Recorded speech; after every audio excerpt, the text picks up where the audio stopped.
Morning, Zach. How you doing, the other guy? I'm doing all right. The other guy. I am the other guy. I'm Zach Rogers. This is Wayne Ashmore. The other guy. We're here on the dark day. Two-wheel drive layout is up and going. They're actually putting in some turf around the track, or the AstroTurf on the inside of the track, I should say. And Wayne's had the opportunity to go walk around the pits, which we will be doing live with you guys with the camera. But I guess we'll just start with a recap of yesterday. You want to fill in everyone? Yesterday was epic.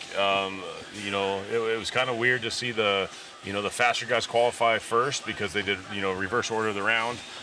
So almost literally that last round of qualifying really didn't matter for your top 10. It wasn't going to affect anything as for points on qualifying or anything like that. So you've seen some of the guys in the second, third, and fourth heat post some really good runs, which really kind of mixed some things up because that's the only way that was going to change if some of the slower guys went faster and move some points around. So we've seen a few guys that you wouldn't typically see in the A-Main, and then you've seen some guys that you should have seen in the A-Main, not even close. Actually, the chat brought up a good point. It's the first time, at least that I can remember in history, that we haven't had Cavallari, Mayfield, and obviously Jared Tebow's not here. So those three guys not in the four-wheel drive main, and then touching up on that is Ty Tessman. Yeah. Didn't make the main. Very surprising, but we did see some new faces. Young Aiden Horn. Marcus Krupp was in there, the 15-year-old. And all around, kind of like you said, that last round of qualifying, you saw some interesting names in the top 10, such as I believe Brennan Schimmel was up there. Yeah. A lot of those guys needed some runs, including Aiden Horn, to get into the main. Yeah, Aiden Horn actually, we did a pretty good interview with him yesterday. He's a fun kid, but he needed a top 5 run. And he laid it down. I think he ended up second Q3, or third, Q3 in that round, which put him 7th on the grid, 6th or 7th on the grid. No, yeah. 8th. I think. Oh yeah, as I was saying, it was like 8th or 9th. But then once it got racing, oh boy, the racing was so close, so tight, so clean. I mean, for the most part, talked to some drivers. There were some iffy things that went down, but for the most part, the racing was amazing. Going into A3, there were 4 drivers. For only 3 spots on the podium, so it was there was no one really with an outside shot. It just came down to those 4. Win and you're done. Win and you're good. And they definitely put on a show. It looks like we already got people jumping in the chat, so we'll start answering questions in just a moment. But yeah, just a quick recap. We have crowned the four-wheel drive world champion. I'm sure most everyone that's live with us now has checked out anything on social media. Congratulations to Team Associated and David Ongaro, his 3rd world title. Yes. Super laid back. If you guys don't know the story, go check out yesterday's coverage. But, he shows up, builds his car in the hotel, missed the warm-up race due to a sickness, never has ran on this surface, never been to this facility, and wins the title, up there smiling, jumps on the phone. No one's bugging him. I said, I went and talked to him. I said, who was the first person you talked to? And he's like, oh, yeah, my dad was asleep. Called him real quick, told him I won the world. Almost like it was not a big deal. He's like, yeah, Dad was sleeping. I'll talk to him tomorrow. But, I mean, he came in and he handled things. I mean, first 3 rounds of qualifying, TQ, and he's like, nah, I'm going to go have a drink, whatever you want to do. But winning A1 and then Rivkin laying it down in A2, it was just really intense racing. It was good. Rivkin, obviously, in the interview yesterday, super, super emotional about it. I mean, this is his home court. He really wanted it. And with the speed he's shown yesterday, it was just phenomenal to see him at that level. He wished he would have qualified a little better, but coming from 5th on the grid to finish 2nd overall, and not just finishing 2nd overall, he was like on the gas. Made some mistakes and actually reeled back in the leader, unfortunately a little too late, and actually missed the line by less than 1/10 of a second. Actually, less than 1,000th. Oh yeah, so that's right. His finishing time was 16 at a 5 flat with a 0.000, and there's a 1 way down there. I mean, that's literally like Rich and I talked, placement of your transponder. Yeah. Well, that's how important that was, because I would have loved to see that last lap. Ongaro got by literally by a foot. Rivkin was right behind him. The tone went off, and he got caught.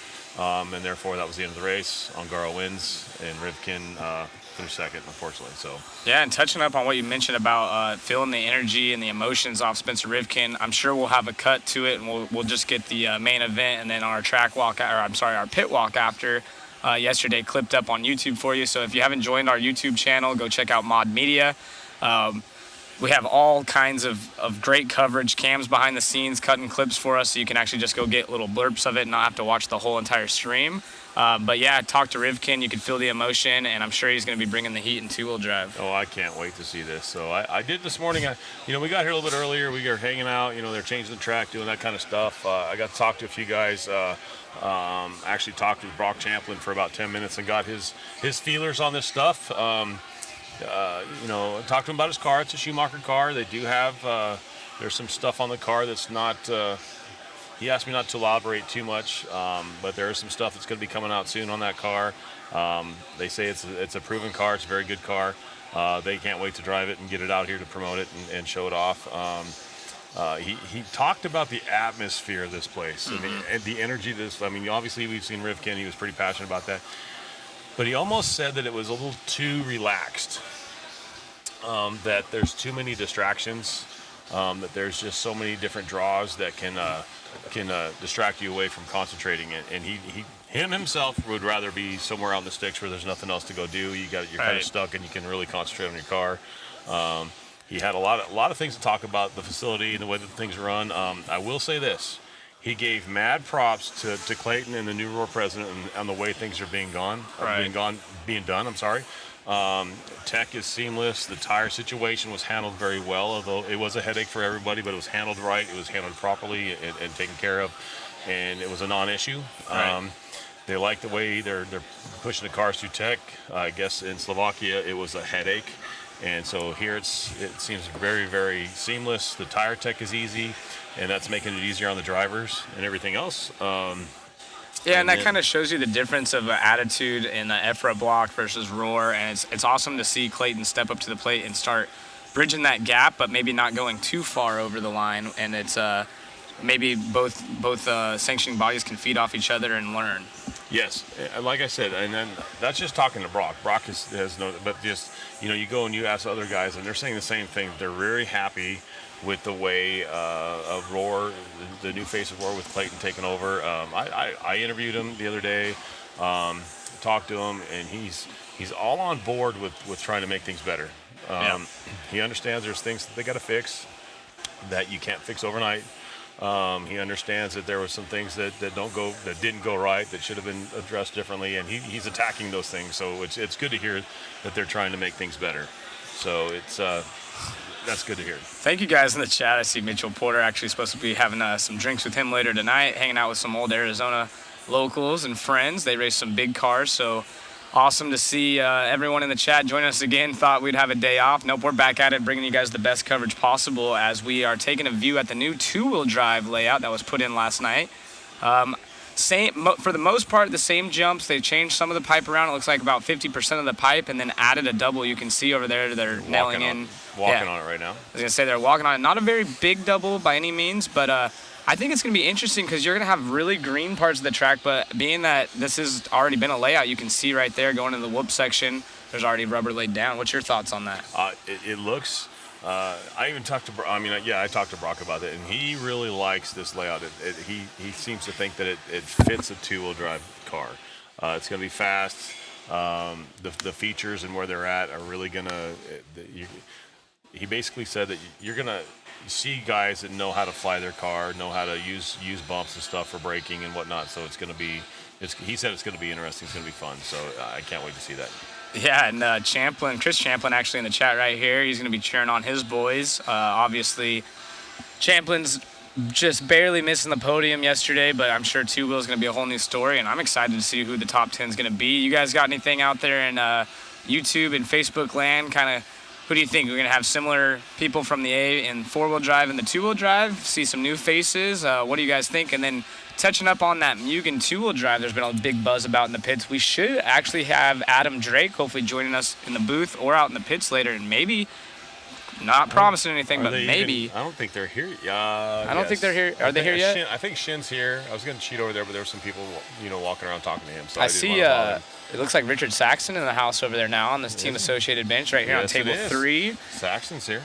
As you guys can kind of see, is right there. Richard Saxon, King Richard Saxon. Yeah, the king himself. And again, if you guys are in the Arizona area, I know during the week it's kind of hard to make it, but the two-wheel drive final will be held Saturday. So local time right now is about 1 o'clock.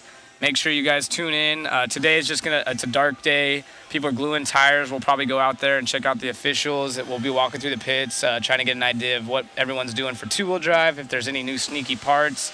And we're going to kind of discuss what's going on with the tires. You want to fill them in what you've heard out there? Oh, tires. So, according to IFMAR, you must run the AKA rear slicks, which is basically the handout tire, the tire of choice for everybody to run. Not actually choice, it's what they're told to run.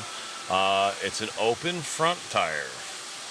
So you can run literally any tire you want. Rules are, you cannot alter the tire or the foam. You cannot do that. So whatever the production tire you run, that's how you have to run it.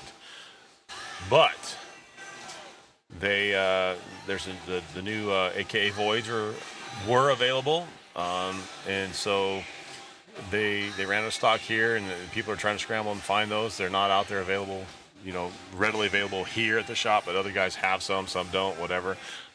Which whatever the difference is, I'm not sure between the regular, the slick and the new Voids. I believe a lot of it's the carcass. I believe so. But so what the guys are doing, as for the tire, you can't alter, but these guys are allowed to alter the wheel a little bit as long as you don't change the size, the diameter of the wheel. So they're cutting that inside rib off that wheel and gluing the back side of the tire to make that tire a little bit wider. Much like an 8-scale rim. So you cut that lip off the back side of the wheel, and it makes that tire, or makes the wheel a little bit wider. You can push that bead out a little bit, and they say that's kind of giving them the same effect of running the Voids. Most of the guys, if not all of them, are choosing to run an AK tire just so they have a balance in rubber. Right. And so, we got to talk to Jackie, and he's like, it wouldn't make much sense to run anything else because you need to have that balance, especially at this level. So yeah, and people asking about the foams. I'm curious myself. You can, I believe, run a different foam in the front tire. Obviously, the big breakdown on the foams is on the four-wheel drive and the two-wheel drive. As they're spinning and grabbing traction, they blow out a lot quicker than maybe a two-wheel drive front that doesn't have so much going on. So it might not be as big of a deal. But if you do have a stiff foam in there, it can kind of help keep it smoother through these corners as grip pulls up. So that's something we're going to be walking around the pits, asking all kinds of questions. We'll try to get you filled in. I saw people asking about the X-ray, what they got going on. A lot of these teams are kind of keeping things under the wraps. They're giving us teasers. I feel like they're a little bit more open with us than normal, just because everyone's like, buzzing about the Mugen, and Mugen's kind of being wide open about it. And I don't know, it's just a way more chill. You touched up on it earlier. I think I'm gonna brag on us for a minute. I mean, with your connections and friendships you've built with the international flair people, I know a lot of these youngers and some of the olders that I've been hanging out with for years, racing myself. The interviews we could do, I think they're a little bit more open for us to talk. And I asked a question, I'm like, hey, can you elaborate? If they say no, I leave it alone. Right. I'm not going to push buttons. I'm not going to, try to pry. Because it's a respect thing. They'll reveal things. If it goes good, they'll let it out. If not, they're not going to let it out. So right. Then there's no reason to push things. So yeah, and just the atmosphere in general, I feel everyone is just more open, relaxed. You brought up the point that Brock was talking about, it's a little bit different when you can walk outside and there's food places. You can go to the movies. You can go bowling down the street. You can do all kinds of stuff. You're not just stuck hyper-focused on your car. So everyone's just a little bit more vibing. And that's just generally here at Hobby Action, at least the few times that I had the opportunity to race here. It's just such a good time and environment. Everyone's having a good time. Of course, it's very serious. This is a Worlds. But yeah, it's a lot more relaxed than normal, it feels like. And personally, it's fun. It is. Oh yeah, it's absolutely fun. We're having a blast up here, talking with you guys, sharing on the chat and whatnot. But when it comes to the racing side of this is very, very serious. You've seen that with Rivkin yesterday. They're passionate. These young guys are passionate. They want to do their best. Second is not good enough. I mean, even though, I'd be happy with the 40th. But these guys are super passionate about what they do. So, what's that? Oh, here we go. Oh, yeah, there we go. Some cool pictures of our current four-wheel drive, newly crowned world champion, David Ongaro, right here. You can check it out. If you go check out Mod Live Media on Facebook, we're going to have some of the coolest photos you've seen in RC, as we have Jason B behind the camera. There's Orlowski. Yeah, Orlowski. You can see this was all done up on the driver's stand, so amazing work. As we click through, Evan's here, and you guys can go check out everything. Taller looking good, losing the tires in the back end of his car right there. And what amazing work our whole crew has done behind the scenes. Oh man, we got our camera guys are amazing. Our still photoist, Shuey, we call him Shuey. Jason is killing it. Yeah, it's just the group of guys we have that we get to work with. It's been a definite pleasure and fun, even away from this place. Well, last night we went out and partied. Well, not partied, but had a good time. Played some pool, hung out, and we're all on like the same level of everything. It's like we just like to hang out. It's easy to chill and BS with each other. I can't wait to walk the pits and see where everyone ended up. I know the Aussies were talking about going downtown Chandler. Yeah. The casino's really close to most people's Airbnbs, it seems. Yep. I know Tom and Mason and Ty were out there. I've gone with them once so far, but they went out there again last night.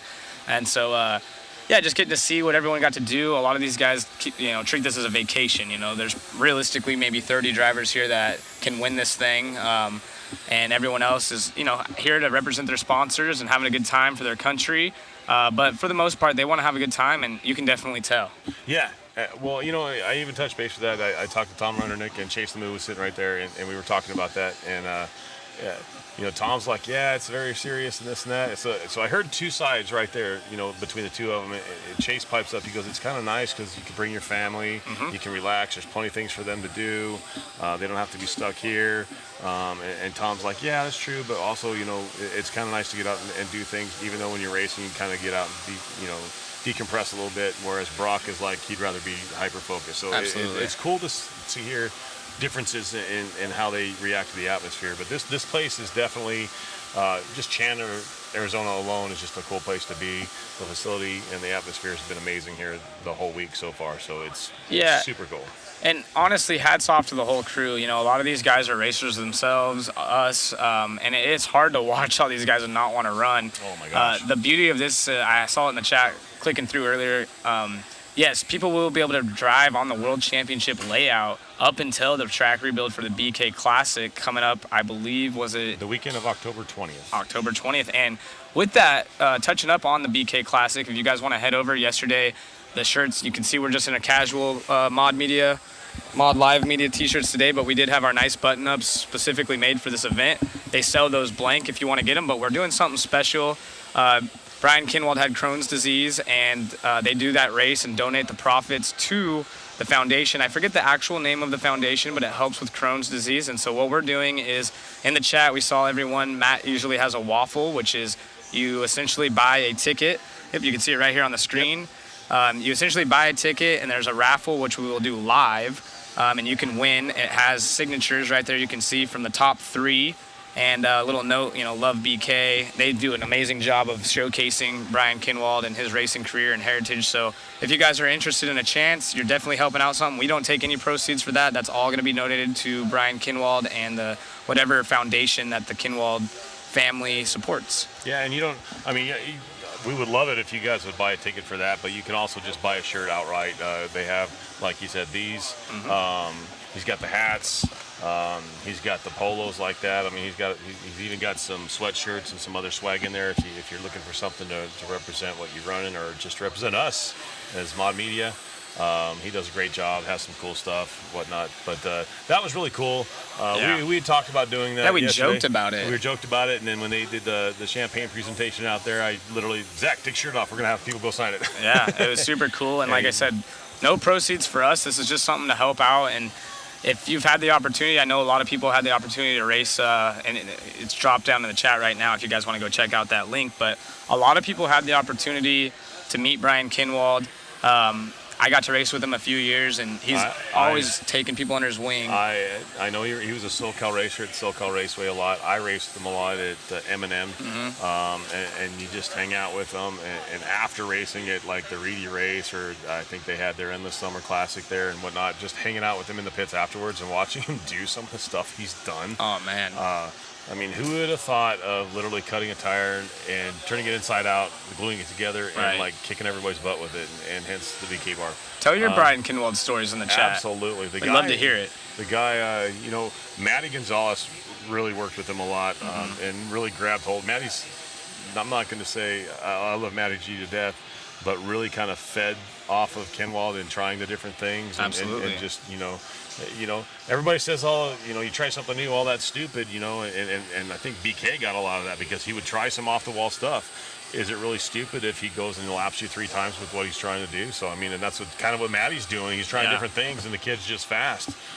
So he was just he was one of those guys in this industry that was ahead of his time. Way ahead of his time. And people asking what happened to Dakota. We will be walking around the pits. I'm sure we'll talk to him about, his performance and what happened. He did have some mistakes.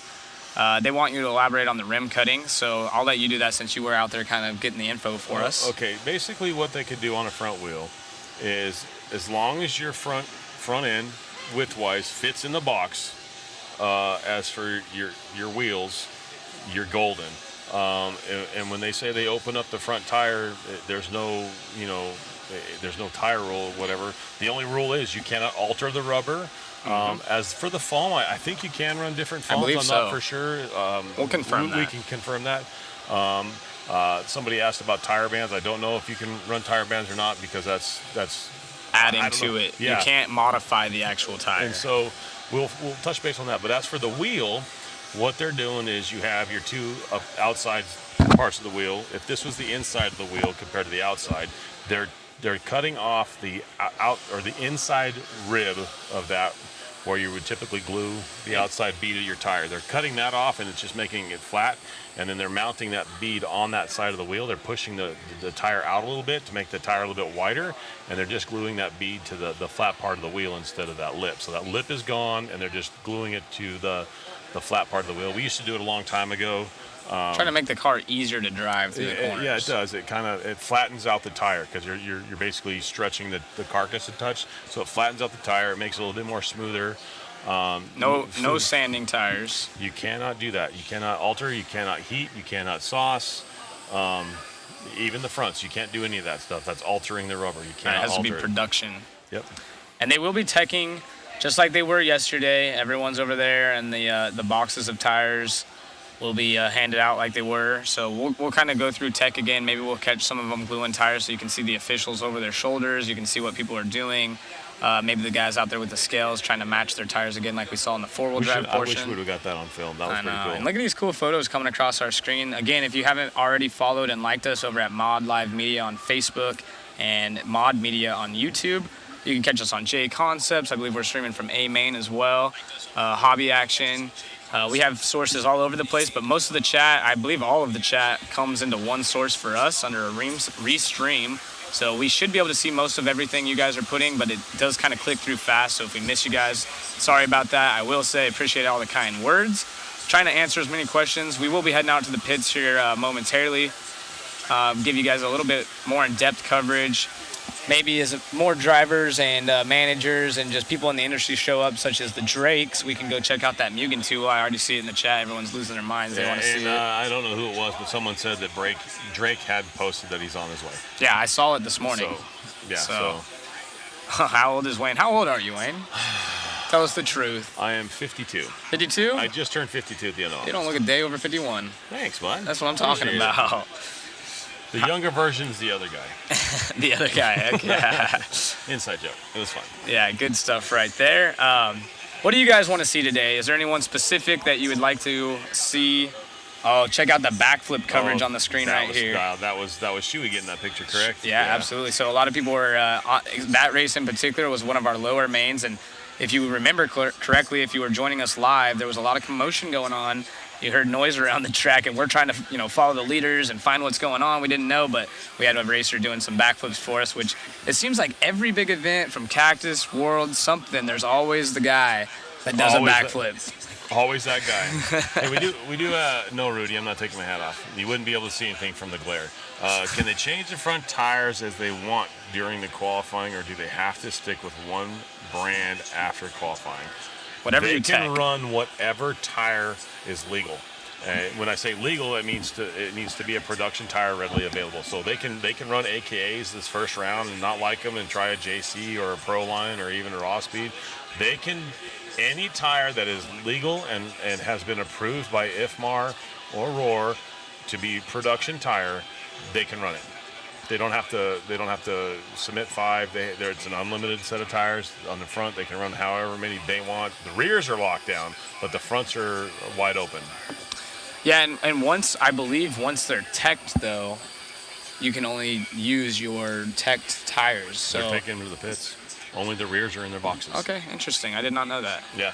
Yeah, look at these photos. Which to me it almost doesn't make sense. I would think they'd want them in the boxes. I'll get confirmation of that, but I see a lot of front tires in the pits. They're mounting them out there. Yeah. The rear tires are locked down, but the fronts, you would think that they'd want to lock those up so they're not doping or doing anything like that to the tires. And you can't modify them and stuff. Yeah. You can't sand them. So going back to the pits, we'll have to.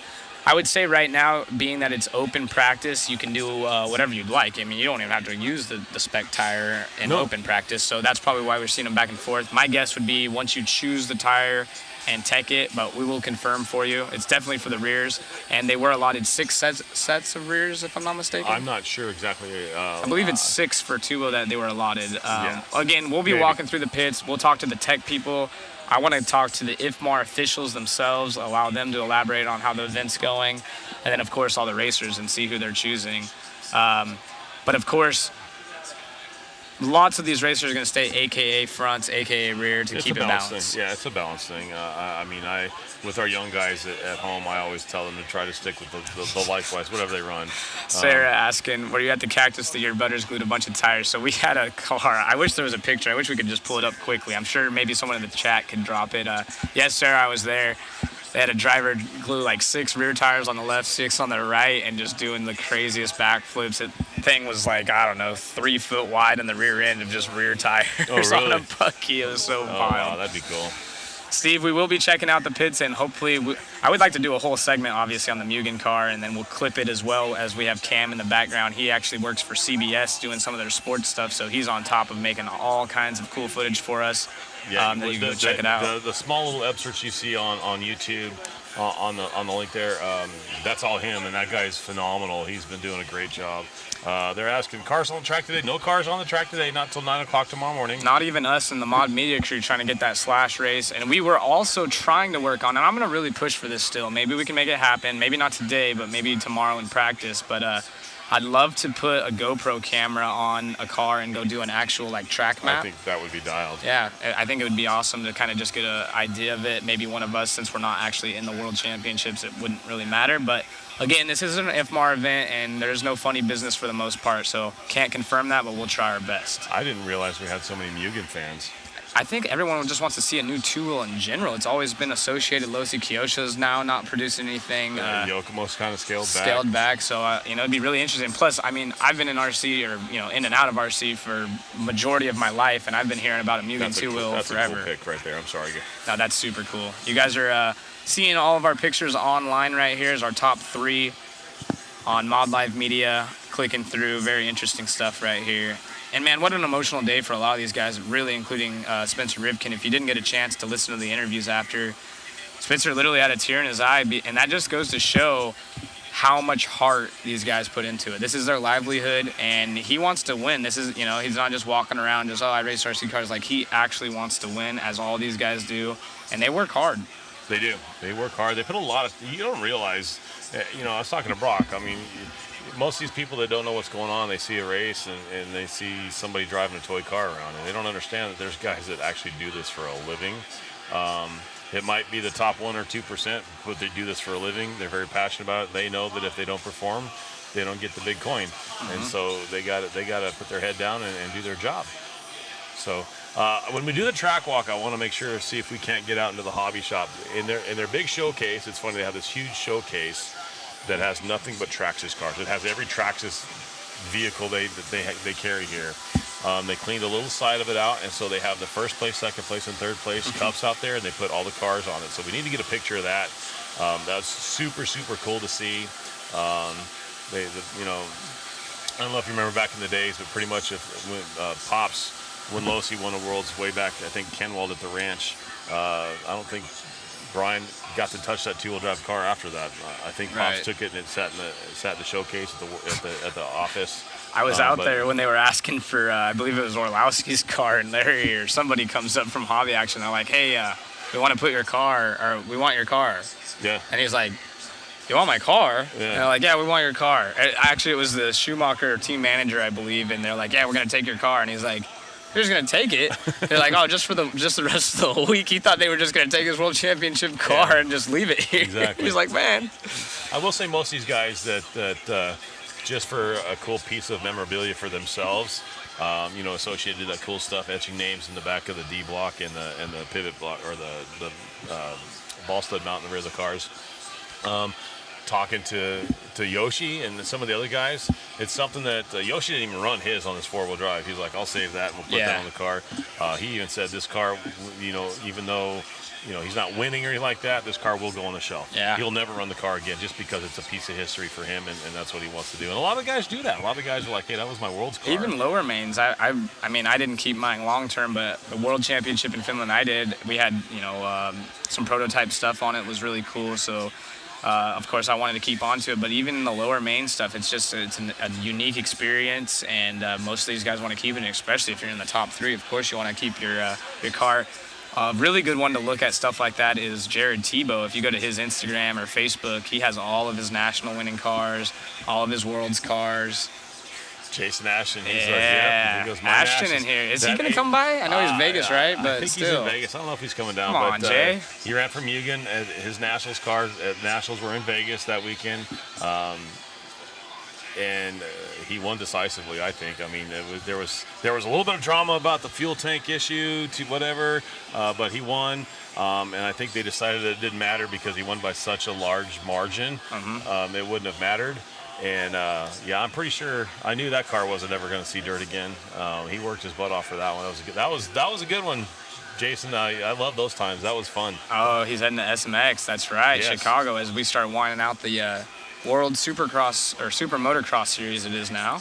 Yeah, he does kind of the same. No, I'm not going to say the same stuff we do, but he does photography, Moose Media. Oh yeah, I've worked with Jason. That's right. You did a rap for him and stuff like that. Yeah, and he does. He's a really good photographer too for your action super shots. Cool guy. He is. He's a cool guy. And his wife, his family, they do it together. So if you guys are ever at an event and you see Mad Moose Media, be sure to go support them. They actually used to come to the Reedy race when we had the Reedy race at OCRC and take photos and print on demand. It was really cool, and maybe we can get JA out here again for something like that. That'd be cool.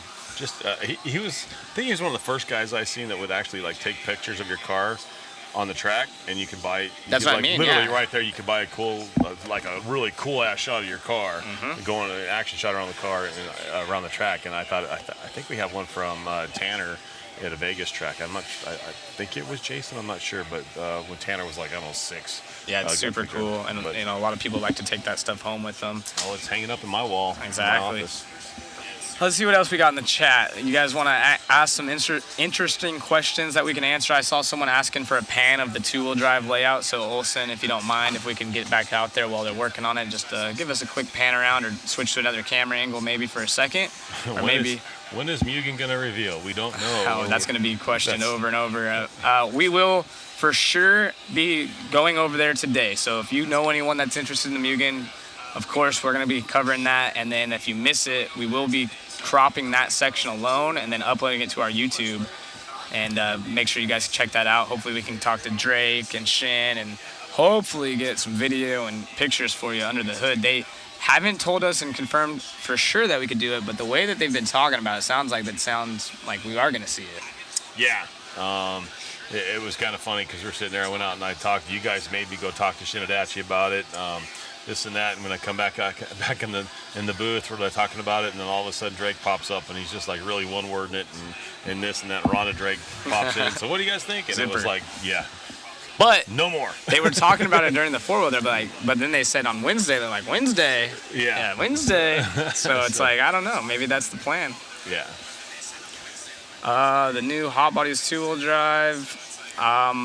I didn't know much about that personally. I know Will Cushing is here with the Hot Bodies, and I've seen in the chat people have said that there's another 1 or 2 Hot Bodies drivers. So I'll have to go talk to Will Cushing and see if he has it or if there is any information on that. I do know that Yokomo had a 4-wheel drive out that's new, and then of course we've been covering the 2-wheel drive. X-Ray for sure has some parts on their 4-wheel drive. Can't confirm on their 2-wheel. You said that Schumacher has some stuff going on. Some cool stuff on their new cars. Is that 2-wheel and 4-wheel? But they had a few things. Arlovsky did comment that they had some new stuff For the four-wheel, some they ran some, they didn't run some, they liked some, they didn't like some, so they kind of whatever. But for the two-wheel, you see what I see in the chat? Rhonda put Adam just pulled up to the track. That means Rhonda didn't come. I know. What the heck's up with that, Rhonda? She was actually, I just saw on Facebook, won a TNS race yesterday. or Sunday it would be, Nice. I believe. Sunday or Saturday, whenever they race. So just to get in here with you guys real quick, check boy. out that Blue Groove versus kind of the new section. Yes, you were discussing Talk a little bit about that. I wish this worked so I can like draw on it and you could say this right here. I'm gonna have was the line Wayne calling me out. Matt, come on, dude. Come on, man. Mother Matt. Hey, Come you left on, me up here man. for an hour and a half last night. I'm gonna call you. Well, I'll get it working today that you could do that. I just give you a hard time, but you can definitely see the difference in that. You can see where the layout was, where they had like an S right there, like a chicane, and then you can see where this 180 is, where the rubber's already laid down, and then you can see the little paint lines right there. That was the old track, and now we're using that, so you can definitely see the fresh dirt as I'm throwing stuff around. Sorry, guys.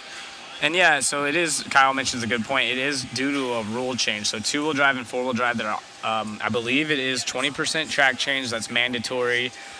They've done probably, if you actually looked at it, closer to 40 to 50% on the actual piping. And one thing that I have noticed, and I don't know if this had to do with us or if this is just how they planned it, but going into one of the switchbacks right before the whoop section, I'll point that out whenever the camera gets to it, right to your left a little bit more, right there. So if you see that pipe, it's not actually looped around like the rest of the track. See how it's just buried into the ground, so you can actually get two wheels up on it, kind of use it as a curb.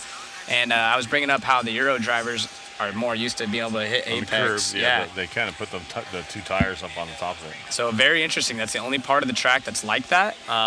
Like I said, not sure if that was the plan all along or not, but that'll be cool to see. And then, yeah, as you mentioned, you can see the blue groove in certain areas. The track was for the four-wheel, so it's going to be extra green in some spots, and then there will be traction. So kind of curious to see how cars will hook up that way. But the track is looking really good. Every driver I've talked to so far, literally every single driver I've talked to has said how fun this layout is. Yes. And they're super pumped for this new one. All of them came in. They're all like studying it. We've had several out walking around. Most of them will come up here on the driver's stand. They're just kind of looking to get their view, see where they want to stand on the driver's stand. Brock said it's going to be a lot faster for the two-wheel drive. And he flat out said he wished he had a layout like this for the four-wheel drive. So it's going to be interesting. Yeah. Walking around, I did ask questions to several drivers, and all of them said the same thing.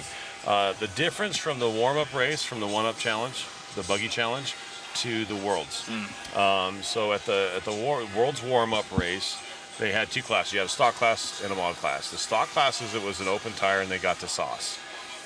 So there was sauce on the track. And then the mod guys, it was a gentleman's agreement, no sauce, run a controlled tire, it is what it is. They're saying, most of them are saying that the track has more traction now than it did then.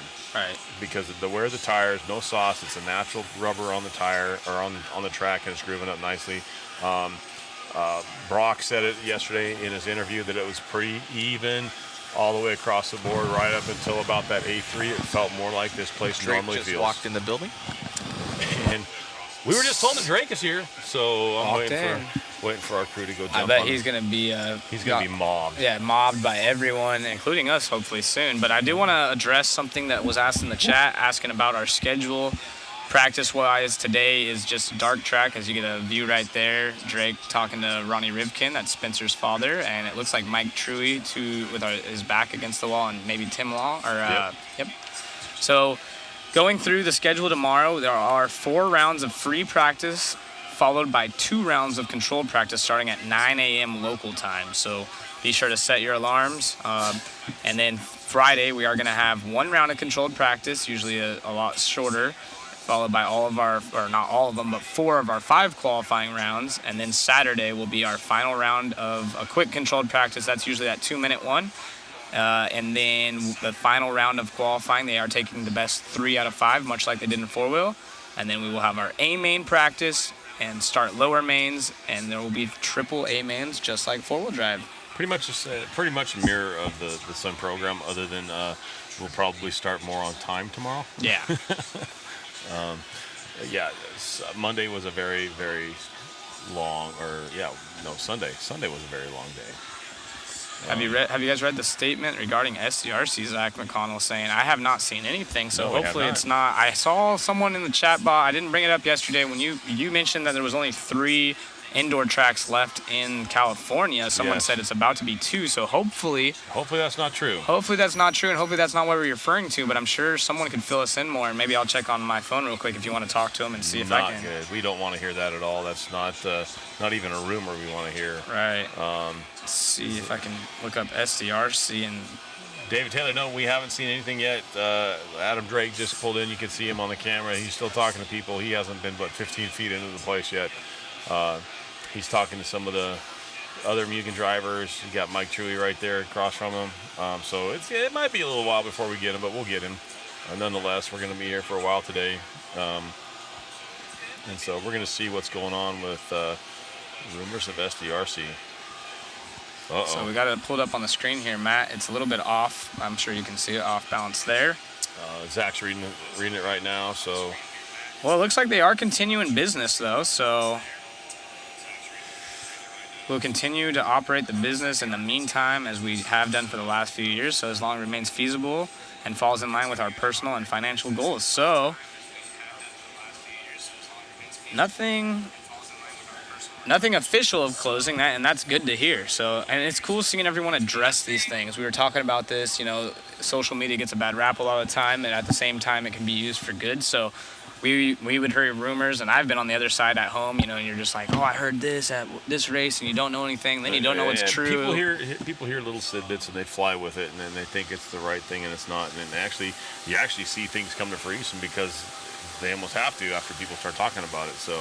And it looks like Brendan Edwards, I believe, that's awesome. He's taken part of it. He's been a long-time racer out of SDRC. Really nice guy. I not grew up racing with him, but met him when I was racing, and he's seriously one of the kindest dudes. So if he's going to be part of that program, I'm sure that's going to be a benefit for them and everyone in San Diego. We lost OCRC, and that was a bummer. And fortunate enough, I'm not into racing myself anymore, but in my local town of Bakersfield, California, I've got to give a quick shout out to Rain Man's Hobbies. Those guys literally put their life and soul into bringing RC tracks. So for those of you out there that have a local track, be sure to support them. I know we talk about it all the time, but it really is important. If you care about this hobby as much as everyone else does, go to your track, race, try to help.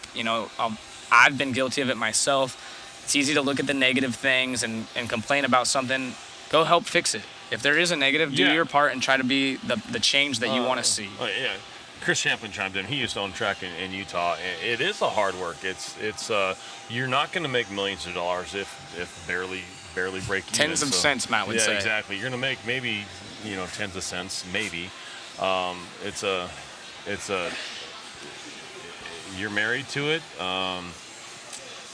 It's just it's I don't know. It's just you do it because you love it. It takes a special person to want to dump money into a business like this. Larry here has done a great job. It's just it's tough to run a business like this, especially with the. It's so easy for the consumer to just go somewhere else and buy something online, which has kind of been a hiccup with this industry. So it's kind of hard to, if your track doesn't have it right there readily available for you, instead of most of the guys, well, I'll just order it from A-Main, or I'll just order it from here, or I'll order it from there, instead of saying, hey, track owner, can you order this for us, and maybe put a couple extras on the shelf.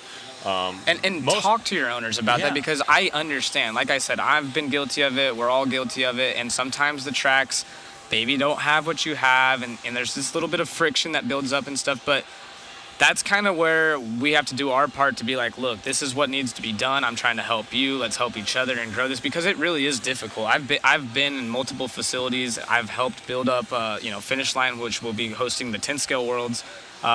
David Mayhew has done a phenomenal job throughout his whole RC racing, and he's had carpet oval, carpet off-road.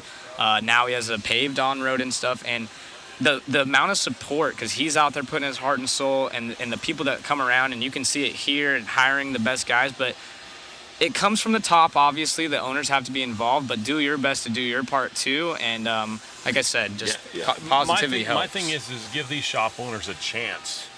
Give them a chance to make you happy. You can't just say, oh, you don't have it. All right, I'm just going to go ask them. Can you order it? Can we get it on the shelf? There's other guys that want what I want. So if you order one for me, put 5 on the shelf.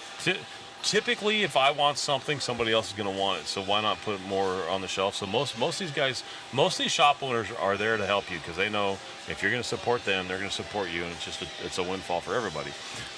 So I don't know if you remember a few years ago when OCRC was open and a couple other tracks. BT was taking wherever the team was, whatever big race they went to.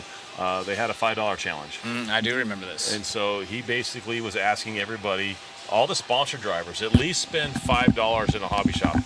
Wherever you go, even if it's not your home track, is your home track, lay down $5, buy something for $5-10. Kudos to BT for that, by the way. Yeah, and it was like, for someone like, I mean, literally, he does not have to pay for anything RC when he's traveling. And so for him to say, you know what, let's do this for our track owners. Let's support our hobby shops, which is super, super important. Without a facility like this, why would I want an RC car? Yeah, and it's so easy to do, just go over there and help support them. And help the local racers. You got to build up the new, 40 class has really grown in the last couple of years, but we want to see the rookies out there. Traxxas takes a lot of heat and stuff, but they did a great job of helping get people into this hobby. And it really just comes down to the local level.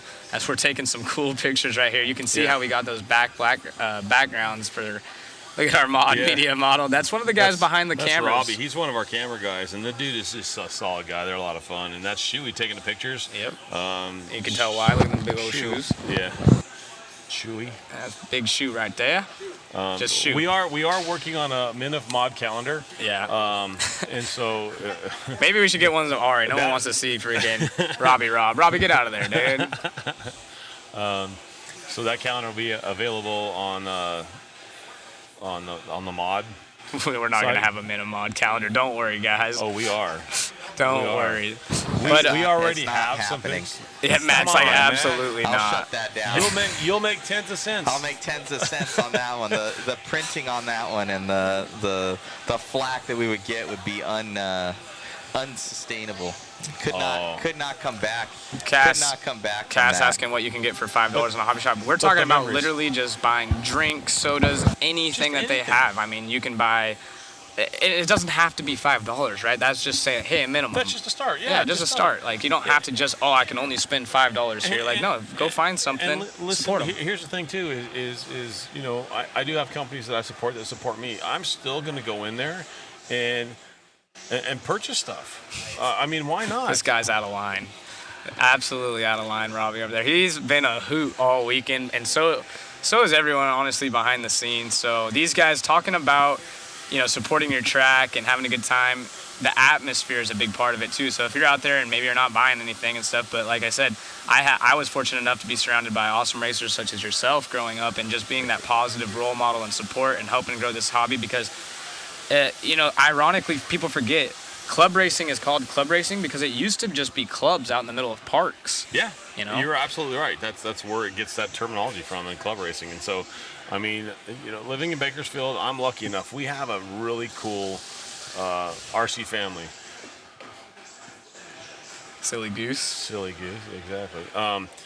We travel well, we all hang out, we have a good time, and it's fun, and now we got somebody else breaking the camera. That's a CX shirt that boy's wearing. That boy handsome right there. But with that being said, if we didn't have a track to race out, I wouldn't have an RC family. I wouldn't be able to go race my car. Right. And so that's why, even though I don't have to, I do spend $20 a week or whatever, whenever I can, I buy something from my shop to support them. And here's another big thing too, and this falls on the sponsor drivers. Typically, somebody breaks apart, and they go to the sponsor driver first. And hey, do you have this? And my answer is, well, you need to go see if they have it on the wall first. If they don't have the wall, then maybe we'll help you out. But you need to go see if the hobby shop has it first before you go to the sponsor driver. Although, yes, most of us travel with a lot of extra parts and stuff like that. But if you keep going to that sponsor driver or whatever else for a part that you broke, what's going to happen? You're going to end up not having a place to run your car. Right. And honestly, just kind of on that topic of the difference between pros and quote-unquote Joes or just our enthusiasts, the actual customer base. You told me a really interesting story of Ryan Mayfield when you met him back in the Vegas days. If you care to, I'm sure the guys online, gals and girls. It was at the Reedy race when they first brought the Reedy race. Is Yeah. that what you're talking about?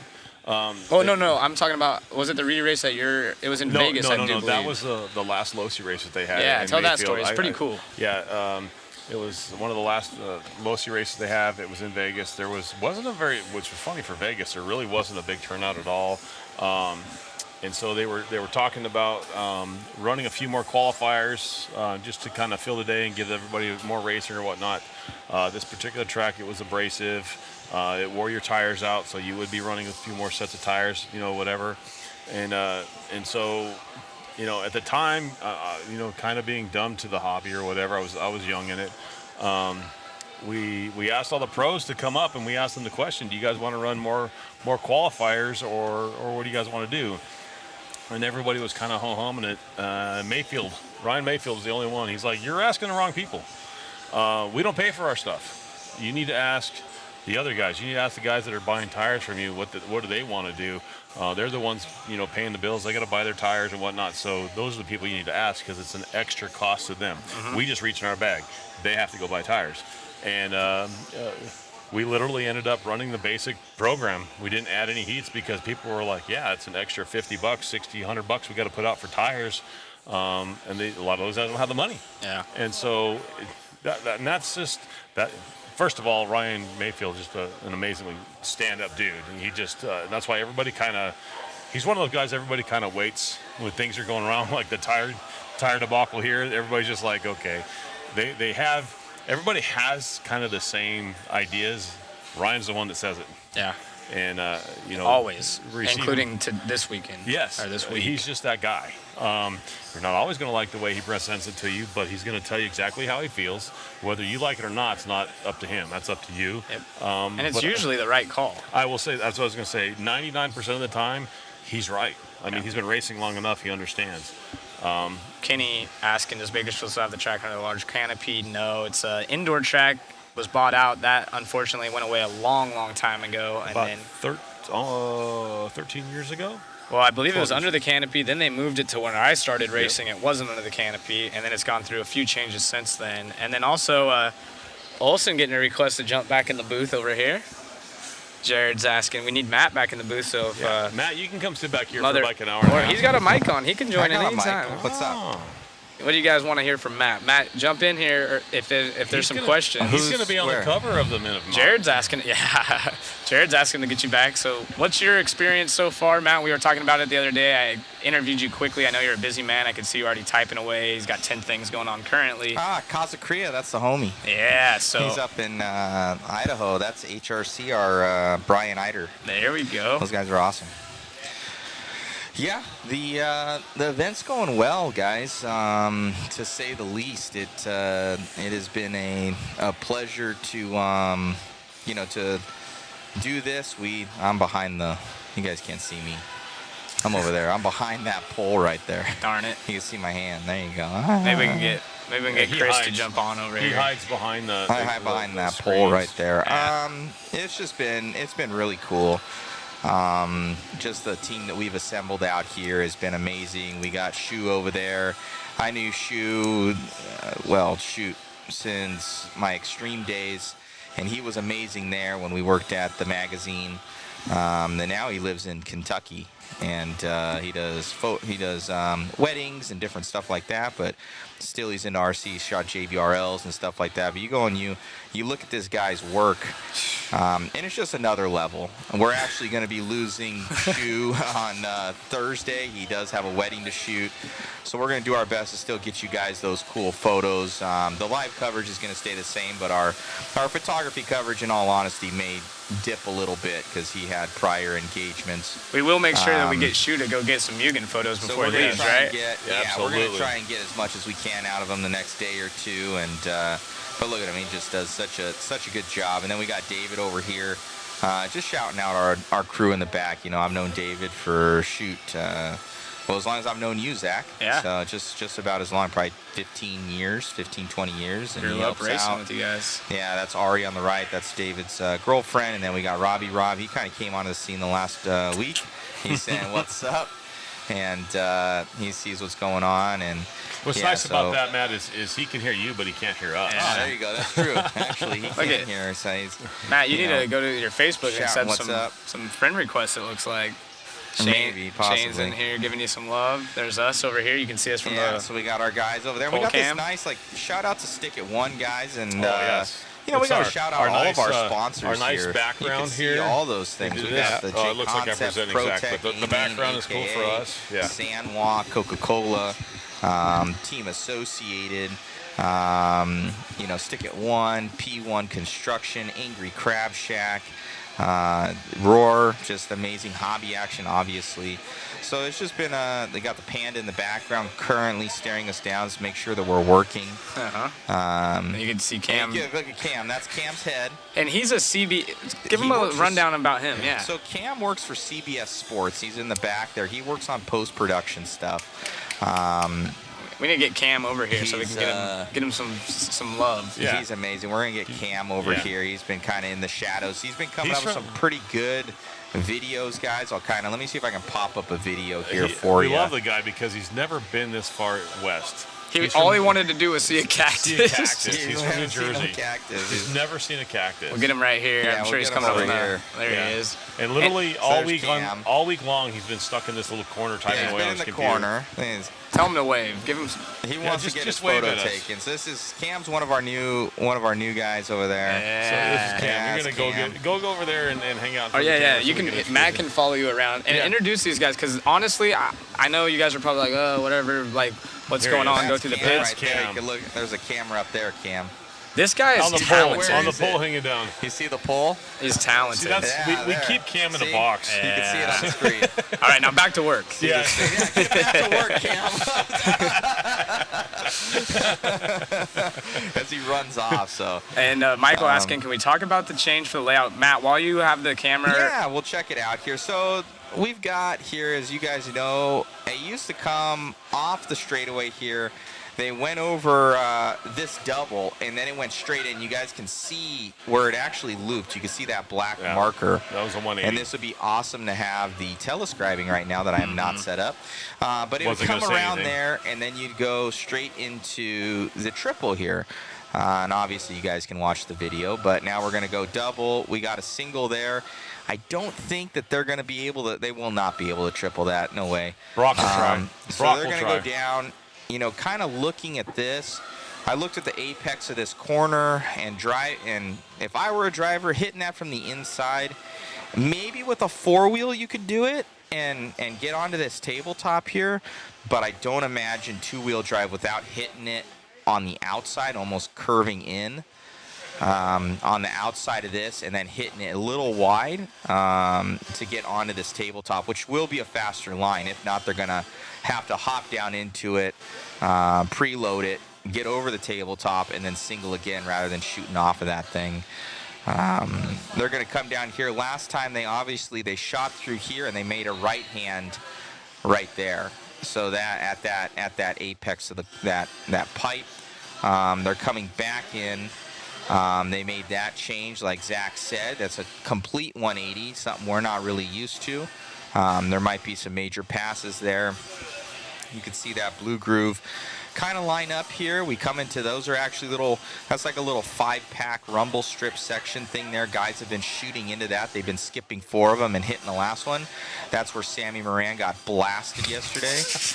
And just had to add that, didn't you? I had to add that in there because we did a replay and he got smoked. He did. He was annihilated. Came around here, and then we're obviously going to hit this triple. Do you think, Zach, they're going to be able to hit that with two-wheel and all four-wheel? Oh, yeah. They're going to throw it. It's going to be sick, too, because two-wheels they're going to be able to carry You're going to see the guys really fly the car over that. So they'll probably still use that blue groove there to kind of hook up, and they're going to be able to use that speed, trip that. They added a double after it.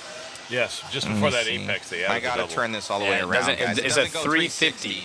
Yeah, it's 350. It's tens of dollars more to afford that other one, and I can't afford it. So go and buy some T-shirts. Yeah. So we're coming around here, and they're getting in that carpet right there. Nice little touch here from Hobby Action. I have seen, paint in the past, and I was wondering why they didn't paint it. And now it makes a lot more sense now that they're doing this versus the paint, because then they'd have a bunch of painted track where they change the pipe. Yep. And it's slippery when it's painted. So, that was a nice touch. And you come over there and have the rest of the track. You do your triple. You buy the mod perch. That's the mod perch. That's Chris's home for 7 days, so he sits there. And love to Chris, dude. You got to give him some shouts, too. Chris is doing good work. That guy camps out there, and he's like, we have to OCRC. Poke him with a stick every now and make sure he's awake. You feed him some Monster, and he's good for a couple days. Well, a couple hours, I should say. A couple hours. Feed him Monster. He bleeds green. So coming around here, that's Tire Tech over there. Everybody has their names on the boxes. That's Mason getting his tires. You could check that out. So obviously, you can see Harley Yoshi, Lee Setzer, Ryan Cavallari. So each set of tires is done there. And the Mr. System, you're right on top of it. You can check that out. Yeah, we're on the top of the Mr. System. Thank you to Larry, for setting up. Like we're on a pole right here. Not at the strip club, but get that shot right there on the driver's stand. Go back to the driver's stand. Zoom into that right there. Those guys, a little bit of man love going on. It's switched. Oh, mother man. David. There's Chris. So Chris. That's Chris. For those of you who don't know, go ahead and. Chris, on the shot right there of Chris. Oh, get that shot right there. That's the money shot. Oh. Yes. Oh, you guys are too much. You are world infamous now. That is classic. Awesome. Those are your camera guys right there. It's beautiful. Having a good time. They're just having a good time. Yes. So we got what a surprise. What a surprise that was. Oh, that was good. That's worth it. That's worth price of admission. Right Sean there. Miller said, wow. Yeah, so again, we only get Jason for one more day, so everyone's utilizing all the professional photography. Well, why wouldn't we? I think Rob's getting a new Tinder profile set up. Looks good, guys. Oh, that's classic. Oh, man. So if you guys are here and you want a photo, come over here to Jason. Maybe you can give him a tip. Sean Miller, you can't unsee that. Yeah. James Elliott, he's in love. That's funny. Good times. James Elliott is the one I was telling you about. There ain't no races going on. The cactus. Swipe right. Swipe right. Sean Miller. So yeah, it's just we have a really good crew here, guys. There's like 9 of us behind the scenes. Thanks to Larry Tom, I'm able to feed everybody more than cup of noodles. Mm-hmm. So it's not much more, but not much more. It's not much more up on the budget. No, we've been treated very well. We've been eating well, so thank you so much. And Larry's been feeding us a lot too, which has been awesome. And thanks to Coca-Cola products. Yeah. We have been. Let's shout them out real quick. Where's I don't have there we go, right there. I have Dr. Pepper. Or something. Show your Dr. Pepper. It's Dr. They Pepper, distribute which it. here is distributed by Coke. So if you're into Monster, Dr. Pepper, Coca-Cola, normally I have a Monster in my hand. That's supporting those who support you. So yeah, absolutely. So it's right on, guys, and it's we have a really good crew out here, and Giovanni, he's not here yet, and he's been helping out with some videos. We got Shu over here. There's Shu. He's saying what's up. That's Shu right there. Holla. So yeah, sexy beast right there, the man. I know. He's got to suck it in a little bit. So yeah, so he's been doing all the photography, guys. So definitely check out all those photos on Mod Live Media on Cam Facebook. wants some. Hold on. Cam wants some. Where's Cam? Come on. Come on. Cam wants a picture. He's been asking. Yeah, but he needs to be the centerpiece, if you know what I'm saying. He's gonna be the man. That's Cam. He's all the way out from New Jersey. He works for CBS Sports. You guys should check out his page. It's RRL on YouTube, and this guy does amazing work. Check this out. Here's a cool little story. I just met Cam. Actually, everyone met Cam this weekend for the first time. See if I can find some of his YouTube content. It's pretty sweet. But he was the only one. We see Cam. He's super quiet, and then all of a sudden, dishes were just clean. Yeah, we're sitting at the house, and all of a sudden, we hear the water running, and Zach looks up. He goes, "Dude, you need to tell him out. He's like, you need to pay him more. Yeah, I was And like, give Matt's this guy a why? raise. We get paid. Matt's like, why? And Zach's like, dude, Cam's doing the dishes, cleaning up the kitchen. He don't even know us, and it was nasty. There's ranch all over from the pizza. He just took it on the chin. I'm not That was gonna brag because of about that. Chris. Chris says, get ranch. Yeah. Get a lot of ranch. Lots of ranch. Lots of ranch. And then they called you and said get ready. Yeah, then we doubled Dude, up we on have it. like 2 pounds worth of ranch. We need a ranch sponsorship. Where's Hidden Valley? Right? What's your YouTube page?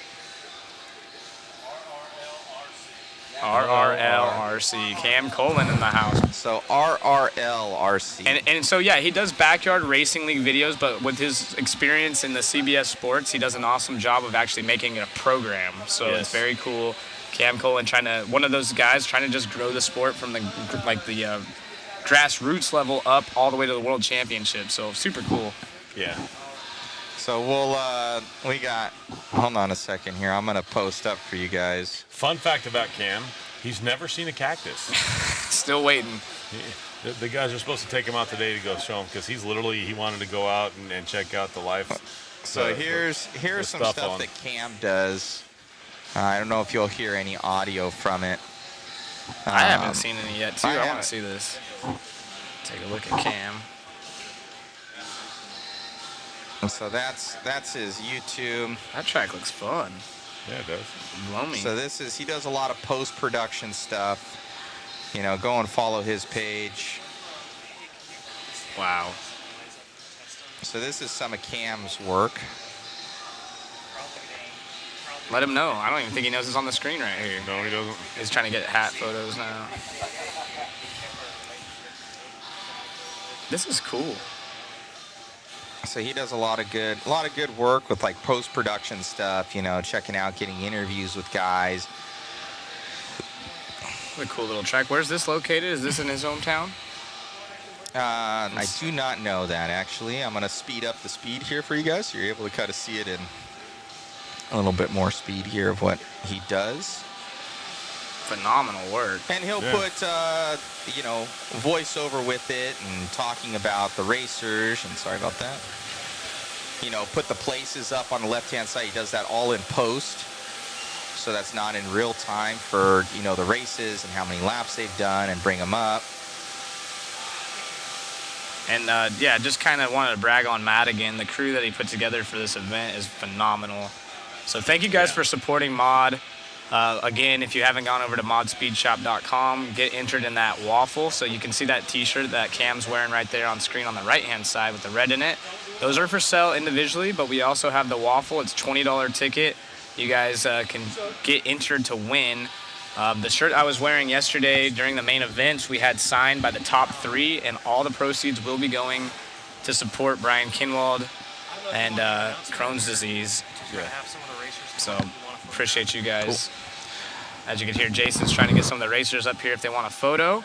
He does accept tips, right? Cash App, Apple Pay, all of it. Yeah, there you go. Let's just go tell them, Shu, to basically top 20 or the Two-wheel drive the B will start main, tomorrow. The B main from yesterday. You want to I get don't all know their if you guys photos can hear as well. Matt or not on Just our go tell them stream. they'll make it happen. He's talking right now, so. Matt, can they hear you online still? Yeah, they can. Okay, I just didn't want to talk over you. But You're good. tomorrow we will start at 9 a.m.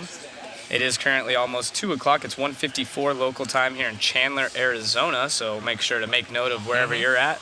It's almost 2 o'clock here. We will start at 9 a.m. tomorrow morning. We have 4 rounds of free practice followed by 2 rounds of controlled practice. So all day tomorrow they will just be practicing. Friday starting at 9 a.m. as well. And that will be 1 round of controlled practice followed by 4 of our 5 rounds of qualifying. And of course, Saturday, our main day, they will have a quick 2-minute practice for everyone starting at 8:30 and qualifying round starting at 9:40 a.m. local time. That will be our 5th and final round. They are taking your best 3 of 5. And then, of course, just like we had at 4-wheel drive, there will be the A main practice sessions and then going right into the lower mains. We got Larry Tom over there, the panda. as we watch some of RRL RC coverage there. So, yeah, Cam does an awesome job, and he kind of brings that post. This is all in post, guys. So all those numbers up top and lap times and how much behind, and he's just taking all that and Hey, Mother making Matt, it happen. can we get a pit walk camera going here soon so the chat doesn't blow us up? We'll Maybe we get Wayne over there to maybe get a peek at that Mugen buggy. we'll take both of you guys down there. Okay. Let's take both of you guys down there. We're gonna get our mobile cam up right here. All right, as you can see. So we'll get this shut down. So thank you to Cam again, just one of ours, highlighting some Highlight of the our team. crew, some of our team, behind the scenes, making it happen. Yes, the layout did change, and we're going to get some. We've been going over it a little bit, and we'll probably check it out again and let you Yeah, guys pan know. to camera 4 real quick if you don't mind, Matt, and give him a little. Yep, you can kind of get an idea. That's Right, coming here's up a too. stationary camera, and maybe Orner, we can get you to do a little pan around the track while we set up Not this with one. that thing. Not with that okay. one. Not With with the that one, one. Yeah, number not with one we his. can. Yeah, if we can get number 1 camera, David. Number 1 camera, David. If we can pan around again real quick. And Okay, camera. Our mobile cam is up. Sweet. Let me Do go. you I'm guys gonna. want to go? Yeah, we're gonna go. We're gonna go for a walk, talk All to some right, you people. guys are gonna go for a walk.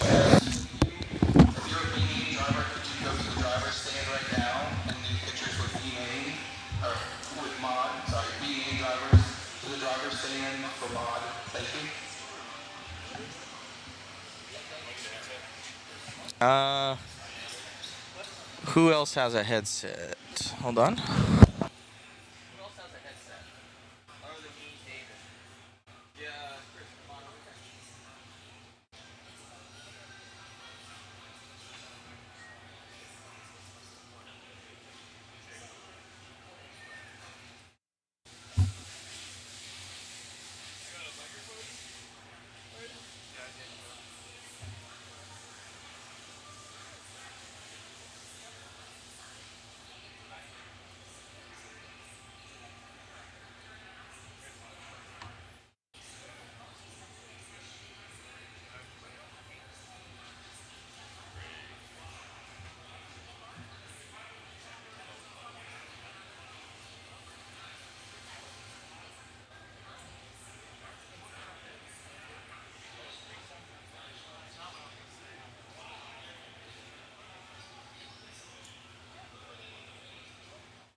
Oh, that could be interesting.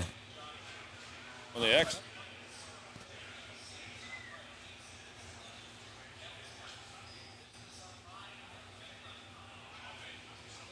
Come on, Zach, get in this. Come on, Zach.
On yet? Are we on yet?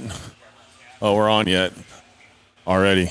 We're going to go see what we can look for, see if we can find anything new going on.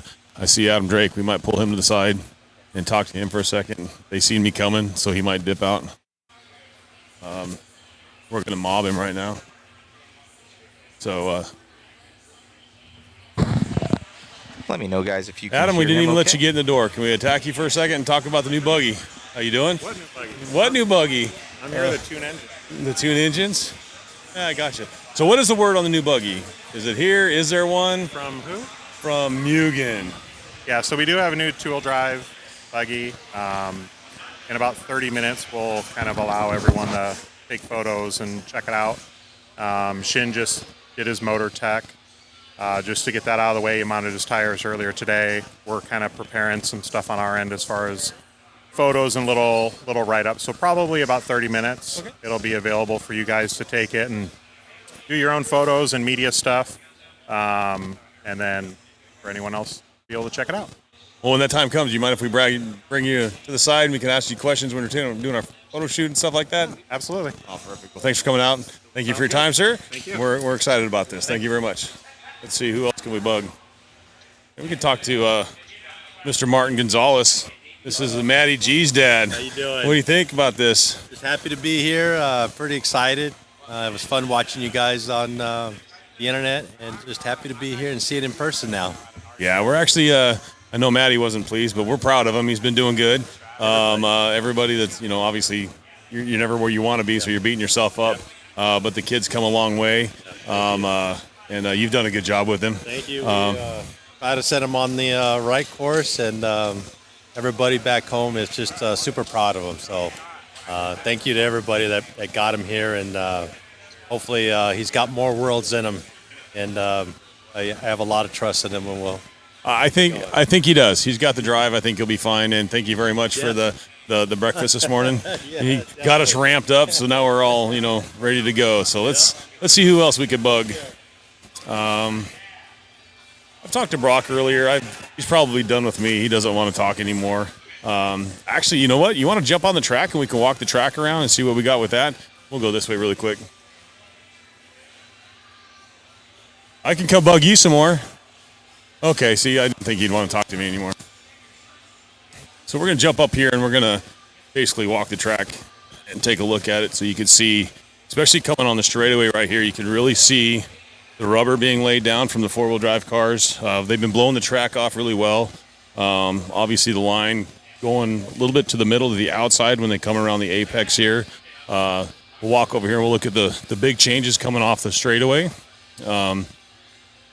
The layout looks, to me, it looks like it's going to be a little bit faster than it was with the four-wheel drive. But the changes that they've made, they still have this double. Which some of the four-wheel drives had issues.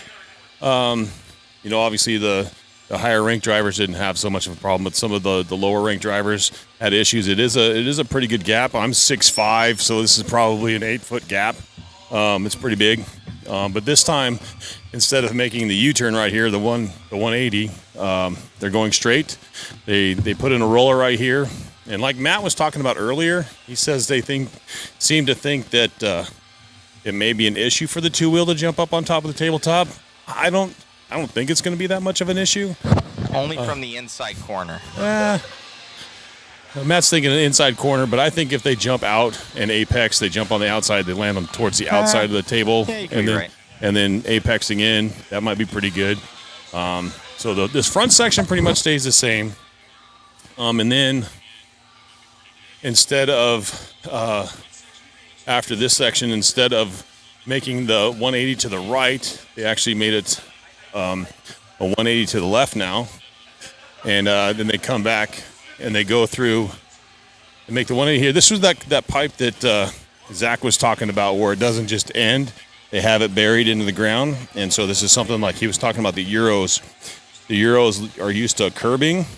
And so with the curbing, you're able to put two wheels on it and they actually use it to help the car turn sometimes. So now they're going to go, they make the 180 here, the left-hander.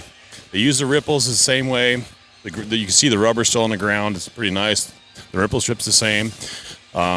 Instead of going straight, now they're making the 180 off the little roller here, and they come back up this way where you can see the rubber being laid down on that from the four-wheel drive race. And they hit the triple here. There were some questions if they'd be able to make this in two-wheel. I don't think it's going to be an issue at all. I think the two-wheel guys will be able to pop over that fairly easy. I think it's going to be like somewhat of a high-speed part of the track with this triple-double section. They come around the corner, pop over that, and then there's a small double right here on this small sweeper. So it doesn't look like much, but it's just enough to maybe upset the car. I think they'll be jumping into the apex. Instead of it being like a sharp 90, they have the apex here. You can see where the track used to be. So there is a little bit of rubber right here. Actually, a lot of rubber coming here, so I think they'll jump probably 1 to 2 feet off the pipe to apex, and then the rest of this is basically the same layout. They come over this triple and then onto the straightaway. So right now I need to catch my breath because I'm fat and out of shape, and I need to get back up there and sit down. So we'll go back to you, Matt, and Zach. We'll be back after a little bit.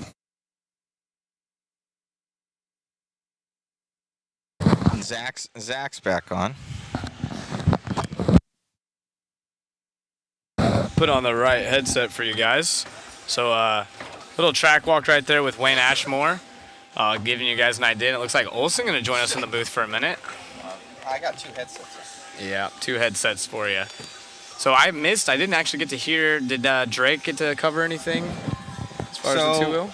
Basically what he said is in the next, well, I guess it was half an hour, probably about 20, 25 minutes now. They're going to be releasing something about it all, and everybody can kind of check it out. So there will be a new Mugen 2-wheel drive, and obviously...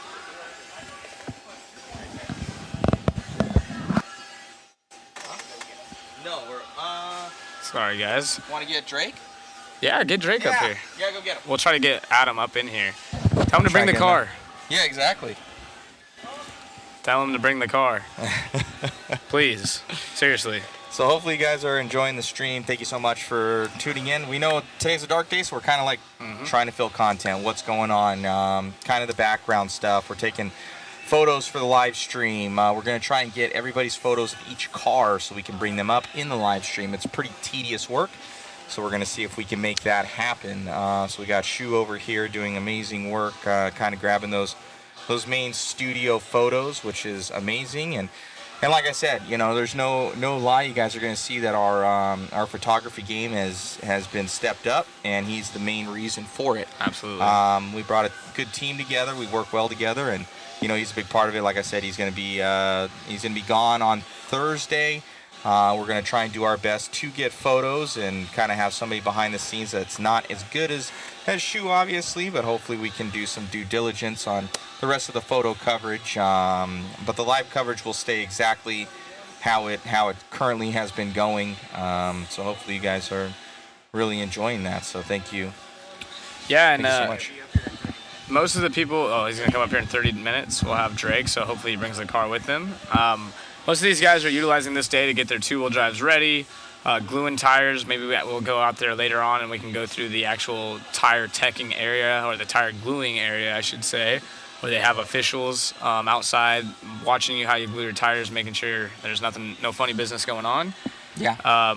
But yeah, I think the talk of the hour right now is it's 2:08, so hopefully around 2:30 we might be seeing some more of that Mugen car. And we have our photographer up here. We obviously have our live stream, and then Drake's in the building, so hopefully we get all the information. Yeah. It'll be really interesting. Yeah, so it'll be good. It's cool to see those new products. I know there's a lot of guys that were asking. They're like, hey, could you go and find, go and see the new stuff, go and talk to more people. And today's kind of being one of our times to do that and get it going for you guys, even though it's kind of our off day and kind of our break day. It's not as fast paced as what it is the other days, and guys are asking, hey, can you do that? And during the live stream, kind of just look at how fast paced the racing is going, and all of us, like, even though there's 9 of us, all 9 of us are doing something, and we almost need more people. It's crazy how busy it is up here. It's like, from what we did, and I thought we had excess, but we almost have one guy to trade in and out for kind of giving guys breaks, because you end up working this and we're doing RC, but like when you're constantly moving the camera around and when you're constantly, talking all the time, you need a break. And it's, we try and give you guys from 9 in the morning to basically 7 at night, we're working. So, and making tens of dollars doing that. So it's nice. Yeah, and I'm taking notes right here. I want to know things with that Mugen car to ask Drake. So if you guys want something specific in the chat, I've already wrote down price point. Are there going to be any 10 scale specific drivers they're looking to hunt down maybe for next year?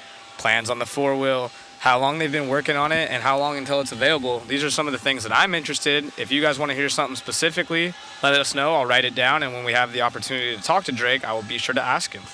Yeah, most definitely. It's very good points to make and copy down. We'll see a new thing on the market. You know, obviously Shin coming from Yokomo. Kind of we were calling it, and I know that we were thinking that when Mayfield was still with them, we had kind of heard rumors that when Shin had gone over to Yokomo or had gone over to Mugen. From Yokomo, like, oh, they're going to be working on something. We had heard some rumors that there was something coming, you know, to them, and obviously those rumors were true. Obviously Mayfield is now with Techno, and they have a very, very good 8-scale platform, and they do have 10-scale, but I don't know if they've been, you know, focusing as much in the 10-scale stuff. And I don't think Daniel Lewis, I've heard through the grapevine, he's like, I'll never do a 2-wheel. I don't know if that's exactly true. You know, that could come, but somebody has told me that before. And love Daniel Lewis. The Techno guys out there, they're an amazing group of guys, you know, 100% into racing. And they make some, I always like their cars because they're different. Yeah. They're very different vehicles. They have a unique style. That's one of the easy cars, especially nowadays with so many cars looking so similar that you can definitely tell on the track. It's unfortunate that I've only seen one out here. But yeah, I also will ask about a dirt versus carpet version. Obviously, ball diff, gear diff, great questions. Transmission change difficulty and all that. Yeah, I would like to know. You know, obviously, I would assume they're not building a car with E-clips or anything anymore. But are they following the protocol of making this more user-friendly, or are they kind of putting that on the back burner and focusing only on the highest performance, or is it kind of a mix of the two? I would have to assume, of course, try to do the best of both worlds. But yeah. Don't date us with the E-clips. They're like E-clips. I hate those. Remember when you had Dated, man. That thing would shoot off and or it'd get a little bit unbent. You didn't have another E-clip, and then you'd have to go and you'd have to bend it back just a little together, bit. you know, so it wouldn't come out. So that was terrible. People are asking, will it be pillow ball or C-hub? 10-scale car.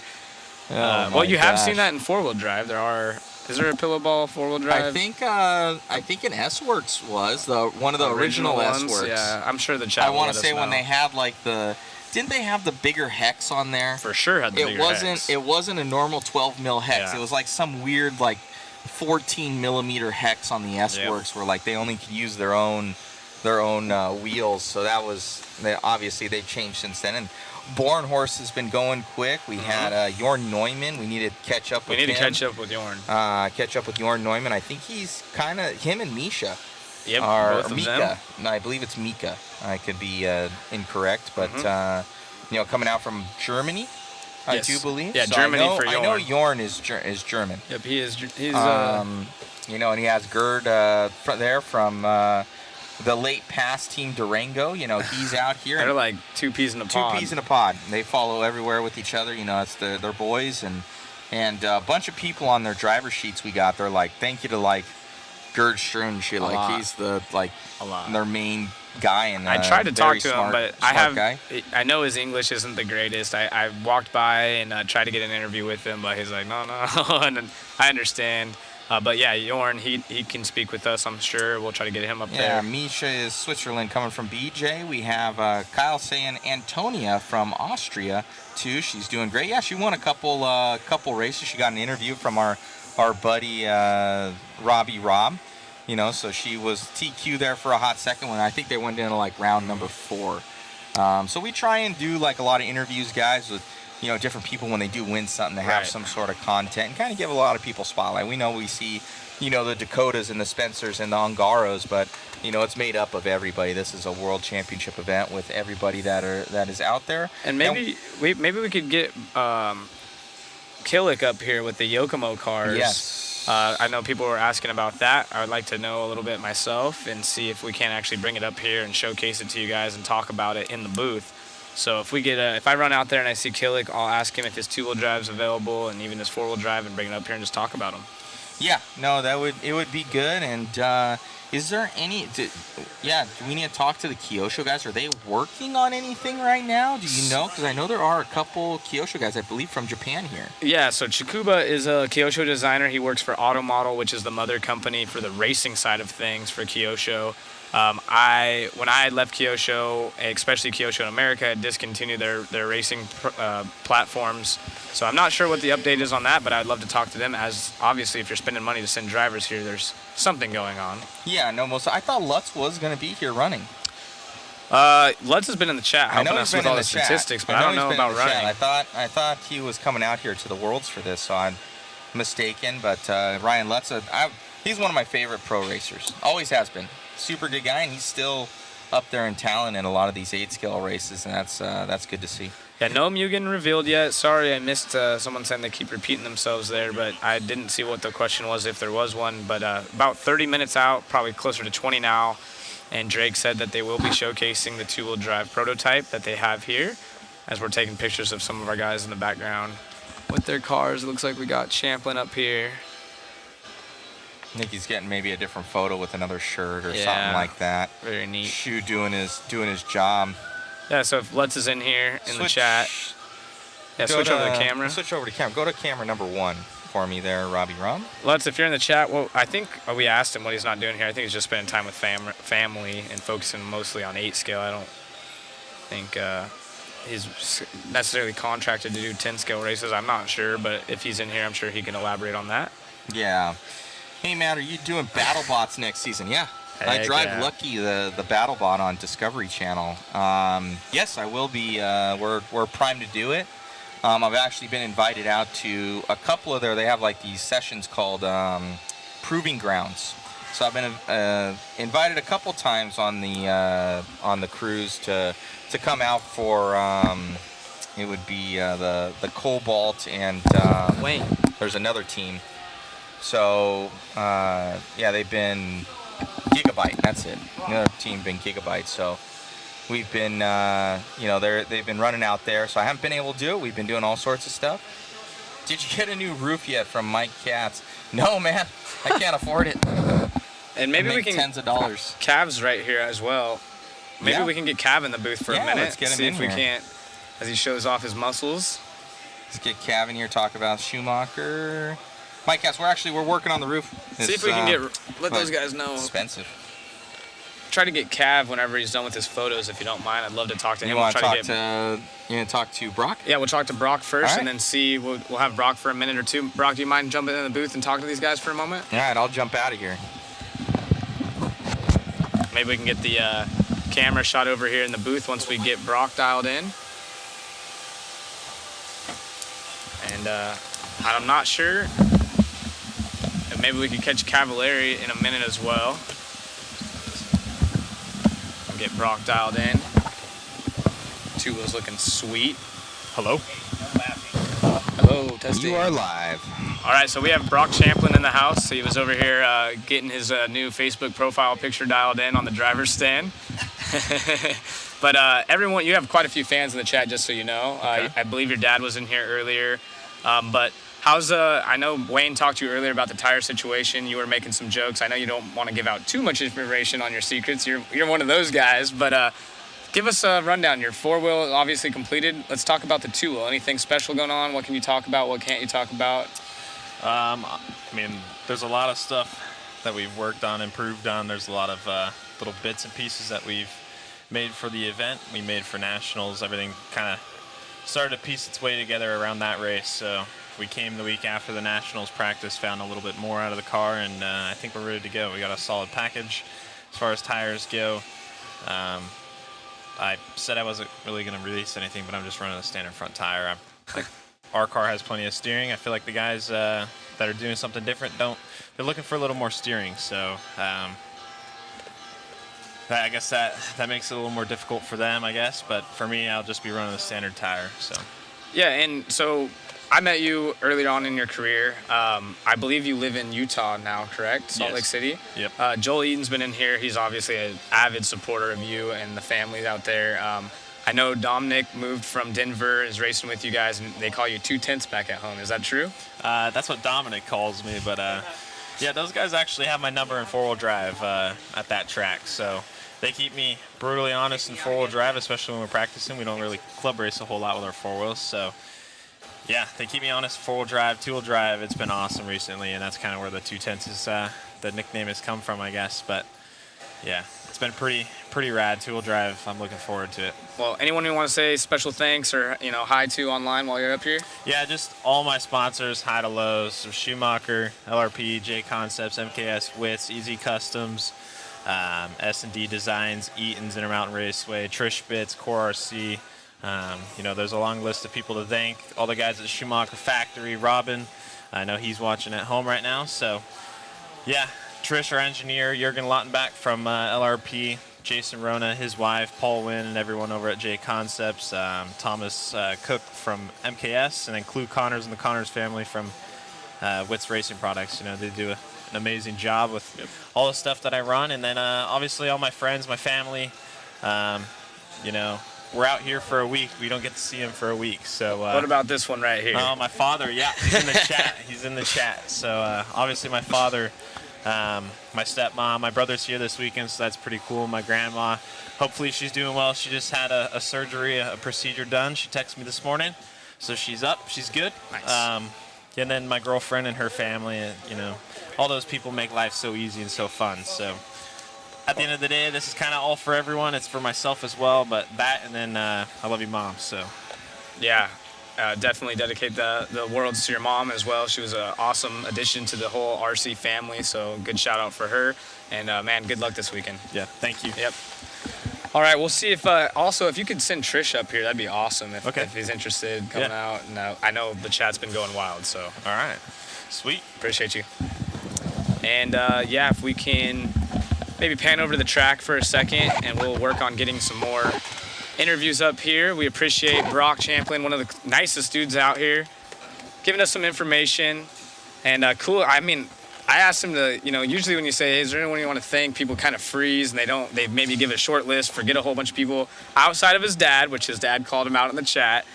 Man, that was a great list. He knew not only the manufacturers, but thanking the people behind the scenes. So Brock's one of those really intelligent guys. I think he's done it before. Yeah, once or twice. I could be wrong. No, Brock's a pretty good kid. And someone also mentioned that he's 8 foot tall. Elaborate on that. You're tall yourself. I'm 6'5" and I look up to him. Yeah, so he's tall, to say the least. So yeah. And in the meantime, we will try to get more drivers up here. I had Cav, but I didn't want to keep him too long. That's Ryan Cavallari. We pulled Brock in, and Cav was taking his picture at the same time. But as these guys come up to the driver's stand and take some photos with Jason, I'll try to bring him in for just a quick 5-minute little touch-up on the event so far. Keep in mind, it is a dark day here. They put the two-wheel drive layout in last night. They're finishing up some of the touches here. And, kind of just chilling. Everyone's hanging out, sort of gluing up tires. And maybe we can send Matt out to get a few people up to the booth. That'd be cool. Yeah, it looks like Chris is out there. I don't know if this headset's going. We can get these guys to bring someone else up. People looking for Daniel to come out here. Greg D's requesting him.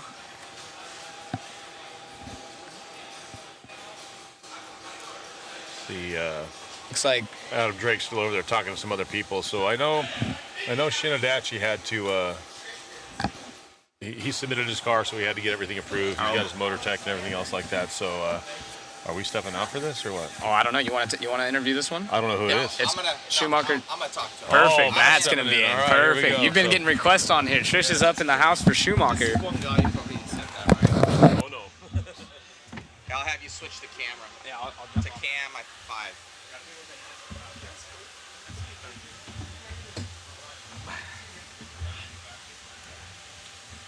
This is where all the fun stuff happens, right? That's cool.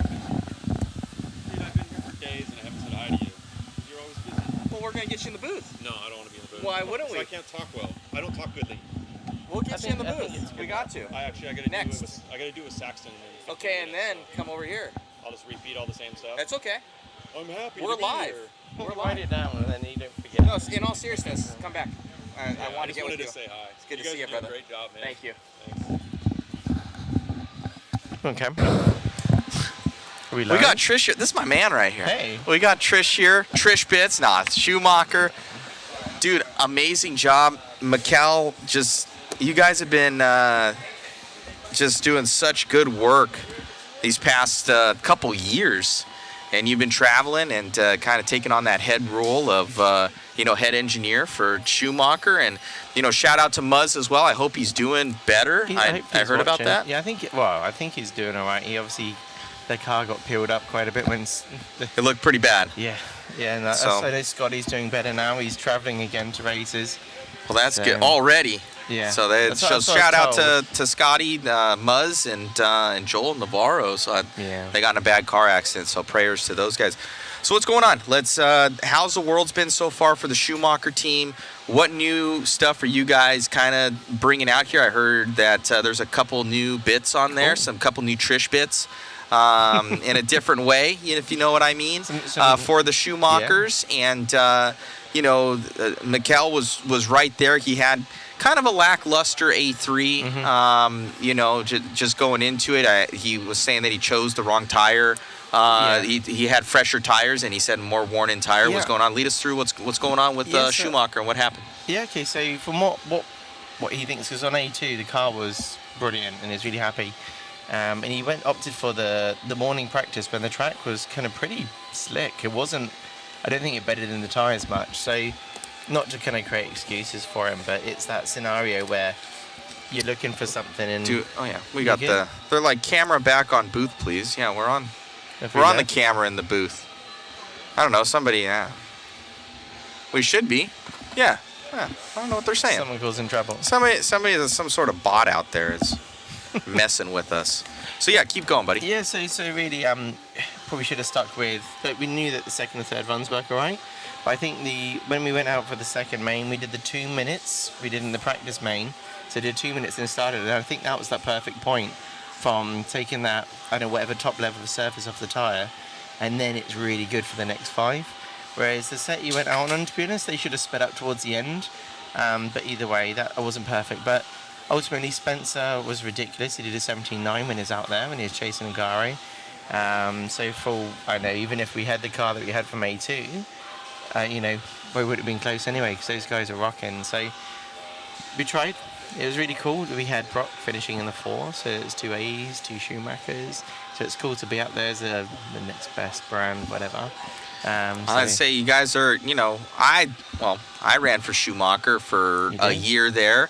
And the cars were so different back then, and they're still different now, but it seemed like more so back then. They were very, very different for kind of the tracks we were going to. You guys have been focusing a lot and definitely bringing Brock on and Cavalieri on for kind of the U.S. style tracks. I think has been helping, that market here, as well as kind of the design that you guys have been, kind of moving forward with. Yeah, what is actually after we had that really race together, and it was really clear we needed a gearboxed car with a motor in a certain position or that. And kind of went back with the basis of we need to have like a dirt car, let's call it, compared to we've been getting away with belts and dual drive for a while. So we kind of went on trend with that, with the view that maybe we'd do like a belt drive, like carpet car.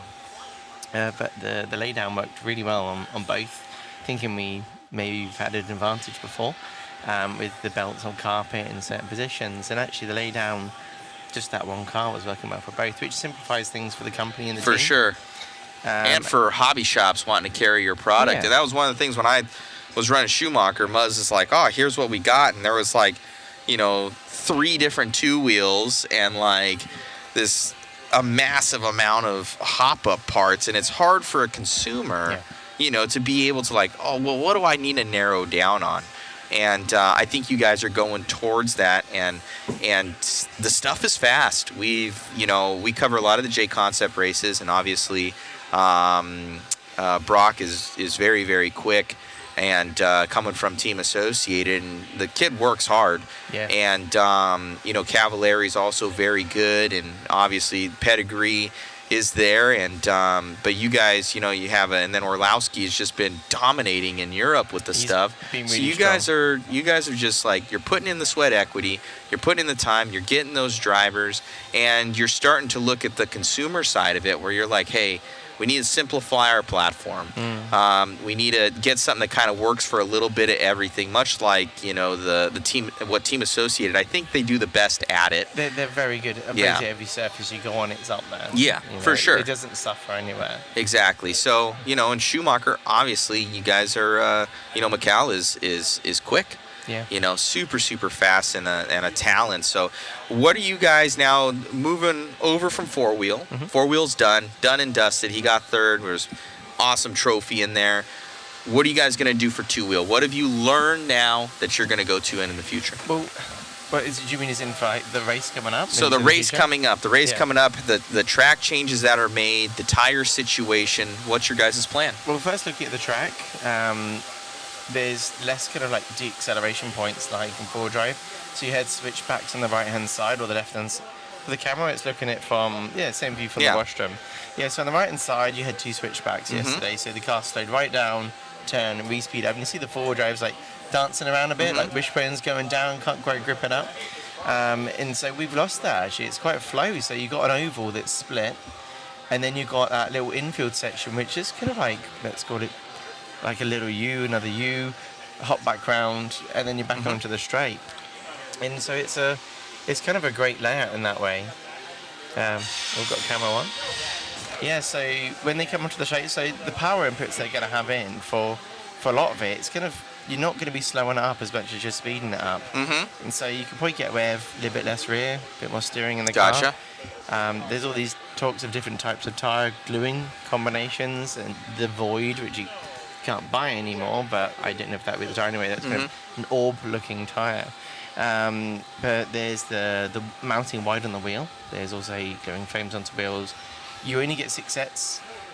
You can't do up every combination and then have multiples of what you want. Normally you go do a worlds and try the various things that you thought, right, we'll glue some, we'll unglue some, we'll punch some inserts, whatever.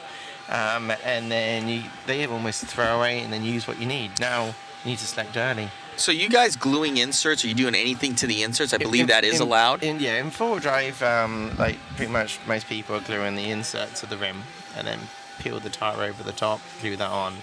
As for like two-wheel drive, I think in the warm-up, we all played with both types, and to be honest, it's quite a big difference on when the grip came in from the glued insert to not glued, because I think the foam's moving around, it's expanding, and it's not glued. So it'd be interesting on this, what we like. When we went to do four-wheel drive, so they'd had some club racing here before the event started, and then obviously watered the track, prepared it, and then they started the event, and the grip was very low, as you could see. Now they've moved a few bits on the track, they've kept the nice bits, but the track hasn't been running for a day, so it'll be really interesting to see what the grip's like when we start. So what we've learned from the warm-up was, at the beginning of the warm-up, it didn't have a lot of grip, and it got better. So we're kind of thinking along the route of where were we then, go back on a few things. So it's going to be interesting. I'm thinking, because the track's going to carry lots of speed, it's all going to be about having a little bit of side grip. Nice forward drive, but you're already rolling the car. But good steering, always good steering. In forward drive, we saw a lot of cars, they'd mid-exit, rear end kick crown, if they just touch a bit of dust and not on the quite right line. And there was that issue actually between Mikal and Dakota, where there was a protest that was made. Yeah. And we actually had replay where IFMAR's president came over, team manager from Losi came over, Roar president and referee came over, and we were all looking at it. And in my humble opinion, I don't think it went anywhere. But kind of what the others see is Dakota hit that where he was coming around and just goosed it. Yeah. And his rear end just started to come around, and Mikal was right there. Yeah. And came in and just barely just tapped him. But it was already kind of over rotating when it happened. So we did it in slow mo and everything like that. Standing in the corner, but I didn't have slow motion eyeballs. But you could have saw something happening. Michael collected. I'm like, well, Michael wouldn't hit him if he was still going in a straight line. Correct. Because they were in the acceleration zone. So correct. I thought, well, he must have spun out enough to Michael, because there was a gap just before that No, point, we and then- we saw. We had it on Yeah. camera. We did slow motion, frame by frame. Mhm. You know, we're shooting at 60 frames per second. That's So, cool. you know, we were looking at it and how he came through, and then he even checked up. Like Yeah. he stopped for a half second Mhm. and then went. Yeah. You know, it's like, oh crap, you know. But it was a pure racing incident. Yeah. You know, from Yeah. in my opinion, I think that's the way that the Yeah. officials Same as ruled on it. Ungaro, he caught that pipe, unfortunately, and Michael touched him, but then it was kind of like, because It was Dakota thing had 50-50. happened. Yeah. Yeah, so he's just like, well, he's lost it, he's spun around, like, wait, off you go. And some people are like, oh, he shouldn't have waited. I'm like, well, if he hadn't have waited and he cracked on, and let's say the ref calls one way or another, it's like you're not one in the right way. Like, Yeah, it's yeah, like for this sure. There wasn't would have been a clear. question or a question mark Yeah, there. so he's So yeah, stuck in. very clean drive out of Orlowski yesterday. We're looking forward to today. So what of the other drivers that are out there? Obviously, you guys look at everybody. Who impresses you? You know, from the other teams of you think that's going to be a threat, other than kind of who do you think's kind of a dark horse going into this one from just other teams, just purely so from one guy I've always everywhere? had an eye on. It was the warm-up TQ two-wheel drive, Aiden Horn, right? And he's showing form, like really good form. Like he's quite an excitable guy. You see him and he's fist pump and stuff like that. But when he's on the track, you know, serious stuff happens and he drives around really good. So Aiden Horn will be an interesting one to see how he gets on. Someone's saying, "Show us your bits." Yeah, show us your bits. That's You very know, nice. maybe not for this program.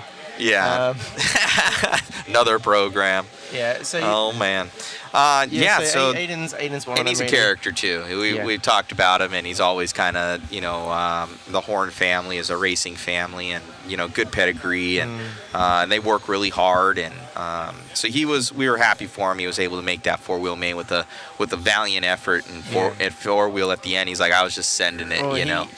He was quite a few places down. Yeah. That last round really worked. Deserved to be in there after how I've been watching him drive at the warm-up and things. It was really, really good. But yeah, as for other teams, it's the dark horses aren't really there. There's the obvious choices that are going to be in the top 5 that you imagine that are going to be fighting. And then really if if the last round, 5, works again, like I don't know if they're going to change anything. So they run 5 rounds today, but I understand they're going to change it so there's a longer practice on the last day. And then they're going to immediately go into qualifying, so the track stays nice. That might mean actually there's less of a difference, whereas in four-wheel drive they had the 2-minute practice, then they clean the track, the repairs, and then cars went out, gripper gone again. Yeah. And the heat 1 went out. Brilliant, Sensei TQ'd. It's 11 seconds off the previous TQ run. Yeah, we saw that when they went into that first one, and then you could see like Horn really benefited from that switch up. Yeah. You know, where they ran it backwards because the first heat was like wicked slower than the next one. These guys are within tenths of each other, so when you have that kind of advantage, they re-break in the track. You know, that's huge. We had somebody on here that says, "What is the Restream bot?" So it's the chat from the other chats. So we're streaming to like 12 different locations right now. And some guys are asking, where are you guys seeing this stream from? We have a master stream that we read from that grabs everybody from everywhere. And we brought in that bot, and it should show you kind of all the comments. So if it says Restream bot, those are just other comments from other places. So for everybody that's out there. So going into it, Trish, like what's your experience? What do you think of hobby action? You travel all over the world with Mikkel and many world championships with him. What do you think of this facility and what they've done? How does it match up against others? Just going by what other people's reactions are who've been to a few, they're so impressed. Some that haven't done a Worlds come here, and there's a lot of stickers on walls and things like that. It makes you feel like you're in that right atmosphere. It gets a lot of people excited really when you have the big hobby action sign at the beginning of the building. Yep. It's not many places in the world that you walk up to kind of like where you'd see a Walmart. There's a massive RC car place. Walk into the shop, air conditioning's there, so that's nice. Loads of RC cars, bits. Walk through the door, all the pits on your left, track on your right. That gets anyone excited, even if you're only a little bit into RC, it kind of puts you in awe. So they've done a really amazing job to present the track well. They've got the AstroTurf or carpet in between, obviously the track to kind of smart on that all up, and I know it's been really, really good. Been No, good. yeah, it's been good. What's your thoughts on Tiregate? From the first event, Yeah. I guess it still follows on a bit. You know, we're limited to 6. Obviously, it's a big shadow that's being cast, isn't it? That people always talk about.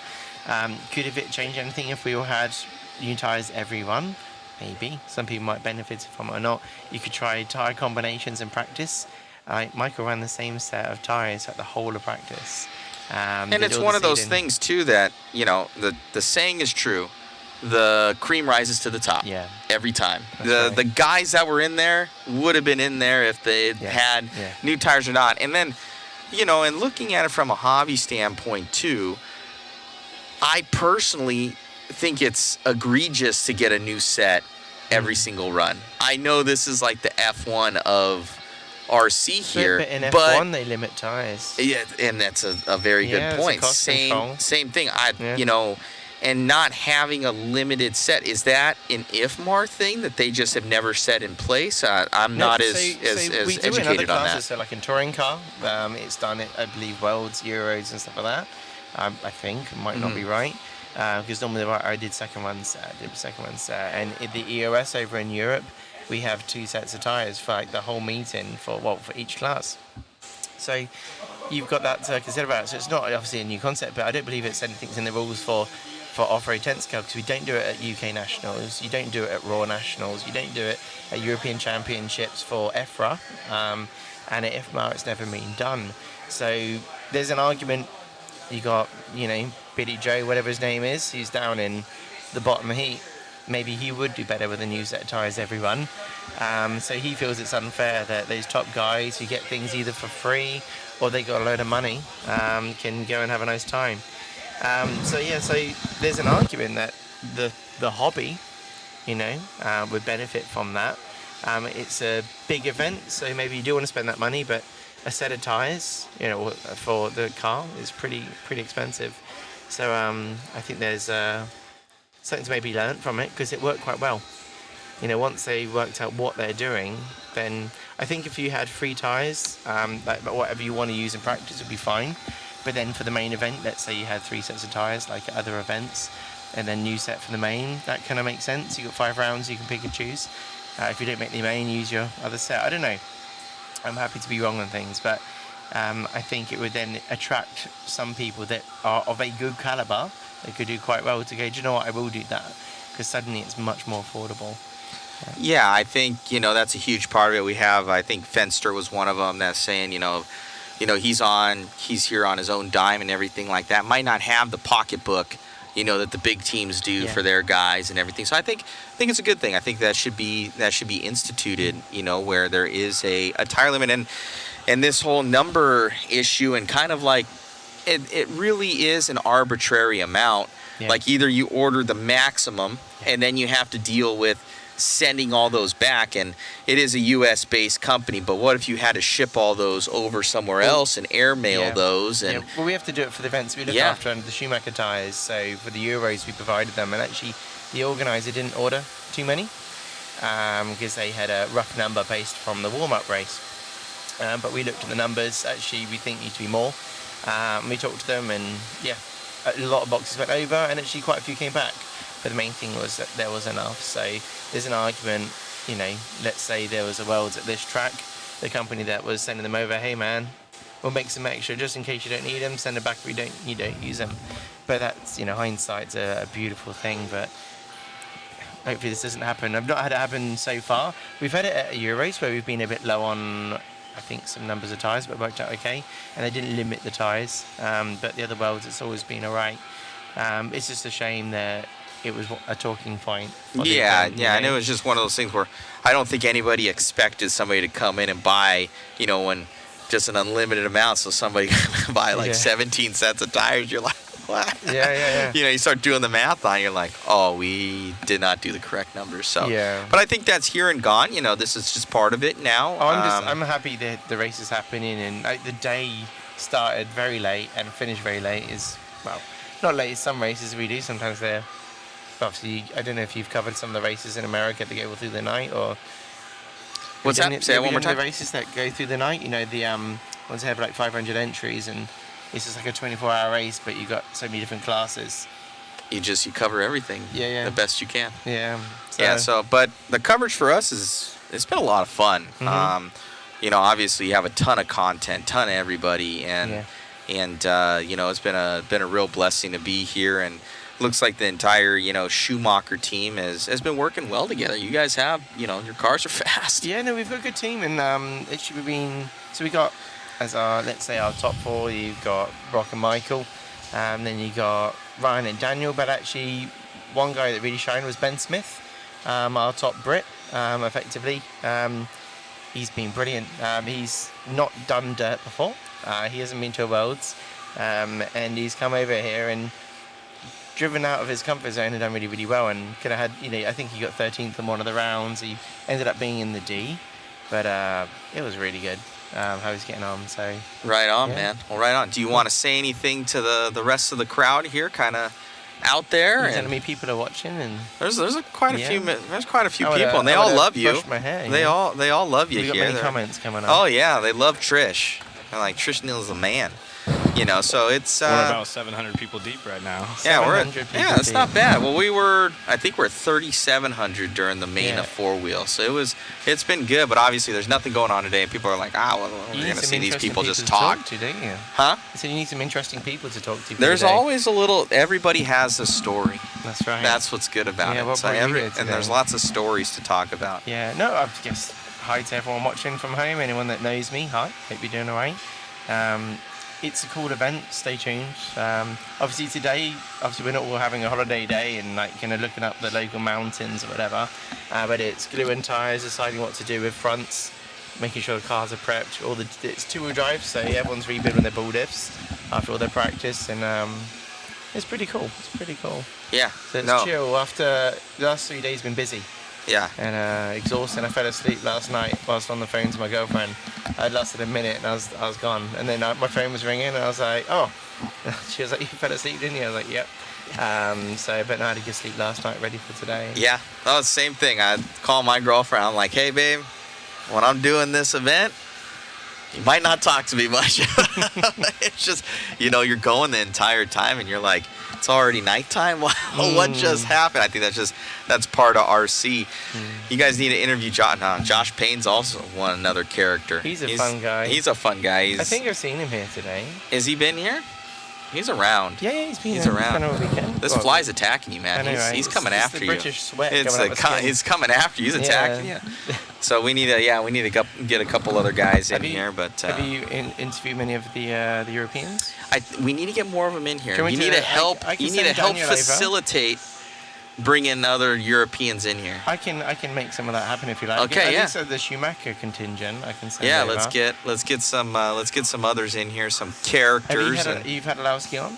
I have not had Orlowski on. Yeah, we had a little interview with him, I think with Zach, and kind of talking about everything, and but yeah, we'd love to get him into the booth. I'll see what I can do. I'll just send them over. They can queue up. Awesome. Let's go, man. Thank you, Trish. Take care. Appreciate you, buddy. See you soon. So, guys, we're gonna try and get some more interviews here. Trish is gonna track down some people. I want to try and get.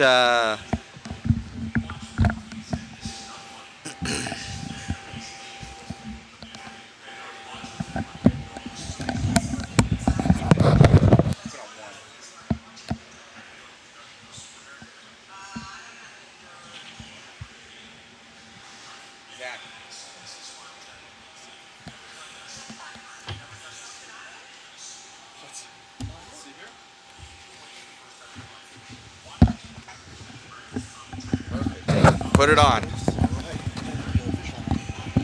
Well, without further ado, Sean Ireland, that's amazing. I think you guys are going 33. Is 33 or 32? 32 so far. 32. Amazing effort by all the team. We had a graphic up earlier. I don't know. I don't think we can pull it up right now because Zach doesn't know the computer as well as I do. But Team Associated was nearly 40% of the field from what we saw yesterday. You guys coming out here full swing, and it shows 1 and 2 world champions. Yeah, it feels good. We put a lot of effort in. Obviously, we have a lot of guys back at the shop, engineers that work on products, lots of engineering meetings. We have a lot of losses ourselves. We all come back on Monday morning and figure out what went wrong, what went right, and try to improve on it. But to come here at a World Championships and obviously have a victory early is very satisfying, and it's enjoyable. That's what we do. It's amazing, man. And we had Trish in here from Schumacher. We were kind of just talking about the company brands and everything. He was like, yeah, 2 Associated, 2 Schumachers up there. And looking at Schumacher push, they've done a huge push in the market. We were talking about how Team Associated has kind of the most well-rounded vehicle platform for kind of everything, whether it be turf, carpet, dirt. You guys really go into that where you can use one platform with a couple little small changes here and there and really be competitive on any surface. Yeah, we did that on purpose.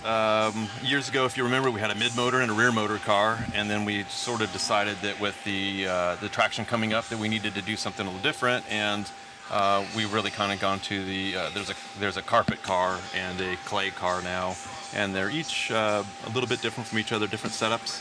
And we've done pretty well with that. One car doesn't fit every track, but the tuning window is generally large enough that we can get most tracks to work pretty well. And we're not running 3-gear tall transmissions anymore, stuff like that. So it's more laydowns, laybacks. But the cars are working well. Obviously, the tires have gotten better and better. The grip's gone up. We've got high traction clay. So we're doing our best, trying to keep that operating window big enough that everybody can enjoy our cars, go fast. We like seeing a lot of guys at the Worlds, 40%. I didn't know the number. Mm-hmm. That's great. But we're also really focused on getting the average guy something that he can drive and enjoy and have fun with and hopefully advance through the ranks. No, it's definitely going that way. And I would say and especially Brent Thelke, he's been obviously an avid racer forever and team manager for a long time. But I've seen Brent, he's always looked for the young talent, and kind of culture that, especially with, like, for instance, Spencer Rivkin. Yeah, Spencer was one that Brent found and brought on. Obviously, we took him to the Worlds in 2015, hoping that he'd do well. We didn't expect expect him to win, and he did. He's done that a lot. We have a lot of young guys that are brought up. Brent's only our American team manager. We also have Craig Gresher here, who does our European team management. And we've got the Hall brothers both here doing well, and the Carups are here, and we got 15-year-old in the A main, and it's all because we look for young talent, try to nurture them, help them, and the ones that got it, try to bring them along and see how they fly. But yeah, to be 15 and make an A main is really impressive. Yeah, no, most definitely. And he's got 2 world championships, 2015 and 2019. Who's this? Spencer. Spencer's got 2015 and is it 2019? Yeah, he's got 2019 at Hudi Arena. Was it Slovakia? Yeah. I'm not okay. Yeah. So I know kind of we had an interview with him last night with Zach, and kind of almost right after the win, and you could see the emotion that was there, where he was this close to grabbing that 4-wheel drive Worlds win. Yeah, it's really, really tough because we're all super happy for what Davide did, and he came over and he drove great. A lot of good battles with Orlowski and obviously with Spencer in A3. But we all know coming in that there's going to be one winner, and then everybody else is going to kind of wish they did a little bit more, could have done more. But Spencer is very, very mature. He's a great racer. He's done this a lot, and he knows the work was actually done earlier. He was starting 5th on the grid, trying to compete with somebody that was starting 1st on the grid. And when you start a few grid spots back, it's tough. You have to come through some of the best in the world and beat one of the best in the world. Stephen Hartson did it back at A-Main. It can happen on the last lap he was 6th, and I remember the jump pad. In 2013. Nuts. And I think that was against Jorn Neumann, or was it Nayato? I think it was one of the two. They all came over. It was crazy. We didn't think we'd won. We thought we'd lost, and in the last lap, we find out we'd won. That was pretty crazy. It can happen. You can see that Spencer was within a second. Oh, it was like thousandths of a second of what he didn't make the lap by. But putting on a show for the crowd was like, it wasn't like Davide checked out with it and he was gone. It was a knockout, drag out to the end. It's one of the best drives I've ever seen. I've been doing this for my entire life, and I've seen some good drives, but in person to watch that and then to see him reeling in Davide, was really, really impressive. He was on point. He was inch perfect on a lot of turns. Got a little hairy a time or two. Collected it back up. But this stuff is hard. I think we all know it. Everybody that's had a transmitter in their hand knows it's hard. And I think you heard the crowd. In some of those instances when he made passes or made got close, it's really hard to keep focused when you hear that many people, hundreds and hundreds of people gasp and screaming. And the cheers. And he's the local favorite. Yeah. I don't know how he does it, but he managed to do it, and it's really the same for Davide, right? Lots of pressure with somebody coming up on you. And mentioning Davide, he is now, I think it's history that he's now the reigning 8 scale and 10 scale. You know, he's got one in each at the same time. Yeah, I believe it's correct that he's the first guy to go back-to-back in 8 scale. Yep. And then he's the first guy to hold 8 scale and 10 scale at the same time as well.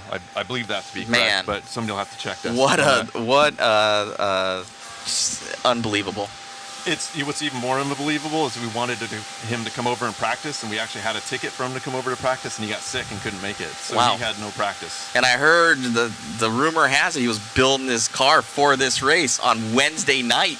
I think Nuno was probably wrenching hard and getting his car ready. I think that's correct as well. He doesn't even race 10 scale, and he's out here, you know. And it was what a drive for him. Team Associated, you guys, you're racers at heart.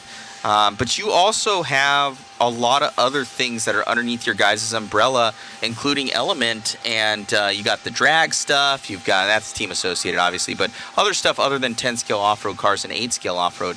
You guys are in a little bit of everything. Anything on-road coming from you guys here in the future? That's kind of on the back burner. No comment. We're always working on stuff. All right. Obviously, we have 4 brands, really. Team Associated makes both race cars and ready-to-runs. Okay. We've got Element making the ready-to-runs. We've got Factory Team making all the option parts. And then Reedy, obviously, with all the electronics, motors, batteries, chargers, accessories. We're working on a lot. We have really talented engineers that go to town and try to make stuff go faster. We know a half a tenth is important. So on the racing side, we got some really, really great guys here doing that. On the ready-to-run side, we know that's kind of what helps pay the bills. It's difficult to race without some revenue coming in somewhere else. We spend a lot of money traveling around the world racing with people.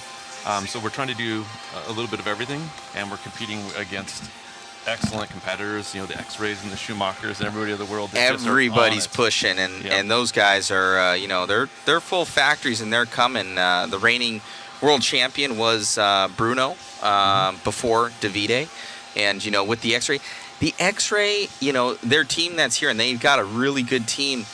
I don't know if they figured out this surface yet, and I'm just looking at it. And Bruno's very, very talented, but they never looked like they were in the hunt like the Schumacher and AE was, and even TLR at the time. Yeah, my understanding is that Schumacher spent weeks over here in practice, so it's not really a surprise that they were kind of up to speed more quickly. I spoke to Bruno. I don't have a really extended relationship with him, but I spoke to him quickly just in the hobby shop the other day, and he said it just took him a little time to figure things out. But once he figured things out, you could see, I think he finished 3rd in A3. He was up there, and he was going pretty good. His car looked good. And a lot of that's just his talent, too. He can make the car work well. But that's the tricky part, it's your car has to work, the driver has to work. You can't have mistakes. You can't have somebody crash in front of you or throw you off, because every couple tenths of a second, even over a 5-minute run. I mean, we were laughing about the 5th round of qualifying. I think there were like 12 guys with a 5.11. Right? 12 guys within a second unreal. After 5 minutes. It's unreal. Yeah, it's close. You cannot miss a corner. It's unreal. So guys are currently bringing it up. It'd be stick radio. So I've heard this a couple times, and even who is it? Fee Long. Mm-hmm. His hands are too small, so he can't use a pistol grip, so he uses sticks, and he's wicked fast. The kid's like 7. Yeah. he's small, and he's a talent. And but Davide, and I've seen, I think Boots runs one. A lot of more Europeans than Americans run it. What do you see in those differences between that and pistol grip? And you've been in this longer than me. What's the generation of those radios, and why people choose which? Do you think, other than maybe just being comfortable with it? It's really probably, unfortunately, the nationality that you grew up. So I'm old. I raced in the 80s, and back then, if you were generally Asian or European, stick radio is what you chose. It was the Americans that kind of went to the brown box wheel radio back in the day. And that was Futaba, right? Futaba. Yeah. Yep. So that's what a lot of us started with, and we put a slot car handle in the back, and then Futaba and Sanwa and KO back in the days. We had some really good pistol radios, and all the Americans gravitated toward it. It's probably because it feels like a car. You got a wheel to turn. But as you go to international races, so like the guy that always beat me was Masami Hirosaka. Oh, yeah. You beat everybody. One of the best ever. The GOAT. but I do think there's something to it.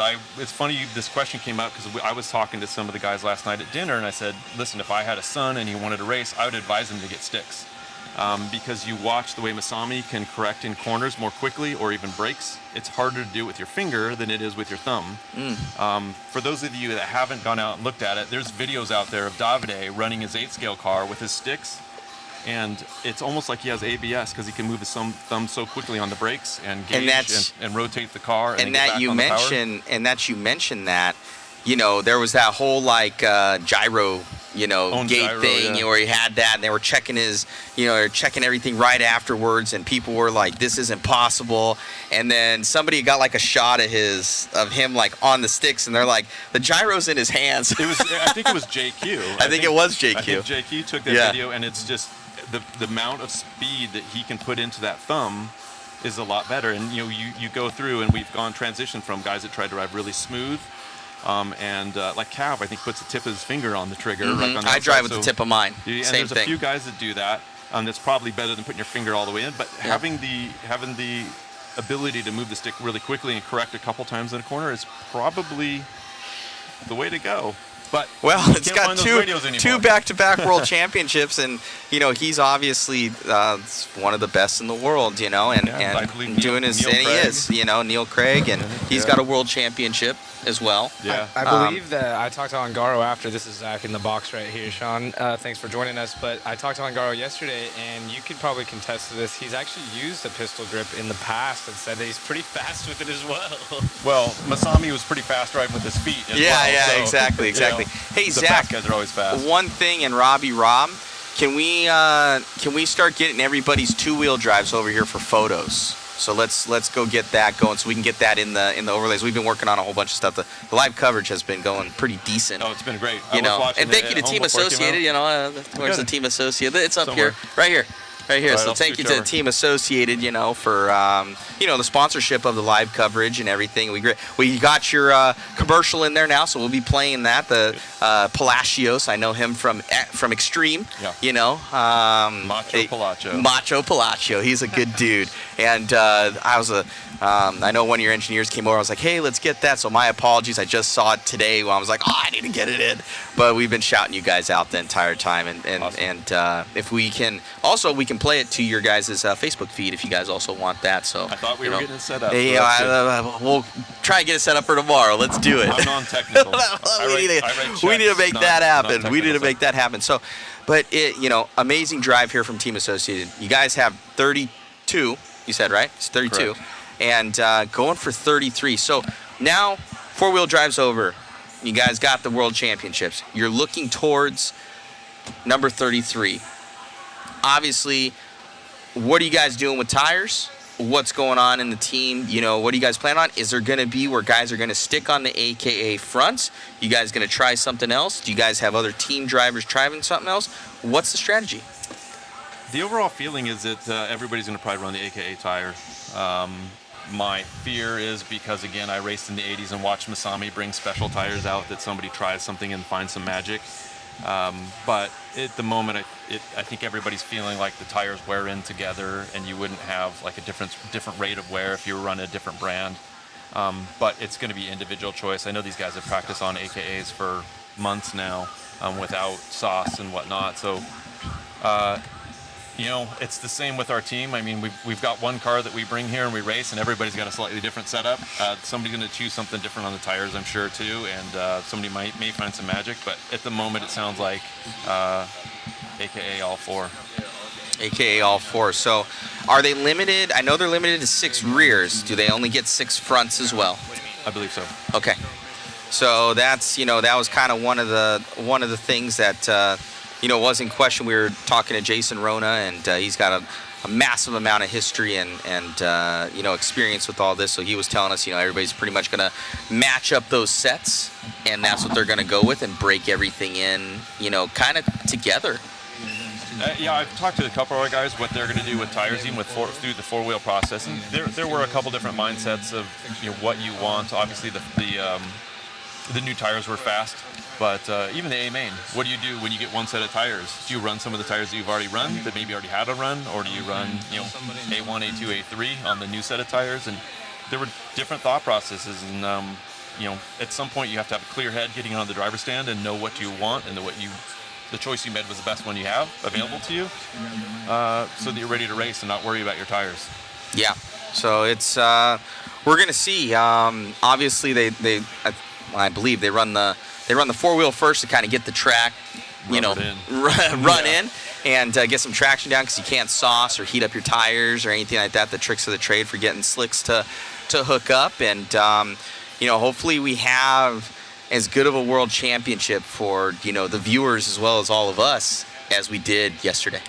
That's the hope, right? I mean, we watched a Worlds go to A3 and down to the last corner.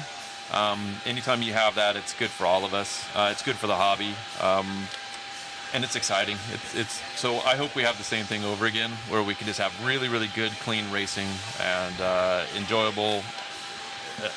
A well-deserved champion, and everybody else that felt like they contributed and did well. Awesome. Yep. Well, we're looking forward to it. We're going to be getting some more pictures here. We're going to track some more people down. Thank you, Sean, for joining us in the booth here. And, we're going to rock it, and I'm sure you guys are going to rock it this weekend and shooting for number 33. As Ongaro said, we'll try. Thank you, my friend. All right. Thank you, buddy. Thanks, Matt. Thank you. All right, guys, so we're going to try and track down the Mugen car. We have been getting totally bombarded by you guys. It looks like the pictures for the Mugen are on Red RC. So shout out to our friends over there at Red RC if you guys want to go and check that out. But we're going to try and show it live for you here. Yeah, go and get him and try and bring the car. Bring the car.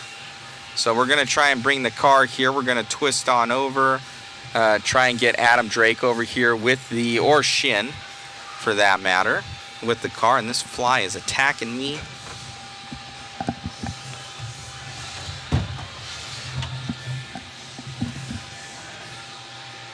All right, everybody, we start having all the drivers with their 2-wheel drive blankets and up to the driver's stands, and we'll start getting some pictures.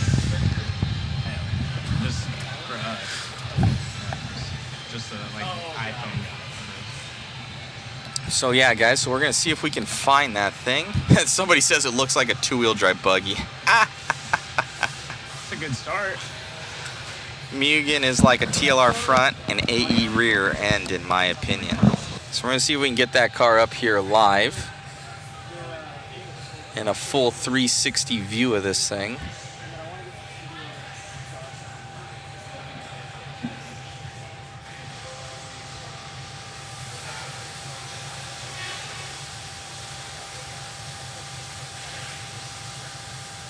We don't know yet. I don't know where Wayne is. Looks like Wayne's on Wayne's screen coming up. Oh, he's coming up here. Drake, Sweet. People are saying it looks like a TLR. It looks like a Schumacher. Oh.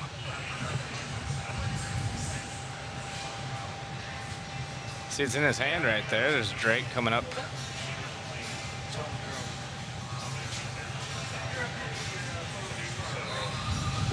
Oh. Come into the zone. It's got Shin's paint scheme on it, I see. Yeah, we already have mod parts for this thing already ready, primed. All right, so you guys can see the photo from up there. Let's transfer it over. So, well, it looks like a 2-wheel drive. Yep. We got Adam Drake here from Mugen. Shin, obviously, he kind of alluded that you guys might have something. He's running 4-wheel drive. We thought it was a new 4-wheel drive. He's like, no, it's a TLR with these shocks on it, I'm guessing. And this thing looks beautiful, fit and finish. So you guys might have something coming here very, very soon. Talk us through what's going on with the Mugen two-wheel drive. Yeah, so we don't have like an official release date yet, but as you can see, it's basically a production car. There is, always some fine tuning and tweaking that needs to be done. And with Mugen being a full-on race company, we don't have the corporate world pressing us for dates. We're gonna do our homework and make sure everything is correct, fit and finish is good, quality is exactly where we want it. This has been a long-term project that Shin's been working on for nearly 2 years. And again, we just took our time wanting to make sure that everything was correct and to the Mugen standard. If anyone's built a Mugen kit, they know there's no reaming and shimming and cutting and grinding. The kit goes together without any of that extra work that needs to be done. So yeah, we're excited about it, and we hope, and based on the coverage we've seen so far, everyone at home seems to be pretty excited about it as well. No, most definitely. I can already see just rotating stuff in here, and nothing's tight, everything's super smooth. The shocks feel amazing. Like you said, fit and finish, obviously from Mugen is top notch, and a lot of those features that we see, we got a front sway bar on here already. I'm sure it's going to be coming decently standard in the kit. They got rear sway bar on there as well. The adjustable pills they're in the square design and shifting those around. Yeah, the diff's easy to access. Yep. There's a lot of unique Can features. I take off the body? Yeah, of course. There's quite a few unique features. There's a lot of stuff that's also similar to other cars on the market. But there is a lot of stuff that's really unique. The rear shock standoff, the front spindle is quite a bit different. Camberlinks have inserts. Can we use a 7mm, take off the wheels and show the... Can you give me a 7mm wrench? Okay, oh yes, thank you.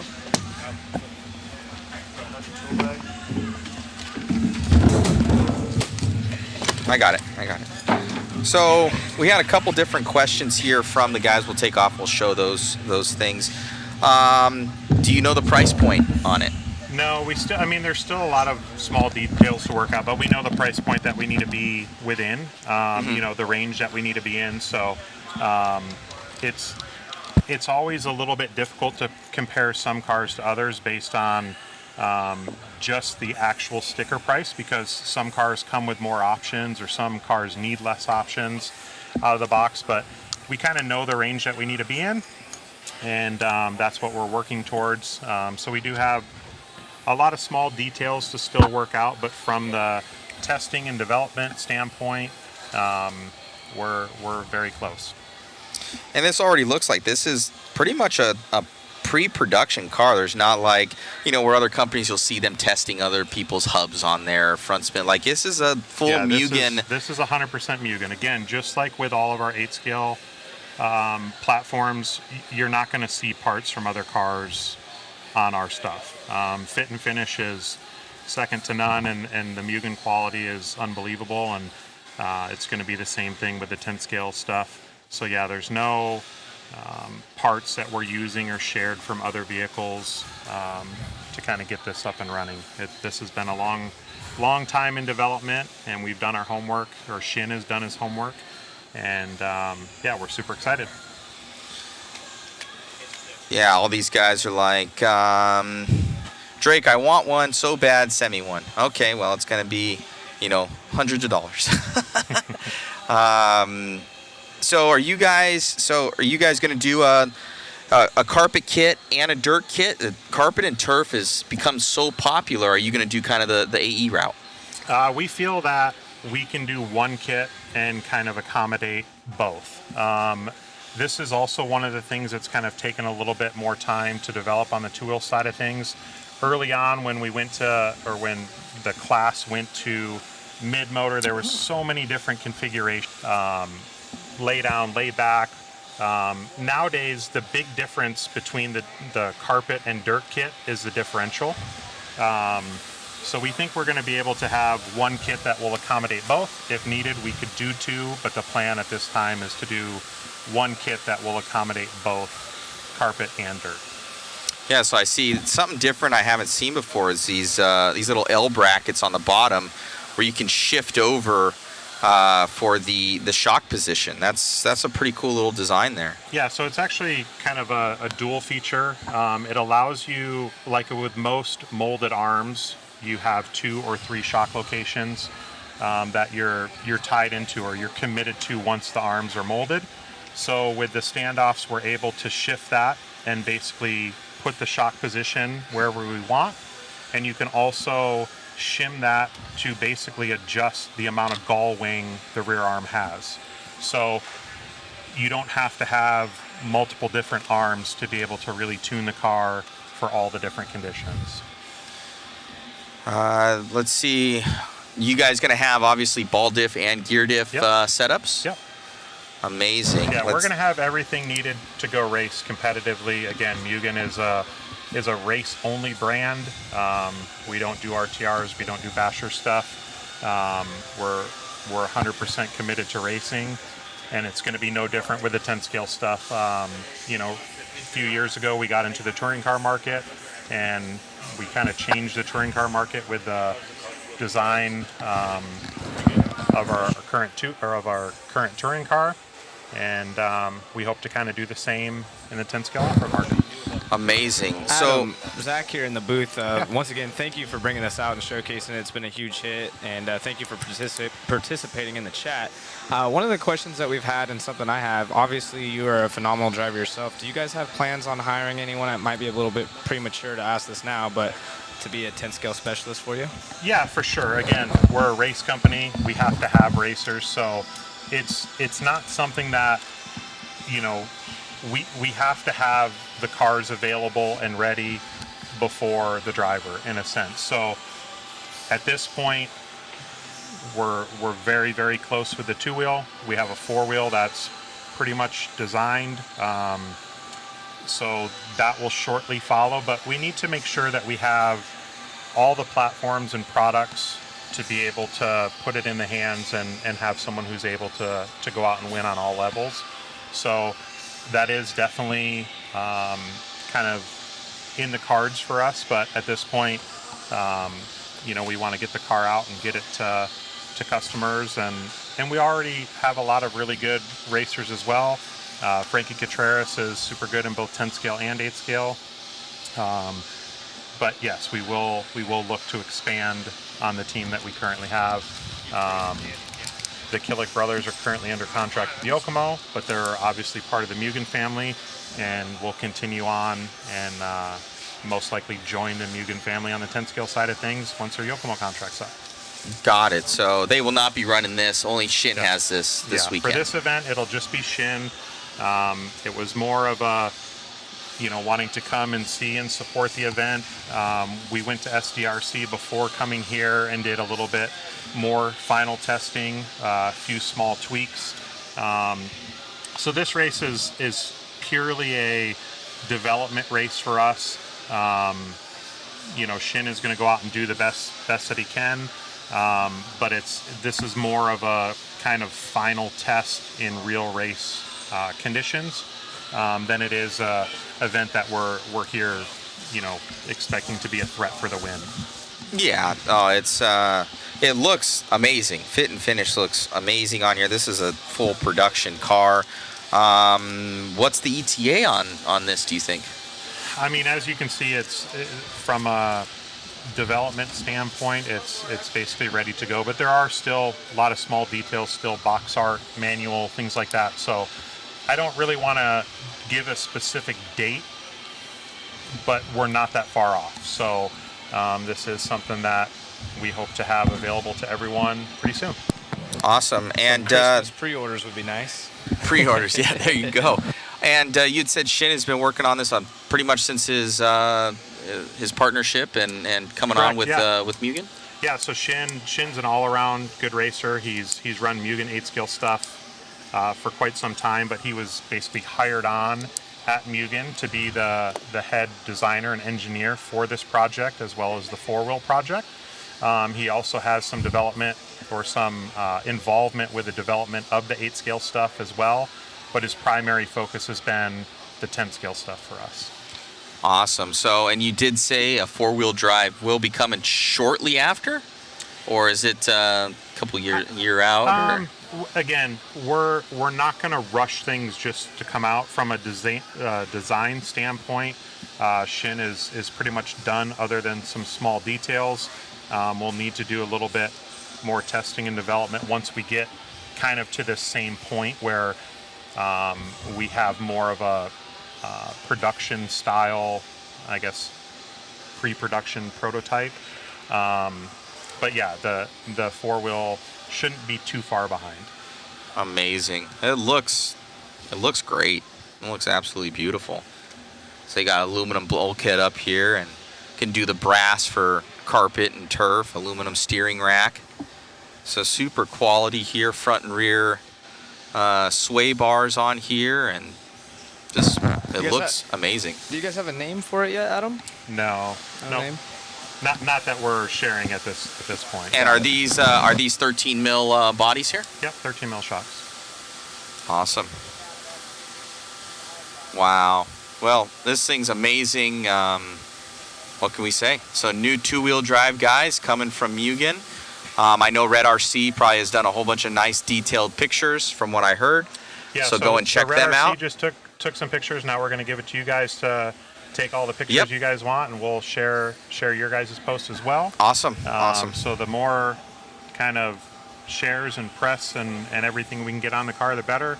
I wish we had all the information where we could give the details of the exact release date and price and everything like that, but I think it's pretty awesome that Shin was able to share his race car that he's running this weekend and kind of let everyone fondle it.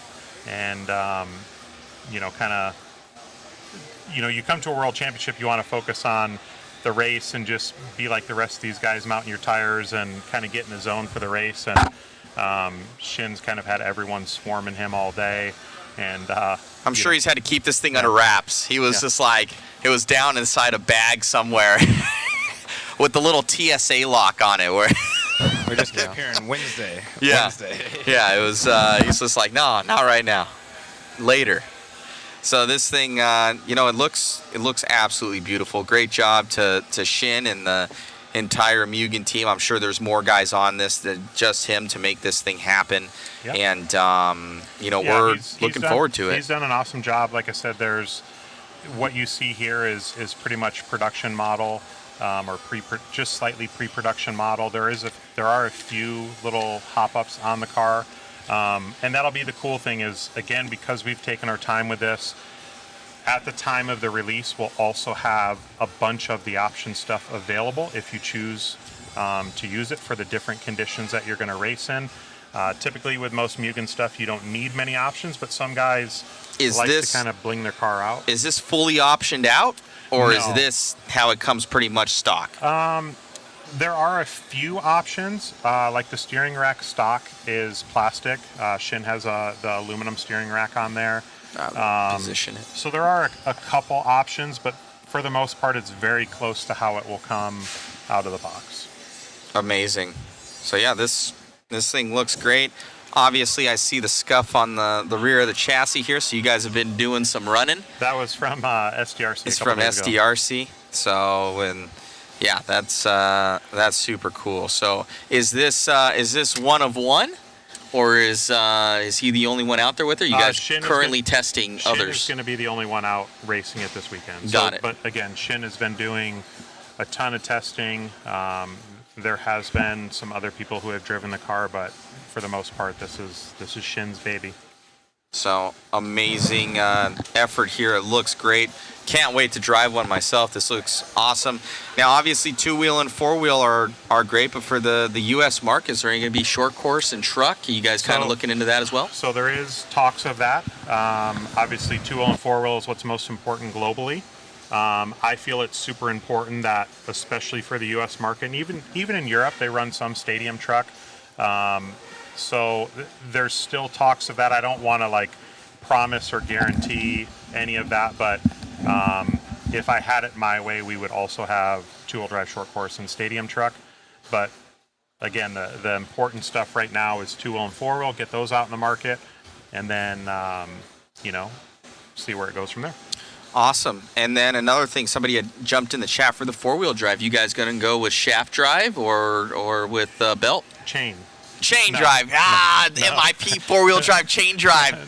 Let's go. It'll be shaft driven. Shaft driven. Okay, so center differential. I'm guessing in that slipper has some sort of, or I know X-Ray has like a limited slip center diff. So that's been pretty cool. So we have a lot of little things too that again we'll share more as we get closer. There's a lot of small details to not only the two-wheel but also the four-wheel that will be coming that are going to be unique or that are unique and new. So even though you have it in hand and you're checking it out, Shin paid a lot of attention to detail, and there's going to be some stuff that's when we're ready to kind of release that information and announce it to everyone, it's, I think, going to get people even more excited. Man, it's I can just feel it. Like you always just, I don't know why RC racers do this. You just feel the shocks, but it feels smooth, man. It feels good. Just everything is nice and smooth. It looks great. This is a very, very nice production car, and dude, amazing. Shin's over here looking in the background. He's checking it out, and it's everybody's loving it. Gas truck, yeah, there we go. That's the next one, Shin. Gas truck, two-wheel drive. Adam, being that we have you in the booth real quick, we'll take the opportunity. Obviously, we've already crowned the four-wheel drive world champion. Who do you think we got in two-wheel? I think two-wheel is going to be just like four-wheel. I think there's going to be a lot of guys in the mix to make the final, and it always kind of seems like it comes down to 3 or 4 guys that are in contention to win. I think starting position is always important. You got to qualify good to put yourself in a good position for the 3 finals. Obviously, Spencer always runs super good here. Dakota's been super fast here. Ungaro is fast in anything that he drives. I think Orlowski probably feels like he left a little bit out there in four-wheel drive, so I think he's going to have that little bit of extra hunger or chip. And same with Brock. And then also Mayfield. Mayfield has been really, really strong here at times, and he got it together in four-wheel and ran his time in the main event. Even though he wasn't in the main that he wanted to be in, he ran super good. I think he learned a lot from four-wheel, so I'd expect to see him in the mix as well. Awesome. Well, thank you, Adam. I'm sure you're loaded off to a race somewhere tonight. No, I'm going to be here all the way throughout two-wheel. Awesome. I figured I made the trip out here. Why wouldn't you stay? Yeah, I was able to check out this facility for the first time. I feel like I've been here 100 times because I've watched so many of the Well, hopefully you've been liking the coverage this weekend. Yeah, it's been awesome. I literally I haven't been able to always be glued to it, but it's been playing in the background, whether it's in the garage, living room. So if I'm going from one room to the next, I hear you guys in each of the rooms. So it's been awesome. I appreciate all the coverage, and looking forward to two-wheel. Awesome. Well, thank you, Adam. Appreciate you. Thank you. I got a new two-wheel drive, guys, here. Thank you. Sponsored by Mugen and Shin. We're going to give this over to Shu so he can grab some awesome photos of it, and it will be posted soon on Mod Live Media on Facebook and Mod.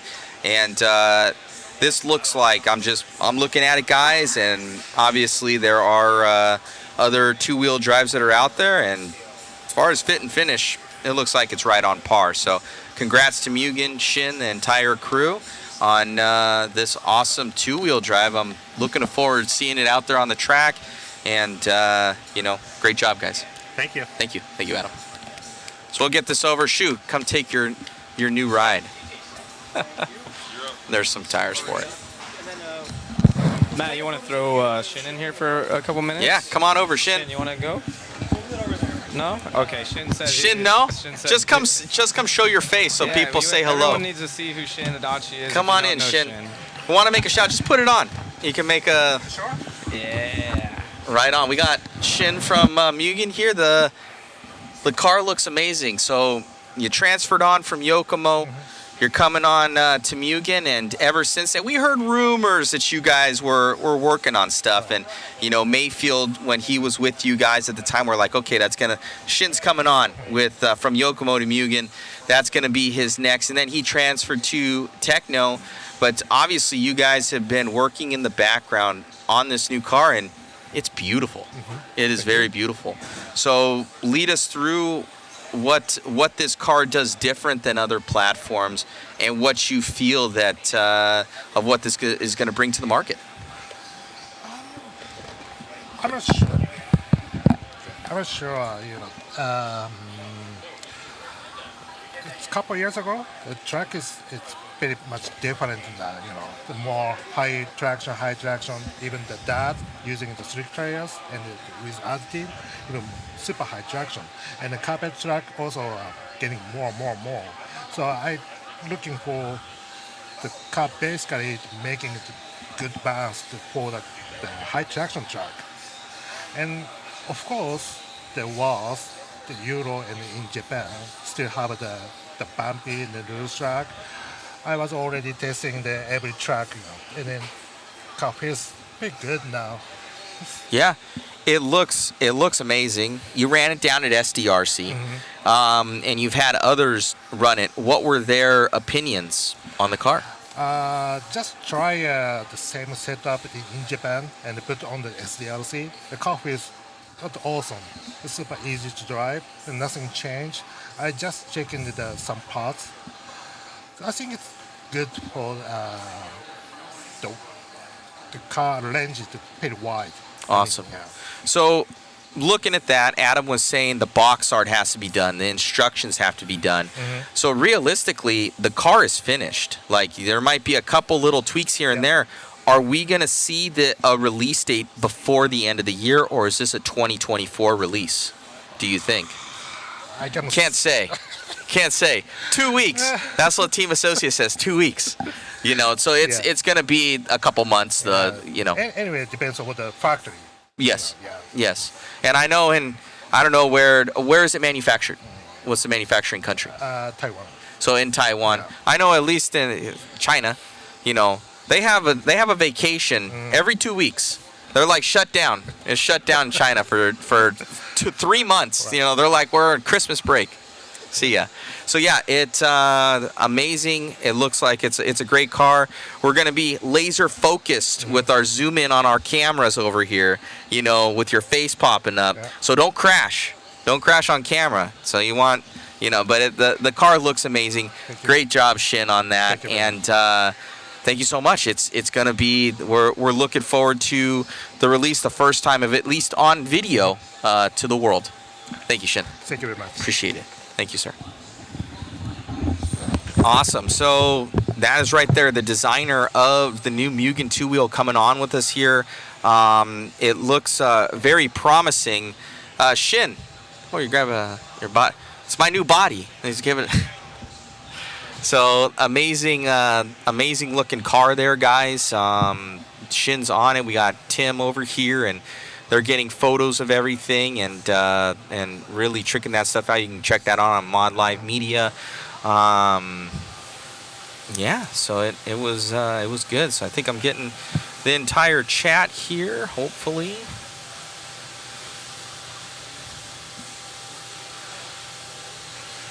So amazing looking car there, guys. Transfer us over there, Robbie. Rob, who else has a camera? Let's shift it over, camera number 1, to focusing on the car. Let's see if we can... hey, Chris. Get a hold of him. Point camera number 1 at the car and him taking photos. There we go. There we go. Tell him to zoom out and remove the Dasani bottle. There we go.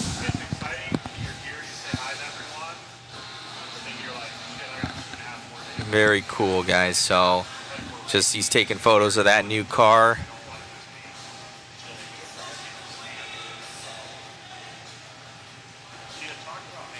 Nice presentation. No revolution though. So no new hotness is what you're saying there, Christoph. It looks really good. And I think one of the things is with two-wheel drive. There's no doubt that the TLR, the 5.0, it's a very, very good car. I think it's current national champion. I want to say that it is. With Dakota driving it. And their four-wheel drive is amazing as well. But their two-wheel, it's been kind of lacking that. You know, they haven't made many revisions over the years. That Thomas has told us that. You look at it. And Team Associated currently comes out with a lot of updates and facelifts to their car and kind of what their team has done. And I think in the racing community, everybody's kind of looking for that, right? They're looking for that newness, you know, some sort of facelift. I do a lot of, obviously I own Mod, and we do a lot of production products and everything like that. And you know, guys are always looking for something new, something hot, and it reinvigorates the community. So that new two-wheel drive, it's you know, just looking at it kind of out of the box is very, very nice. You know, it's got kind of, you know, you look at it, it's got kind of some elements from a little bit of everything. Why would you not? They're going, you know, like Team Associated or TLR, or Yokomo for that matter, Kyosho, and you look at everything, and then you also add your own flair to it. And I gotta say that everything was so smooth. So I don't know if that's because it's just Shin's car or that's how it comes out of the package, but everything from the hinge pins, I could feel just twisting those in there, to the shocks, and just everything feeling so free. We'll see if it comes out of the package that way when you build it. But it was very nice, very smooth. So, and when you're driving these cars, you just want to be connected to the car. That you need to feel the car when you drive it. So sometimes you don't want to be white knuckling these things. And two-wheel drive modified is the hardest platform to keep kind of wrangled. So if they can keep you know, a two-wheel mod, you know, underneath control, and in the U.S. market, two-wheel drive stock is very good, so it kind of translates over. No name for it yet there, Tyrone. You see if the trail's adjusted. I did not look. It looked like it had swept from arms, almost like the TLR.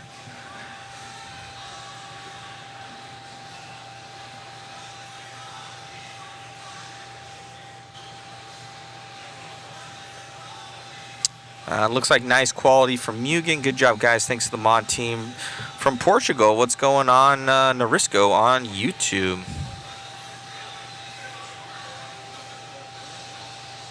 Torque specs for the kind of smoothness. Yes, most definitely. Oh, so we got, looks like we got Shu over there shooting photos of the, of that new car. You can see those flashes back there. Focus on with the joystick if you can there, Robbie Rob. Camera number 3.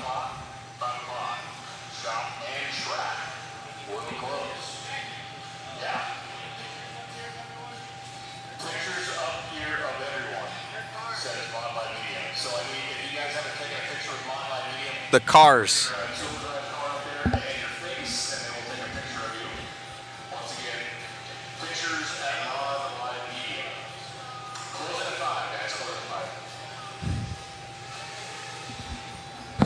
Run all the way in on it?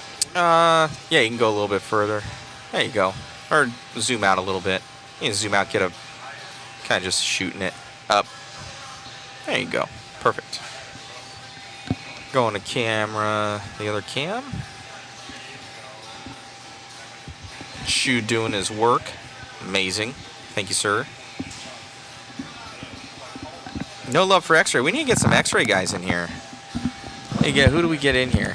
Let's pull, we need to pull Ty, Gord, or Bruno, or Martin Bayer over here. Where's Zach at? Let's get Zach over here. Talk to, yeah, we got Associated in here. We got Mugen in here. We need to get TLR in here. Who do you want in here? Schumacher. Get Zach over here real quick.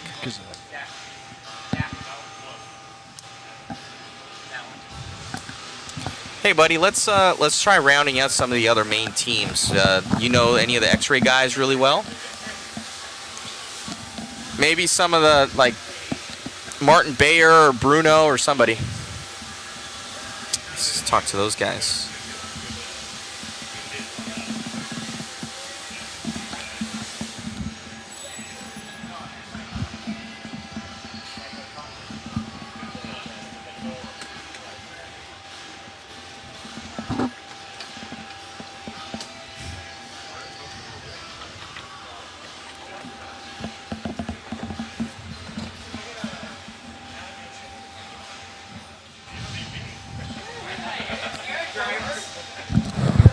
Yeah, I'm gonna switch it off. Fisheye. What are you on? You're on 3? That's fine. You can still shoot that. Oh yeah.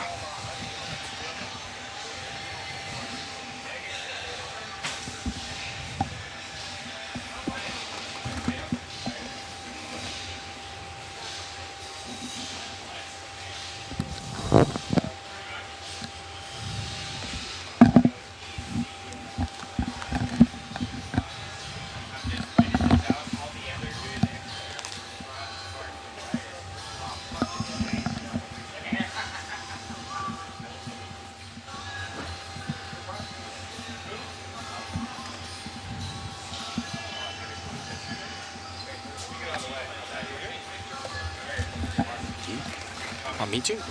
Okay. All right, Robbie Rob. Let's go ready? to camera number 5. All right, you guys are on. Well, everybody knows Martin Bayer. Got Curly here from X-Ray. You're a large team here. Cars looked amazing. You guys had Bruno in the main, and but we can't take any photos of the X-Ray cars. So you guys are working on some stuff. And now we're coming into 2-wheel drive. How is 4-wheel drive for you guys? And what can people look forward to from X-Ray? Well, hello everybody first.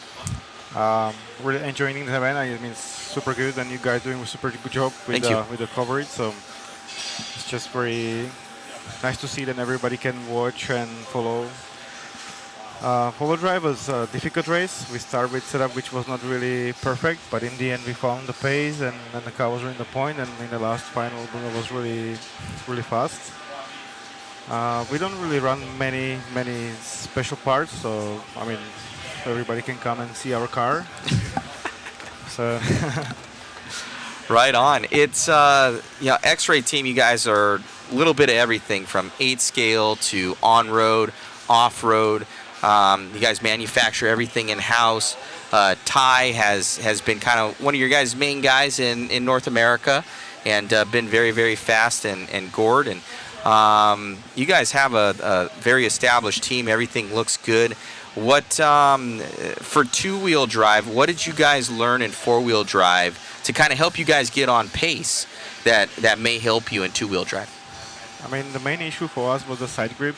I mean, the forward and the steering was okay with the car, so we were looking for more side grip to be more consistent for the 5 minutes run. So I think in the end we understand where it is and what we have to do for 2 wheels. So I hope this will help us a lot to improve into drive since the beginning. Very cool. We have some chats coming in here. Something new that we haven't heard of much is El-Saram, the new speed control and motor, or just speed control? For the moment, it's just the speed control. It's a completely new project that started already like 4 years ago. And this year we come and we show up with this new amazing project. It's something new, something nobody make until today. So what is different about this new speed control platform? I mean, we don't use any fan. It has a special system for the cooling, which is on the bottom of the speed control. We have the LCD display on top, which basically tells you all the data after the run. You can see after the run what was your battery, how much it drops. If you feel maybe like in the end of the run I have no power, but then it's difficult to find it. Where was it? Was it the motor or the gear ratio was wrong? And it's basically our speed will just show you all where was the problem. if the battery drops down, if the battery is too used, if the motor was too hot. It also, after the run, sometimes you feel like maybe I just use not enough turbo. So it just shows on the graph basically how much turbo did you use, how many times did you engage. So it just helps to make you better setup on the track. So I think this is something that nobody has yet, and it's just super easy for us to understand what's going on. So. Amazing, amazing. Are they looking into motor technology as well, or is it going to be a package that people can purchase? And are you guys going to go? There's a lot of modified racing in Europe and around the world. In the U.S. market's a lot of stock racing. How are you guys going to infiltrate that market? I mean, we are on the beginning, so we are learning, and we started already very good pace, which I'm super happy. And also, we are in the future working on the motors, which the project started already this year, but it will take some time to bring the whole combo. And I think end of this year, we are going for some race in the US to enter the stock and to see how it will be good. So far, the testing was really good with the stock class, and I think we can perform really good. Awesome, awesome. We have people commenting, when will the new XB2 carpet car come out? It should come in maybe 1 month on the market. Unfortunately, the plan was to run the car here, but it was not able to make it on the time. So we're running now our old two-wheel drive, and in about 1 month should be on the market brand new two-wheel drive, which is almost new car. So. What are the changes from the old car to the new car? We were looking for more easy car, more rear traction, and the car which don't need to be really set up that much for many multiple surfaces. So I think it's a pretty cool car, and I can't wait to run this on other races. You're like, I wish I had that car right now. Yeah, I mean, I did some testing at home. We do this for a very long time, testing of this car, and the car was really good. So I'm really sad we didn't make it for this race, but I'm looking forward for next race. Amazing, amazing. When can people, like you said, a month, when will the next big event that you guys will be racing it at, do you believe? I think the biggest next event is maybe in the Europe is EOS, where we go, and then maybe Carpet Florida Championship in Florida. Awesome. Yep. Oh, yes, that beach line. Yep. Amazing. It's a good race. So. Amazing. Oh, most definitely. Those guys are awesome. It says, sounds like a great ESC. Ask Martin about the upcoming IFMAR GT World Championships. Yeah, I wish I could go there because it's a good fun to drive this class, but unfortunately I have no more time to go for so many races because I have the family at home and I need to spend also some time at home, so I just cannot I know the feeling. I know the feeling. I wish I can, but it's not possible. Right on. So let's see. We don't need something about setup. Anything new else coming out from X-Ray in the coming months that you guys are currently working on? Anything new with four-wheel drive? We're coming out soon with the on-road class with a brand new X4, which we work on it for a very long time. So I think this is a pretty impressive project. And yeah, we're coming also with new four-wheel drive, couple changes, and then brand new two-wheel drive. So there is always something. Always something going on in the X-Ray camp. We always try to improve to get better and to share this with our customers. So. I love it. I love it. Well, your guys' products obviously speak for themselves. Fit and finish and quality is always, top notch. The X-Ray hoodie, everything like that. What are? Okay. Frank Roots. What is your thoughts? For the two-wheel drive, World Championship, and looking at all the racers, what would be your top 3 pick? You kind of just looking at it, just not even X-Ray, but just the talent that's here. What is your opinion of who's looking really good? The competition here is super high. There was a couple drivers who really prepared for this very, very hard, and I wish I can say. For me, always the pickup will be my guys. I mean, of course. I mean, that's normal. Well, Bruno's in there, Tessman. Yeah, I mean, Bruno and Ty, they are super good drivers. Yes. So I hope they find their pace. We give them good setup, so I hope they can be for me on the top. I headed the top. So obviously, very tough competition. It is a World Championships. Yeah. Thank you so much, Martin, for joining us and letting people answering a couple questions. Good luck to the team, X-Ray team, in your search for two-wheel drive worlds. Yep. Thank you very much. Thank you, sir. Thank you. Awesome, guys. So we have Martin Bayer here from X-Ray, lead designer for the X-Ray cars. I think we have Frank Root heading on in here for TLR. Oh man, he's even got the Worlds hat on. I might have to trade him.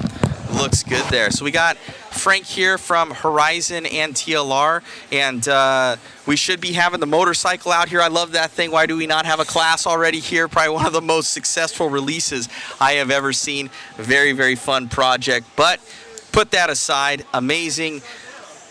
Man, the World Championships, what's your thoughts on the World so far and how the team's done? Dakota was very fast. Tollard kind of impressed a lot of us. You know, he had some health issues. Lead us into four-wheel drive, how you guys have been doing, and we'll go from there. Yeah, so obviously the race went okay for us. Not maybe as good as we had hoped. Dakota's been awfully fast on clay and kind of came in with pretty high expectations for how we would finish and fell a little bit short of that. I mean, I think our cars were really good. We finished 6th in the main, 9th in the main, won the B, so 11th and 12th, and had a lot of guys putting in good runs. So it was a little bit of a bummer to not finish better, but we just missed it a little bit with Dakota, and Cole had a couple of just small mistakes that kept him from getting a little bit higher. But super proud of both of those guys and a lot of the guys on the team for how they run and continue to fight through the week so far and make their cars better and improve on their driving. And I know everybody's fired up for two-wheel because we feel like we got some good momentum going into that. No, most definitely. Obviously the TLR four-wheel drive, you worked on that project intensely. I've driven it. It's one of the best four-wheel drives I've ever driven, and just the competition level out here is outstanding. You know, on Garo, just with the sticks, everybody's talking about the sticks, and you know, Dakota's so super fast. And there was that one incident with Orlowski in the corner that probably dropped him down a lot as far as the where his position may have been to kind of be a little bit more lethal, I would say, in the main events for positioning wise. Yeah, he had a couple of runs that were, you know, maybe he needed to get a little bit better scores on, you know, on Monday. But on Tuesday morning, he was on a good run. He was leading on the pace that he was on. Would have got him right at that TQ for round 5, and that would have started him 2nd or 3rd. And yeah, Orlowski and him got together. I wasn't a big fan of it, and it's unfortunate. Didn't really work out for us and didn't really hurt Michael. So yeah, it's in these races these days, starting from 9th, you need some help and some good fortune. And Dakota did get that in A3 and was able to get a 4th from 9th, which is pretty solid, but didn't get it in 2 out of the 3 and had some bad luck in the other ones. And it happens. I know he's not super pumped on it, but I think it's got a little fire lit under him to come into two-wheel with a little extra motivation.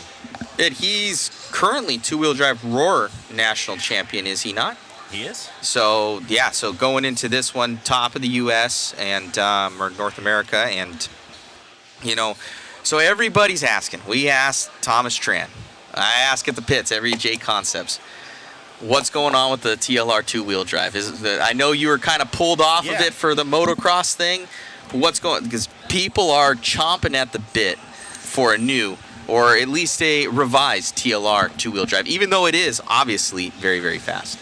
Yeah, I mean, I think that's the good thing is that the car that we have now, this 5.0 Elite, we have a couple of parts that we're fitting on from the four-wheel or making some adjustments to the front end, but all the parts that we're running are commercially available, and the car is really fast with a couple of modifications to it. So that's the good news. What we have now is more than capable of finishing at the top of any race in the U.S. and the world. But yeah, we're, you know, in a perfect world, you build a kit out of the box and it doesn't need those modifications, and that's something that we're going to continue to work forward with on all of our future projects and kits.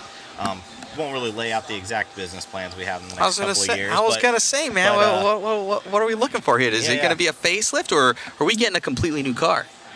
we're a little overdue for some upgrades. We have more than a couple coming. If Cool. we'll put it that way. So that's about as much as I'll get into it. But yeah, we're not done competing and racing by any means, and we have new stuff in the works, and can't wait to get it out here and see how it performs. Amazing, amazing.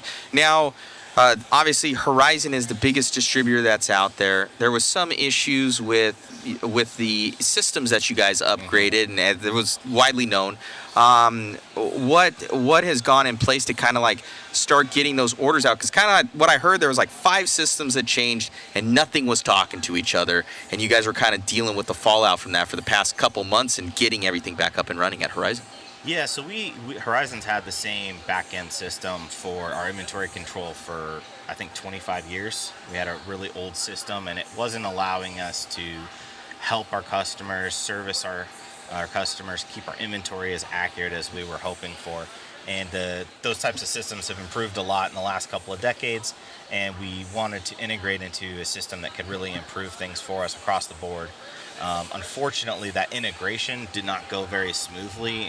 We did a lot of testing, we spent a lot of time on it, and things happened that we didn't expect or felt like we're out of our control, and it's really a bummer for us because we, at the company at Horizon, we pride ourselves on customer service and being on top of things. I think, almost any hobby shop will tell you order from Horizon before noon on a Thursday, and it's going to ship by Thursday evening, or whatever day of the week you place your order. So for us, it's been extra hard because it's not only not gone smoothly, but it's kind of the antithesis of how we like to look at ourselves in the industry and what we try to do for customers and dealers. The good news is, this is our number one thing that our company is working on as a whole. People are working on it daily. We're finding ways to improve the system, get things integrated correctly. A lot of the stuff has been fixed, and we're continuing to work through some stuff, but it's getting better each day, and before you know it, we'll be back to not only the Horizon of old, but even better than before. Right on, right on. Well, I know Pride's been a huge supporter of mod and kind of fifth scale stuff that we do and everything, and we're do a lot with that, and it's a shame to see, but we understand those systems and stuff, and it's doing anything like that, and it's talking to each other is a huge thing. So hopefully all gets up and running again. So knowing what kind of 4-wheel drive happened, what are you guys kind of preparing for with the you guys own AKA now? Yep. We know that nothing was there was Larry obviously took fault of the numbers weren't quite right. I'm looking at it, and I'm kind of I think there kind of should be a limit on maybe how many sets there are, just from a pure racer standpoint, and kind of more of the guys that are more on a budget and can't do one-run tires, which I think is ridiculous personally to just do one runs. What are you guys doing? Everybody's, even though it is an open front tire, everybody's sticking with those AKA fronts. Yeah, I think most people are going to probably end up on AK fronts just for whatever reason on clay. Whenever you mismatch rubber, it never really seems to work out. So there's some people who are potentially going to try like a 4-wheel drive AKA front, and then their AKA has a newer 2-wheel drive slit called the Void. So there might be a little bit of people messing around with that. And I'm sure the guys from J Concepts and Proline will give those tires a try, but I expect most people will likely end up on AKA slicks. I think for myself, I'm totally fine with the limited quantity of tires. I do kind of wish that the free practice wasn't limited, like the limitation on what tires you run and how many sets should start with CP1. Like I've done a lot of touring car races in the past with controlled tires, and open practice is open, and then when you hit your seating round, that's when you got to start running controlled tires. And like I said, it's do really... I'm sorry to cut you off. Do you know the psychology behind that, of why it is like that? I think for this specific event, they just don't have enough tires for people to buy 3-4 sets of tires for a free practice, so they're just limiting it. I just think it gets a little dicey when you're trying to decide whether you want to use a set of tires that you might want to run in a qualifier, in a practice race, or a practice run. The other thing is, to try different front tires, you kind of need to run them with new rears. You don't want to run new fronts and used rears. You're not going to get a good read on things. So it's going to make it a little challenging. I mean, I would really hope that in the future we just do controlled fronts on 2-wheel drive. I don't think there's a really good reason why those tires are open any longer. So I would love to just do pre-mount or maybe even pre-mounts in the future would be nice. Our wheel offsets are all getting pretty close. So yeah, that's, I think that should be the, 6-year plan from now. We're on pre-mounts, we're all in the same tires, and you get 2 sets for practice and 5 sets for racing, or whatever the numbers are, an extra set if you make the main. And I don't think anybody's in the pits, like I haven't heard anybody complaining that it's not enough sets of tires. It's the only thing that's been frustrating is that it's changed, the information's changed throughout the event. So like two-wheel drive, we know the number, everybody knows the number, there's no changes, there's no surprises, and everybody's way more okay with that going into two-wheel. Right on. Yeah. What are your thoughts on this facility and kind of what Larry has done here? I walked in here and my eyes just opened. It's ridiculous. Yeah, so fortunately for me, I've known Larry since he was a club racer out at Hobbytown in Gilbert, Arizona. Like, I grew up here. He, started out here. We club raced together. We knew each other. And when he was took over the Hobby Action store up the road in Tempe and then opened this, I'm like, well, if Larry's doing it, it's going to be right. And ever since we've been coming here, I've said since day one, this is the best track that we come to. Yeah. Once we got the tires figured out, the dirt was a little rough like the first couple of races, but once we got the tires figured out, they have the best facility, like pits, driver stand, announcer area, hobby shop. I mean, it's a true hobby shop and a true pro shop. They have a place for us to do tires. It's got AC. It's got food within walking distance, hotels within walking distance. I mean, airport's 15 minutes away. I mean, like, everything about coming into this event is just not replicated across the board at any other track that I go to. And I mean, something that I'll say for Larry is, like, we did have obviously a little bit of an issue with the tires this week. To me, not that big of a deal, but I mean, when that started to come up, I had no doubts that Larry was going to make it right for everybody, because that's the kind of guy that he is. And so I really just appreciate all the work that he's done, and any of the comments coming in negatively online or here are just, they're not fair, not warranted. And no, I think everybody's having a good time. It doesn't look like anybody's suffering for anything that's out there. And we had Mikhail Orlowski, one of his main things from his A3 is he said he was loose because of the fact that he ran new tires, and he thought the track was, would be better with it. And he goes, I should have ran a run-in set, and that was one of the things where, like, that was kind of, when they had the one-up racing race here, kind of the world's warm-up, guys were doing runs, and saying they dropped off past there, but things have changed, where guys are going deeper into it and finding those setups to be able to facilitate kind of where those tires are at, and saying that would have been better. yeah, I think the tires, when they're brand new, there's a little, they are very grippy, but there's a little bit of inconsistency with them. So when these guys are out there, like, let's say the A, B, C, D heats, like, they're right on the limit of grip, of control, of performance. And even if they have a little bit more grip, if they can't trust the car to be able to lean on it 100%, they lose speed that way. These guys are used to just putting it right on the edge, and that's where the speed comes from. So I could definitely see that with Orlowski. I mean, we've run some tires that have a little bit of time on them, not that much, and they've been pretty good. But it's going to be a little interesting in two-wheel. I think things might change up a little bit just because it's not four-wheel drive. You're really going to be dependent on that rear grip, and how far into the tire life that's ideal for that is something that everybody's going to be kind of searching for. And we're not saucing or heating or anything, but there are some tricks in that kind of tire program that everybody's going to be searching for to get a little bit of leg up on the competition. So we'll kind of see what happens over the next couple of days. Right on. So kind of looking at it, we have a couple of questions here for you, kind of really loaded, but this guy asked it 3 times. Can you please ask him, what do you guys do differently that stands out from TLR to Yokomo? Please ask this question. So he's asked it 3 times. So kind of just, I guess, the difference. Yeah, I mean, so for myself, like, I haven't run a Yokomo car in the last few years because I've been working for TLR. So it's hard for me to say exactly. I mean, I think we definitely have, in the U.S. at this stage, we have a much bigger team presence. So we have more guys running the cars, more current setups. We're at the events running in, the top of the field. And, Yokomo's not quite there anymore just because they don't have a team, a real big team in the U.S. at least. They have a few guys, but none of the top guys. So it's kind of hard to compare because it's not really apples to apples. I do think that our kits, we put a lot of pride in making our kits very durable, having like long wear metals, really quality plastics, fit and finish. Like if you build our kit out of the box, it should go together as good or better than any other kit out there. And then I think we also do that at a really good value. So your how good the kit feels to build and the quality of it for the price that you pay, I think that's where we kind of lead the competition. We're not the cheapest kit, and we're not the most expensive kit, but we feel like you're getting the most for your money when you build the kit and when you run it and find out the parts that don't need replacing and don't fail. And the variation of it is national champion multiple times, you know, with Dakota. So it definitely has the pedigree, and obviously TLR, Team Losi Racing, is amazing. Here's another one. There was, we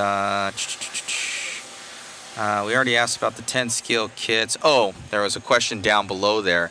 So one of the big news in RC world is David Ronnefolk has left Mayako. Yep. So are we going to see him at TLR possibly? You know, I don't know. Even if some conversations were happening, that's not really my side of things, right? You got to ask Thomas about that, or maybe Todd Hodge. He'll be here later this week. But yeah, I mean, he's obviously a super talented guy. It's just, man, it's tough, you know, to get all of these guys the salaries that they're looking for at the level that they can perform. And it doesn't take a long time for somebody to kind of not really drop out of the limelight, but not be on the top of the conversation heap, right? Like Ongaro's here and he's running well, and now you're going to talk about him maybe a little bit more than Ronnefolk coming from Europe because he's not here. Or I haven't seen him maybe as much as I'm used to.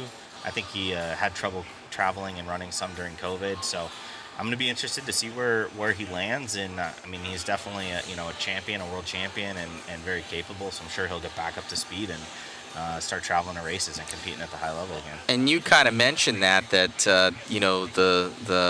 these guys get paid obviously a salary, and then I've done the math.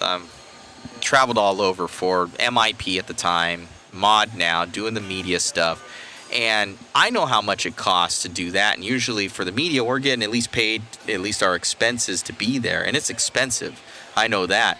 And you guys are going there basically for advertising, plus you're paying them. So those dollars, they have to come back, or they're coming into it's just real life that, like you said, that they have to be performing at top level to make it worthwhile for these companies to make sure that they're able to satisfy those salaries because they have to make sales. Yeah, I mean, when you sign a top guy like Ronnefolk or Davide or Dakota Fend or Spencer, right? Like there's, they earn some money as a salary. That's one number. Getting them to events around the world is a completely it's another number, and it's usually more than the first one because they're traveling, 35 to 45 weeks a year, right? A lot. They're traveling all over the place. You have somebody like Ronnefolk, I mean, he's got to travel from Sweden everywhere he runs, basically. So he's got to travel all over Europe, and then all the big races quite a few of the big races are here in the U.S., so traveling over here is not inexpensive, and then that's not even counting their equipment, right? Your parts, your tires, and then if they do what you hope that they do, they go out and win, then you got to pay them bonus money on top of that. So when you sign in one of those guys, you're not just doing it willy-nilly. You know that there's a big investment coming, and you got to understand that. And that's why you only see, usually a couple of top guys at each team, because nobody can really afford to have a fistful of those guys, and be competitive and continue to bring out the products. So yeah, it's a balancing act for sure. Hey, most definitely.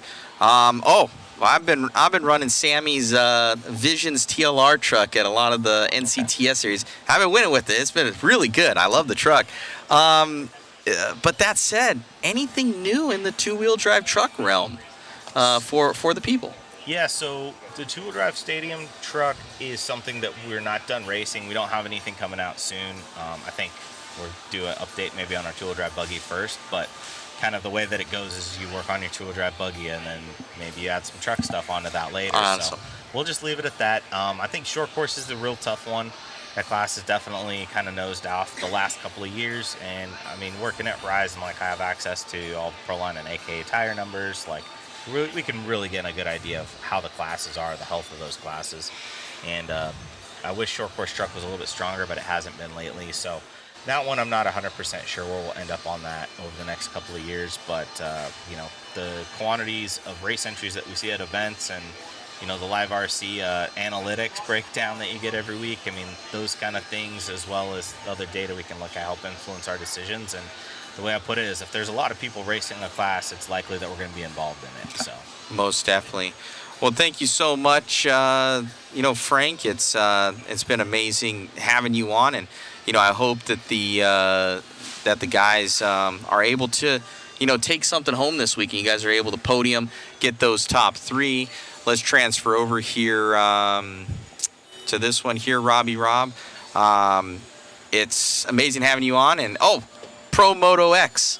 You know, when are we seeing more of those things, man? I want some more. Yeah, so we just had a bunch shipped last week, end of last week. So I've seen a bunch of posts from hobby shops that got them in stock the last couple of days, and then that's still not going to be enough to cover us from all of our back orders that we have. So I'm one of those. Next shipment's going to be like end of October, early November, if all goes to plan, and Wow. then more about a month after that, and hopefully we'll have just available stock by Christmas. But if we don't, I mean, we're just making as many as we can, as fast as we can, and we're not rushing anything. But we're, man, we thought it was going to go good, and we had Nobody could imagine this good. I mean, and that's the thing is, like, normally we come out with, you know, a new truck or a new on-road car. Like, we have something that we sold that's similar enough. We can get a pretty good idea about the numbers, and we're going into it. You know, we might be 10% off, and we were like 400% off on this. Oh, man. I mean, we did everything that we could to get the right number, but man, it's And just been amazing. What's been kind of the main holdup on kind of the production side? Is it electronics? I hear that takes a little bit longer, you know, than the actual car. You know, it's because everything's done in overseas. And then there's the shipping stuff. But I hear that the electronics take a little bit longer. Well, the electronics don't take that much longer to manufacture, but not everything is manufactured in the same warehouse. So, like, the electronics have to be manufactured somewhere and then installed in the vehicle as a secondary step. So that does take some time. But things like, let's say a drive shaft, right? It's got to be lathe machined. It's got to be CNC machined. It's got to be. I very well know. It's got to be. Yeah, it's got to be hardened. It's got to be assembled. It's got to be sent somewhere to have it laser etched. And anodized parts go through a similar number of processes. So some of those metal parts, they actually take as long, if not longer, than the electronics. So yeah, we ordered them as fast as we could. It takes us about 90 days to manufacture anything from the time that we order it. You can get, you know, one-off stuff, you know, quicker, but a whole vehicle like that, it's pretty much 90 days across the board. And yeah, and then we have freight times, you know, from Asia to the U.S. It takes about, you know, 6 to 8 weeks on a boat. Wow. So you kind of, you know. It starts compounding. I know the feeling. Yeah, and unfortunately, you know, I'd love to be able to order it one week and have it in stock the next, but that's, you know, just not possible with the way that things are manufactured. So. Well, most definitely, Frank. Well, congrats on all the success on the MX. I hope that we see more races with those here in the future. I'm sure that we will. Run Huckleberry, I know you guys are doing a special little thing down there. A shout out to them for they're doing like a little series thing, giving one away. I think you were down there. I announced down there, and dude, it's amazing thing. And hopefully, you know, I'm sure we're going to be covering more TLR guys this weekend. Thank you for all the hard work on the platforms. Hope to see a new two-wheel drive and a two-wheel drive truck here soon. Thank you for all the support from Horizon Hobby. You got it. Thanks, Thank you, buddy. Alrighty, guys. So we're going to get, I know, IFMAR Moto class when? Frank's going to be part of it. 2 years. Okay. We'll switch out. We'll get this going. I think we need to get. Do you know Luke Prattley? Do you know who Luke Prattley is? We need to get him as well. We'll get that. We'll get Luke Prattley in here. I'm gonna get out of here, guys. Yeah. And then we're ready for mounts. What's wrong?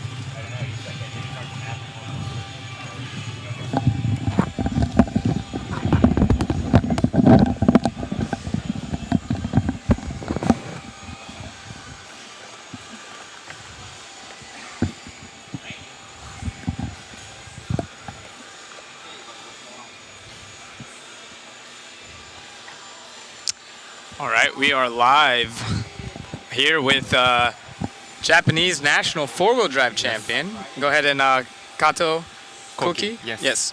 Go ahead and introduce yourself. You want to tell your fans, your family hi. Japanese? Japanese family. Okay. Japanese Yes, okay. you can speak Japanese. Say hi. 日本の皆さん夜遅くまで応援毎日ありがとうございます。ちょっと4区は全然調子上がらずダメだったんですけど、2区は挽回しますので皆さん応援引き続きよろしくお願いします。So, you're four-wheel drive Japanese national champion currently. Yes. Current. I believe third two-wheel drive? Yes, third place. So yesterday, four-wheel drive portion, we had some people asking if you would come on and talk a little bit. I met you Reedy Race. You were very young. You're 16 now? Yes. 16? No, 17. 17. Yes. So you have driver's license, everything. Yes. You grew up racing at with Kota Akamoto. Yeah. Yes, very fast. Is he still racing? No. No more? Yes, no more. He's hobby wing. Hobby wing. Yes. What about Julia? Nothing. Nothing. Only 8 scale. Oh, okay. Do you race much A-scale yourself? Yusuke? Yeah. Does Yusuke race? Yes. What? You race A-scale? Yes. Yes. I do. Yeah. Okay. Do you prefer 10 scale or A scale? I like 10 scale. Yes. You're very fast at 10 scale. Thank you. Yes. So yesterday, I believe you were in the D main. Yes. 35. 35. Yes. Happy, sad? No, sad. Do you think it'll be better in two-wheel drive? I hope. Yes. What do you think of track changes? Maybe better or worse for you? Better. Yeah. I like that. Yeah. What's your favorite part of the track?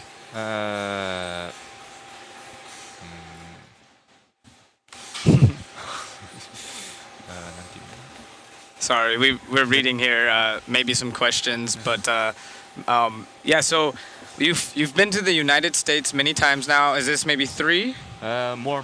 More? Yes. How many times? Maybe 5. Well, all for RC? Yeah, all for. Which races have you done? Reedy race. Desert Classic. 1 up. Oh, 1 up? Yes, this race. Oh, okay. So to practice for here? Yes. Oh, okay, I understand. What do you think of AKA tire, spec tire? Good, bad? You like it or no? I never tried this tire many times, so I don't best find the setup, but I will do my best for setup. So I don't like. You don't like yes. hard. Yes. So back home, you also race on clay, if I'm not mistaken. Yes, clay. Yes. So this is is it similar? Is it not very similar? Never.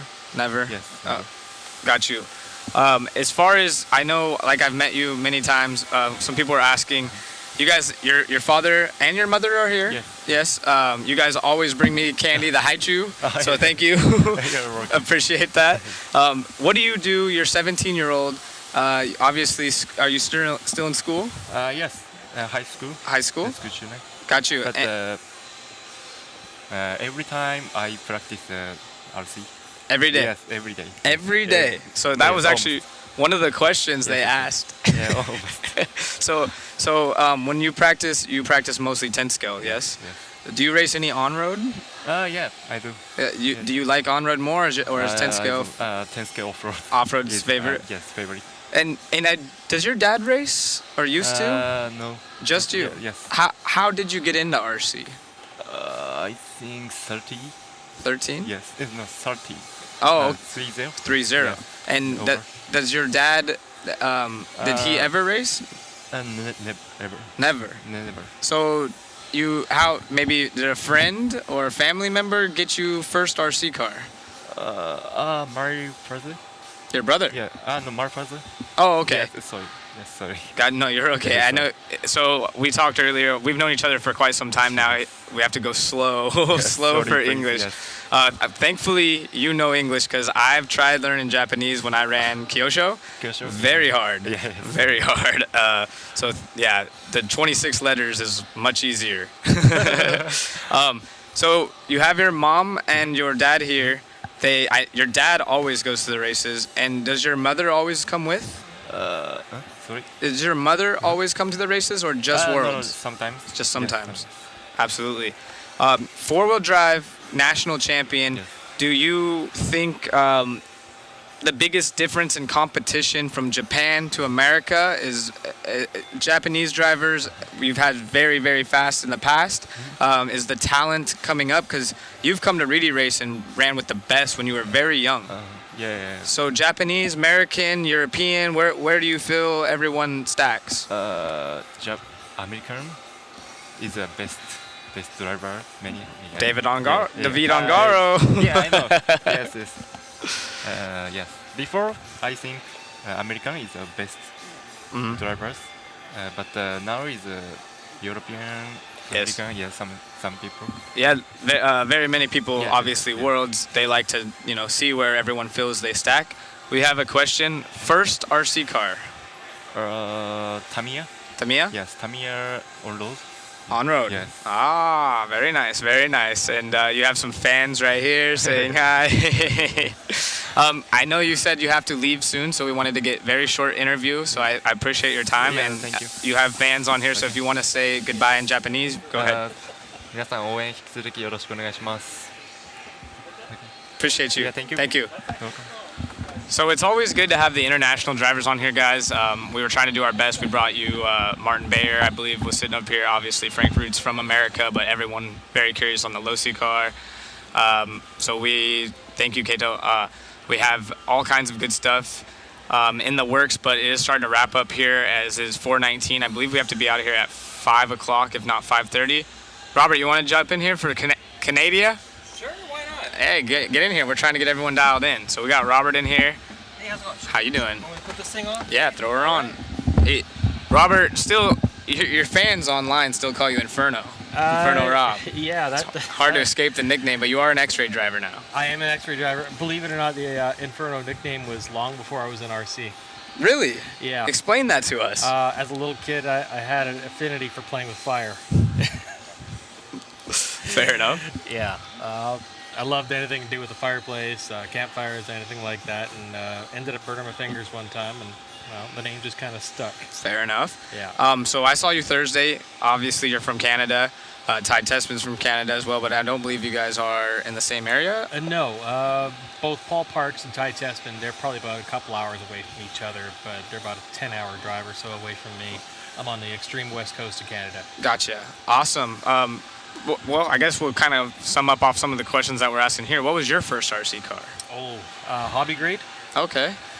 First hobby grade RC. I'm sorry. Yes, yeah. yes. So yeah. So yeah, the very first one I ever had was a Marui Big Bear.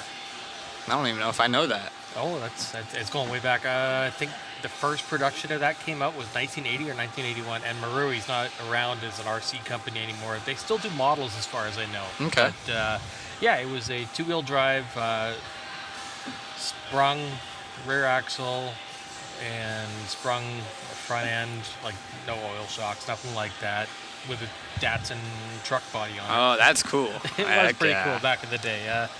Yeah. So what are your thoughts from the four-wheel drive layout to now the two-wheel drive layout? You feel like it's gonna fit you better? You like the other layout? What's your thoughts? I think the layout itself looks like it has more high speed to it than the four-wheel drive, so we'll be able to open it up more. But the challenge, I think, is going to be trying to set yourself up to rhythm certain sections with short takeoffs to the triple over here and a couple other sections that look like you got short takeoffs. I think the challenge is going to be trying to keep it smooth every lap. Do you feel more comfortable with your two-wheel drive or your four-wheel? Oh, that's a tough question. I've always felt more comfortable with four-wheel drive, but as a couple of people have said, you come to an event like this, if you're a fast guy back home, you're going to come to this and you're going to be very quickly humbled. Yes. And I feel more comfortable with my four-wheel drive, so now I really just need to focus and keep my head down and drive as best that I can without making any errors. I've been a fan of you for a long time. We met back at DNC, I do believe, and one thing that I've always thought of you is you were one of the kindest guys in RC. So I'll ask you kind of a different question than we would typically get. what would you say to the younger generation or even the older generation helping the younger guys get in? The most important thing coming into this hobby on the racing scale of things is to focus on. Kind of a loaded question, I know. Yeah, for the new kids that are just getting into it, or you don't even need to be a kid to get into this.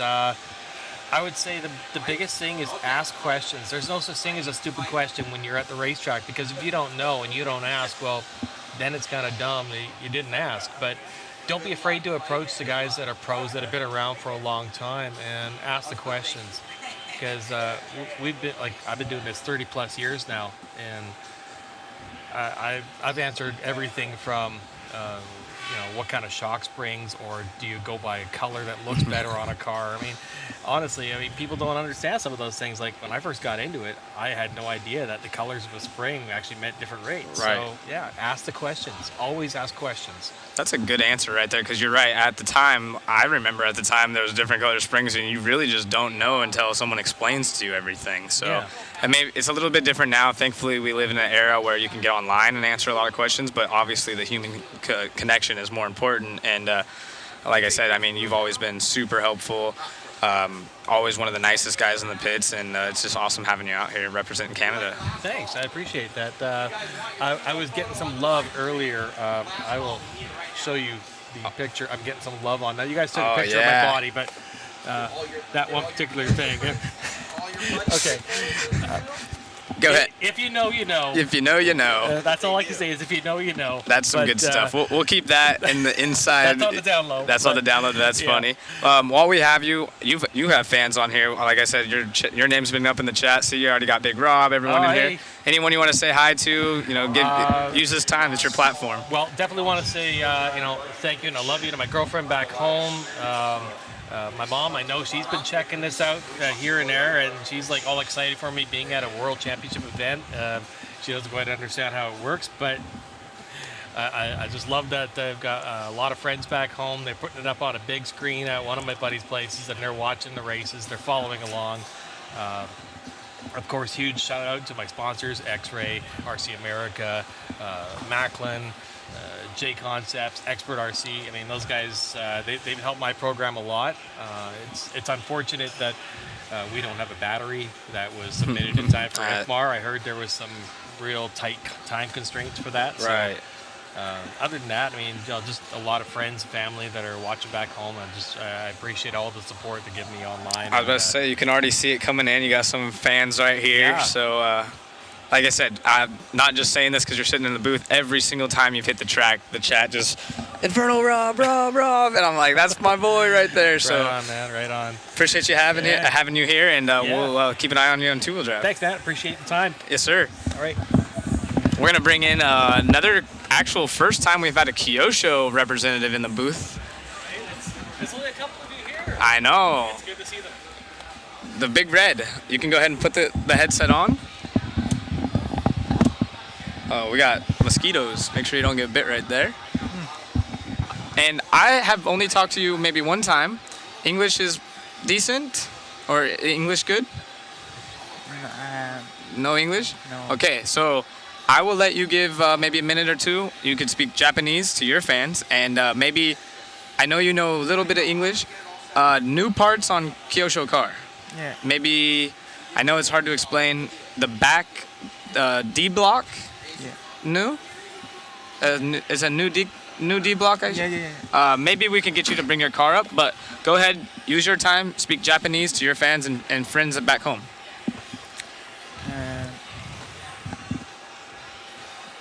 Just Japanese.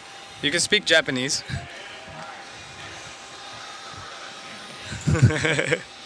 I'm so nervous. It's okay.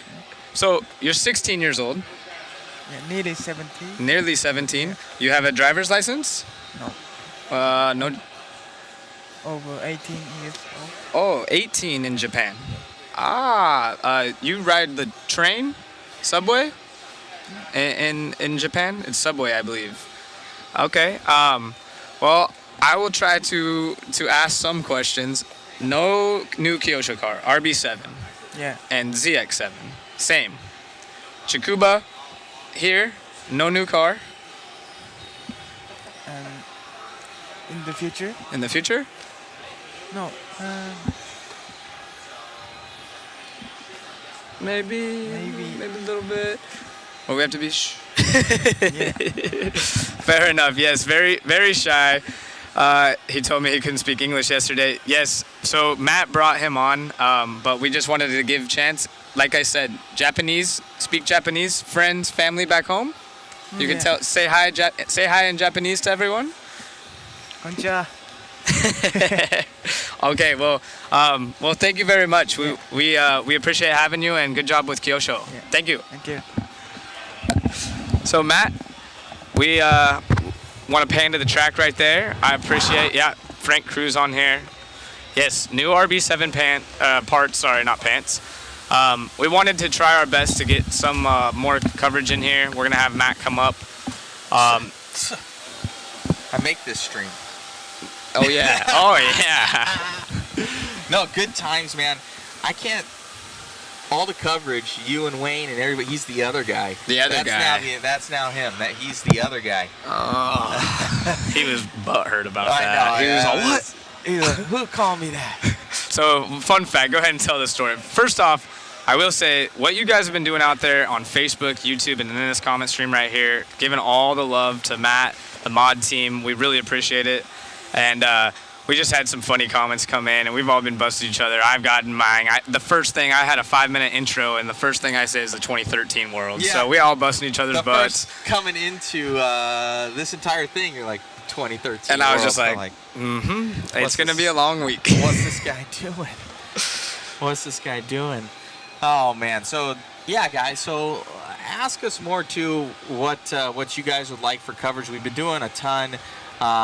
We let you know that Shu's going to be out of here soon, so probably, honestly, our photo game's probably going to be dropping off a little bit through the two-wheel drive portion. I don't want it to be, but we're going to do our best. They might not be as good, but the video game will be on par. So the live coverage side of it's going to be still perfect. Dialed. Oh, mention for the I'll have to go post a link. But for the Crohn's disease guys, we're going to be waffling off a signed mod live media jersey, the broadcast jerseys, the red ones that you guys saw us with yesterday. Those are all custom made just for this World's event. They'll be only worn once and then framed. So we're going to frame that. The and 3 world champions, the top three, have signed it. And this is for, Brian Kenwald had Crohn's disease, and it ultimately took him.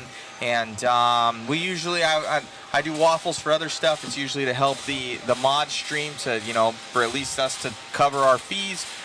We're able to do that this weekend with Larry's help. So I'd say it's bad taste to do it during, obviously, a World Championships. But for something like this, I think it's within good taste, something for a good cause. Especially with the BK Classic coming up at this BK venue. Classic coming up very soon, actually. So October 20th, I believe, that weekend of the 20th. Yeah. So we'll get that going. We'll have it framed and sent out to you guys. We'll draw it live here. We have a live spinning wheel that we'll put it on. I'll post up the link here for you guys. I'll jump out of here. I'll go over to my computer and put that in so you guys can get those. $20 a ticket. And we'll put it on a big spinning wheel live for everybody to see who the winner is going to be. And let's raise some money for a good cause. Yeah, I think that's going to be awesome. Well, Matt does that. I'm taking notes of the guys you want. Greg Drasher. A lot of these guys have actually left the building. I believe we have to be out of here in maybe half. One guy already left, that Schumacher guy. Yeah, exactly. We've had a few. Yeah, Bradley's already left. We've had a few guys that you guys have requested. They are not at the track. So today is a dark day, and that means the track is closed. No cars will be hitting the track. Let me scoot in here a little bit for you guys. So no cars will be hitting the track. They put the two-wheel drive layout. Maybe we can pan to camera 4 or 1. Matt, maybe we could pan to camera 4 or 1. Maybe camera 1 as he hits it. There we go. You guys can get an idea of the layout here. Slight changes. You can kind of see the blue groove left over from the last layout as we drop the waffle. As we drop the waffle link right there. Yeah, we actually interviewed Alex yesterday a little bit about his channel on YouTube, Alex from Hobbyplex, as we get a panorama right here, Matt, on the joystick. How many cars have been entered in a two-wheel? It should be right around the same as four-wheel, probably, right around 140, 150. As you can see, there's our mod booth. There's one of the camera areas by Tech. But for the most part, we pretty much covered a lot of the things we wanted to get done today. Again, a lot of these drivers on their way out as hobby action is going to be closing. Racing action is going to start, well, let me rephrase that. Practice action will start again tomorrow at 9 a.m. So we do have 4 rounds of free practice followed by 2 rounds of controlled practice. And so all these drivers are pretty much opting to run the AKA tire front and rear. It seems like, even though it is open on the rear end, they want to keep it the same. And then Friday, we'll start at 9 o'clock again. There will be one controlled practice round followed by 4 qualifying rounds. And then a final qualifying, well, first a controlled practice again on Saturday, but the final round of qualifying on Saturday. And they will be taking the top 3 rounds, your points for the top 3 rounds out of 5. And that'll position you for your main events. Of course, we have our A main practices, and then we'll go straight into our lower mains. First, I think there's 5 lower mains before they start A1, and then another block of 4 or 5 mains, A2, and down the list right there. I'm not exactly sure of the amount of people per block allowed. I believe it's the percentage off your nationals. I think it's like 30% qualify in, so I don't know what the cap is myself.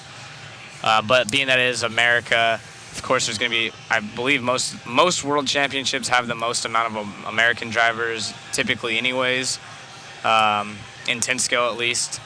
And definitely at this event, Team Associated made a huge picture too, just not that this is only American drivers, but Team Associated has like half of this event, almost nearly 40% or maybe just over.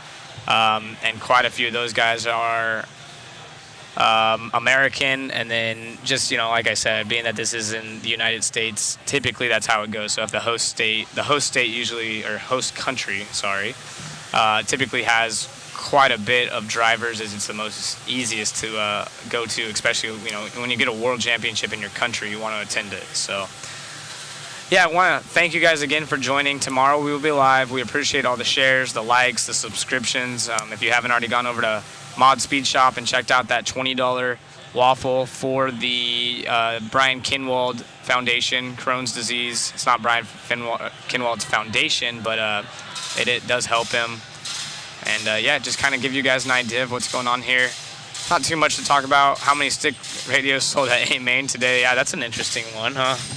As they are watering the track. Matt, anything you want to do? Want to jump on here and kind of close out, or Jake Thayer? Yeah, we did interview Jake earlier, or I'm sorry, yesterday before the track build was complete. He's been a busy dude. He's been a busy guy. Yeah, he's pretty much running this place. He's a busy guy. Him and obviously kind of right-hand man at OCRC back in the day. And he ran the whole hobby shop there and did a very good job, and basically came on as manager here, and kind of fit right in, new name, basically the same craft. So he does an awesome job for tire hobby action, and it shows proofs in the pudding with this place, and it looks absolutely immaculate. So yeah, guys, I qualifying starts on Friday, so tomorrow will all be practice, and then there'll be 1 round of practice on Friday. But 11:15 is the tentative schedule for qualifying local time. So it is currently 4:16. So if you want to kind of make a note of your time versus when we'll start, but you guys can check out liverc.com, go under the IFMAR tab, and it should have the schedule. Go to Mods Facebook. I'm thinking maybe we can post this up tonight, or at least a start time, so everyone knows. Shouldn't be a problem. Hey, we'll be going live probably half an hour or so before they start tomorrow, and we'll just continue to give you guys the best coverage we possibly can. All those interviews that you saw, we have Cam, Colin here, and hopefully we can have those snipped and kind of sectioned off, so you guys could go if you want to subscribe to. Is it Mod Media? Yeah, Mod Media on YouTube, guys. And for those guys, there's a lot of. When did we start today? No, we got a lot of YouTube comments, not much Facebook, but hopefully we're still live on the Facebooks there. Yeah, it looks like we are. Checking that out. Yeah, we still have our Facebooks there. Definitely much lower than before. People are sick and tired of hearing us. So yeah, guys, appreciate everything. One thing is for some reason when we stream to all these different places, Facebook is sometimes not so nice to us, so sometimes we can't get it up and going. So if you want to be up to date on when I think we go live at 9 tomorrow. Yeah. So we'll be live at 9 Mountain Standard Time tomorrow. And that will be two-wheel drive. Is it two-wheel drive just practice tomorrow? Yep, just practice. There's going to be 4 rounds of controlled, followed by 4 rounds of open, followed by 2 of controlled. Perfect. So should be firing on all cylinders, guys. Tomorrow, team is great. So thank you again. To these guys, there's we got Cam over here, Jason Bollinger, obviously Zach, Wayne, Chris, David, Ari. It's Rob, and it's just been Giovanni. It's been a blessing, to bring you guys this coverage, and we've been able to have the budget to bring everybody on and make this happen. And I'm glad everybody's been enjoying it. It's grantedly so. It's a passion for me. I really enjoy trying to help RC grow, and just you guys just tuning in really helps us out and everything like that. So if you guys have any last minute questions, they're shutting down here at 5 o'clock. We've basically been live the entire time that we've been here, kind of taking those interviews and something a little bit different than what we're used to, kind of just straight racing action and kind of just getting racers, and it's been kind of nice. And again, if you guys are just now joining us, we will be clipping all of the interviews. I do believe that's the plan. Best as possible, at least. Yeah, and we had some awesome ones. We've had Drake up here. We've had Shan Adachi. We've had Frank Root. Who am I missing? Martin Bayer. You interviewed. Who else did you interview? Yep. We had Schumacher guys. we had on Brock Champlin. Yeah, Brock Champlin was up here as Trish. well. We had Trish from Trish Bits. Yeah, it's amazing. So yeah, thank you so much. You guys got Jason Rona the other day, and that was an awesome interview. Yep. No, it was really, really good. So it's cool, guys. So it's good to talk to everybody. You guys we see a lot of people all the time, and everybody has a story. So it's pretty cool.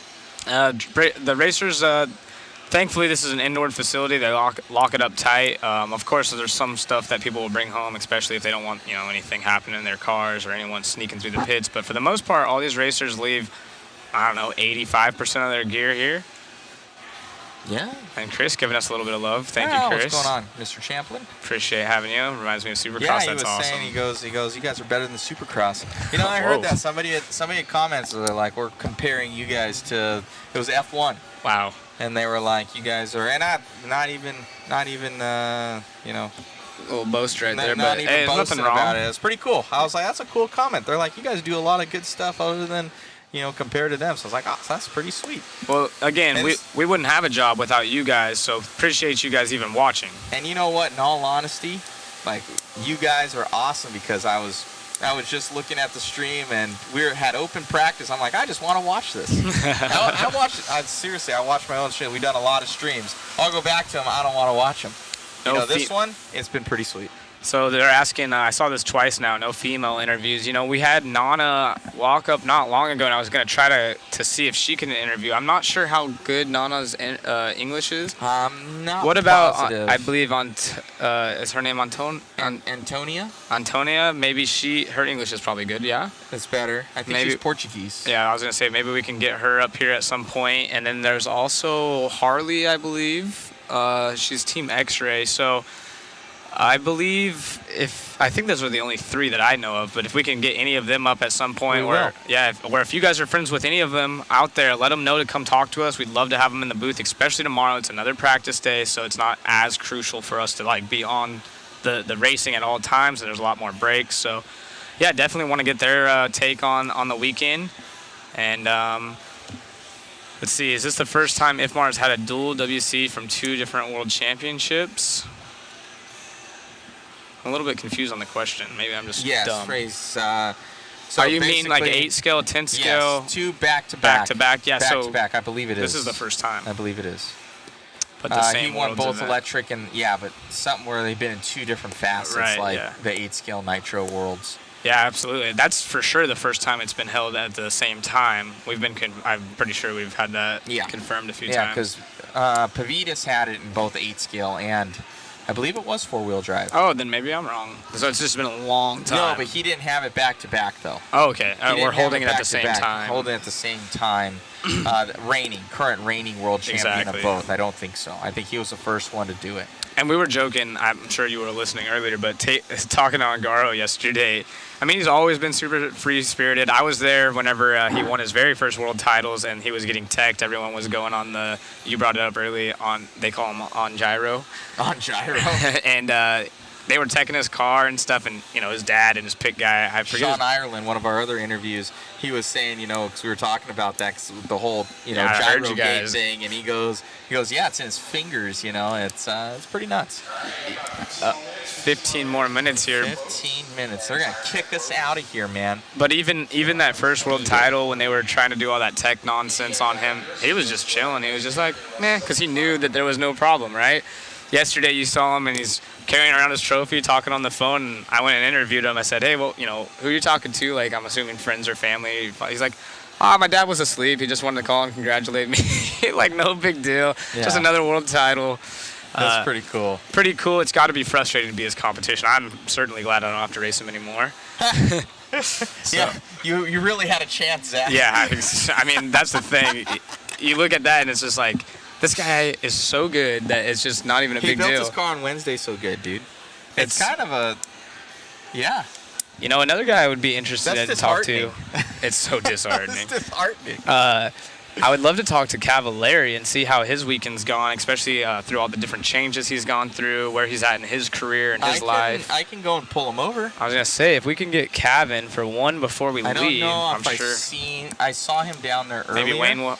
Yeah, if you don't mind, we'll see if we can get Pudge up in this one. Schumacher pit. And that would be cool. I believe he had a white shirt on today. You know what we need to do right now? Eat. I'm starving. Well, that, but I need to have an interview with Shu. This will be his last day. He's coming up right behind us. We should get an interview with Shu. If you guys don't know Shu, we're getting kicked out. Larry's coming over here. He's Panda. He's got a faster pace than usual. Or he's bringing me a Coca-Cola. Shameless plug. Oh, yeah. Shameless. There we go. Drink Coca-Cola. And go to Larry's Hobby Action Raceway. Chandler, Good Arizona. job on that one. Yeah, I kind of Yeah, muffed you kinda that up. messed- I was you kinda reading messed the that Brian one. Kinwald It's Classic, to be terrible. honest with That you. was I was terrible. like, it's the So- 2013 Worlds, though, So. Fired. We're never going to get another Worlds again. What are you guys talking about? Just everything. We're getting interviews, all Everything. sorts of We're stuff. going to try to get Cav up here. We're going to try to get Cav. I know we got 15 minutes. Like 5 minutes. I promise. I We'll need be to out. go get myself a Coca-Cola product. Or it's Dasani water. Or a Dasani water. Monster. Or a Monster. Dr. Pepper. Or Powerade. Or any zero product.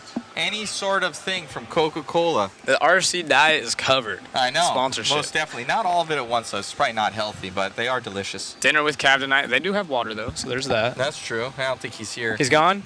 Yeah, he's already We'll gone. just have to put him on FaceTime. I need to personally have a... You want to have one with Jason? I need to have one with Jason. Is he right here? He's right behind us. Can you get JB? I'm going to bounce out, guys. Appreciate you having me. I've had a blast so far, and I look forward to speaking with you guys tomorrow. So, I'll have you switch to camera to the main cam.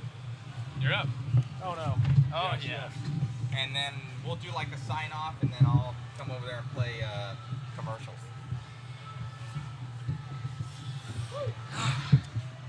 It's your last day. It is.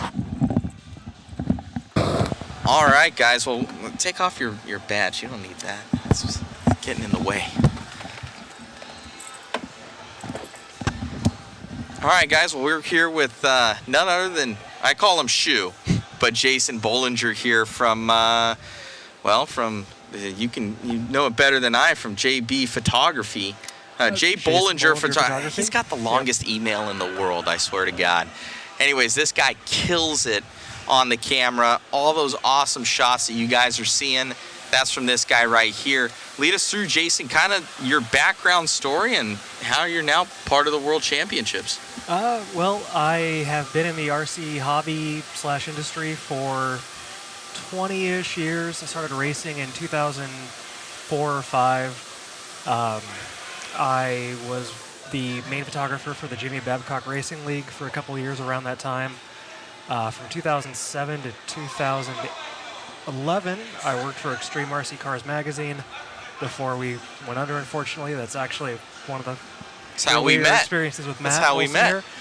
After that, I kind of bounced around as a contributor with RC Car Action, RC Driver, and even though I haven't generally been as involved in the industry recently, I've been in and out of it. I'll pick it up and race for a little bit and then kind of drop off and start again. And I'm not as fast as I used to be, but I still have a lot of fun with it. And I'm very happy to be here at the Worlds. It's been great seeing this high caliber of racing and also getting to see people that I haven't seen in 10 years. So it's been a lot of fun to be here and to bring you guys all the photos we've been taking. Awesome. And it's shout out to what you normally do and where people can find you and or get in contact with you for future stuff. Well, thank you. My website is jasonbollinger.com. Where did my lanyard go? Yeah, definitely. His name's terrible at the end. It's a tongue twister. My website is just my name, jasonbollinger.com. I do mostly commercial photography, a little wedding photography, a little bit of everything. So, thank you. We got Cody Roth here. Shout out to Jason. Remember him killing the photos at JBRL 10 plus years ago. It's been a long time. Yeah, Red Light Theory. Thank you, Jason, for your service. Yeah, this guy kills it. He makes us look good, guys. All the awesome photos that you see on Mod Life Media on Facebook. He's taken all of them, and all the sweet little captions he does, that's him too, so you can't blame me for anything. It may be, but they're quippy. I like them. The tater puns yesterday, go and check out the tater one. It's actually it's good, clean fun. Don't get me wrong. Incredible work from Hot Rod Hobby. So shout out Jimmy Babcock. Thank you. Thank you, Ryan Dunford. Ryan Dunford shouting out. Yeah, it's been amazing having you on the team. Definitely upped our level. He did if you guys see the little scrolling bar at the bottom, he helped us out with that, and just his work ethic and everything's been top notch. So anybody needs him for any sort of work, hit him up, and we know that we'll be using him in the future. I think he's going to possibly join us again at a J Concepts race coming up here at Hoosier. Planning on being at we'll see. Hoosier at the INS race in a couple of weeks. Yeah, because you're out of Kentucky? Eastern Kentucky, about 3 hours southeast of Hoosier. 3 hours from civilization is Jason. Well, I'm only an hour and a half from civilization. I live a little bit south of Lexington, but... He tells me where he lives, and I'm like, you're in the sticks. You're way out there. My neighbors are cow farmers, and we sometimes have cows in our driveway when we come home, and it's very, very different from... Very different life. ...growing up in Southern California, but I like it. Most definitely. Well, shout out to... you've got your wife back home, too, and she's probably... You're going to have to kind of clip this one from Cam, to our interview with Jason Bollinger. She's holding down the fort right now. She is. So, Jason, amazing work. I know that... I've let people know that our photo game, I'm totally passing off the buck to you because you're leaving us. I don't want it, guys, but he's leaving us. He's got a wedding to shoot. And that was pre-planned before we got the World Championships. And in my best efforts for him not to be friends with this person anymore for their wedding, I tried for all of us out there. He's choosing his friend.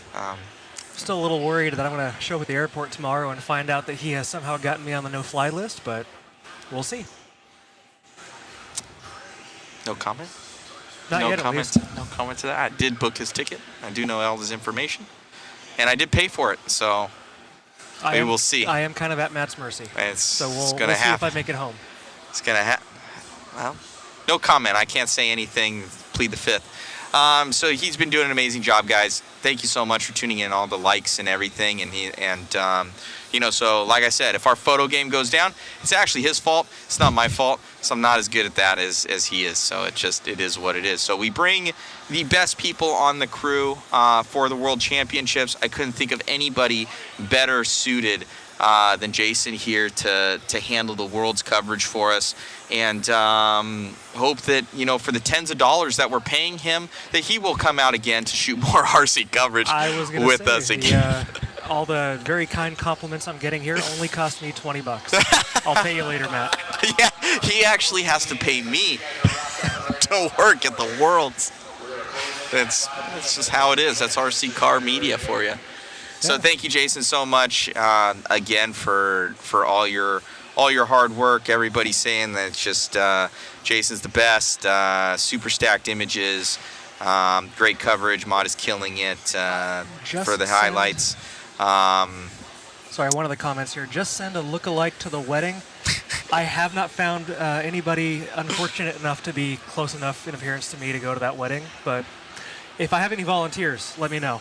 You can't, they could even look like them, but you can't stunt double, perfection as far as the photos go. So I'm going to try, we're going to have, we're going to see. But it is what it is. He's going to get as much work as he can done for us and kind of load up some photos, and we'll be posting them throughout as best coverage that we can get. So thank you guys. We'll end it off pretty much with that, with Jason here kind of signing off for the week. He'll be helping us out tomorrow, and then he's flying out. And it is what it is. So we greatly appreciate all his contribution to the Worlds, guys, and could not be happier with him, part of the Mod Life media team. And pretty much it. We are 6 minutes away from being kicked out of here. So I think we'll end up getting out of the booth here. We'll probably play some commercials from our awesome sponsors like Stick It One, Team Associated, J Concepts, Sanwa, ProTech, A-Main, RC Raceworks, aka Coca-Cola, Roar, Angry Crab Shack. They give us 10% off if you're racing this weekend. P1 Paving and Construction, and of course Mod Live Media and Mod. So Jason, any final words for everybody out there that you would like to say? Has your experience out here at the World Championships, right? One of the first big events you've done since in quite a while. This is one of the biggest races I've been to. I've been to a lot of races, but this is actually my first Worlds. It's been a great experience, and I'm really happy to hear that you're all enjoying the photos. So thank you guys so much. We'll jump out of the booth here. We'll probably get Rob on to switch it to a camera real quick. And we're going to get this one going. Be sure to check out the BK Classic, the Desert Classic, out here at this amazing facility at Hobby Action RC Raceway. We're jumping off the mics here. Thank you guys. Tune in with us at 9 a.m. Mountain Standard Time for some more heart-pumping racing action as we continue the charge for now two-wheel drive world champion. Thank you, Jason. Thank you. Good night, guys. Thank you, Matt. Good stuff.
no bumps.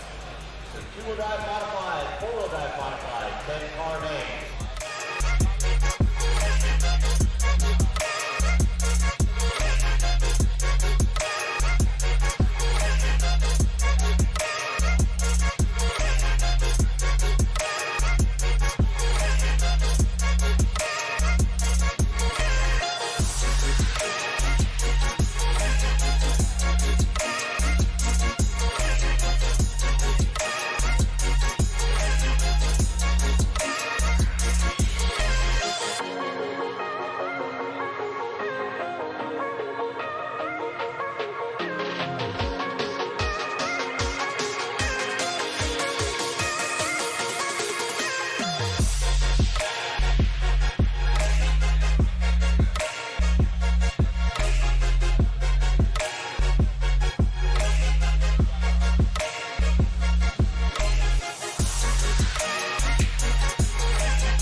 Whether it be chasing checkered flags, blasting through berms, or navigating the trail, AE has you covered.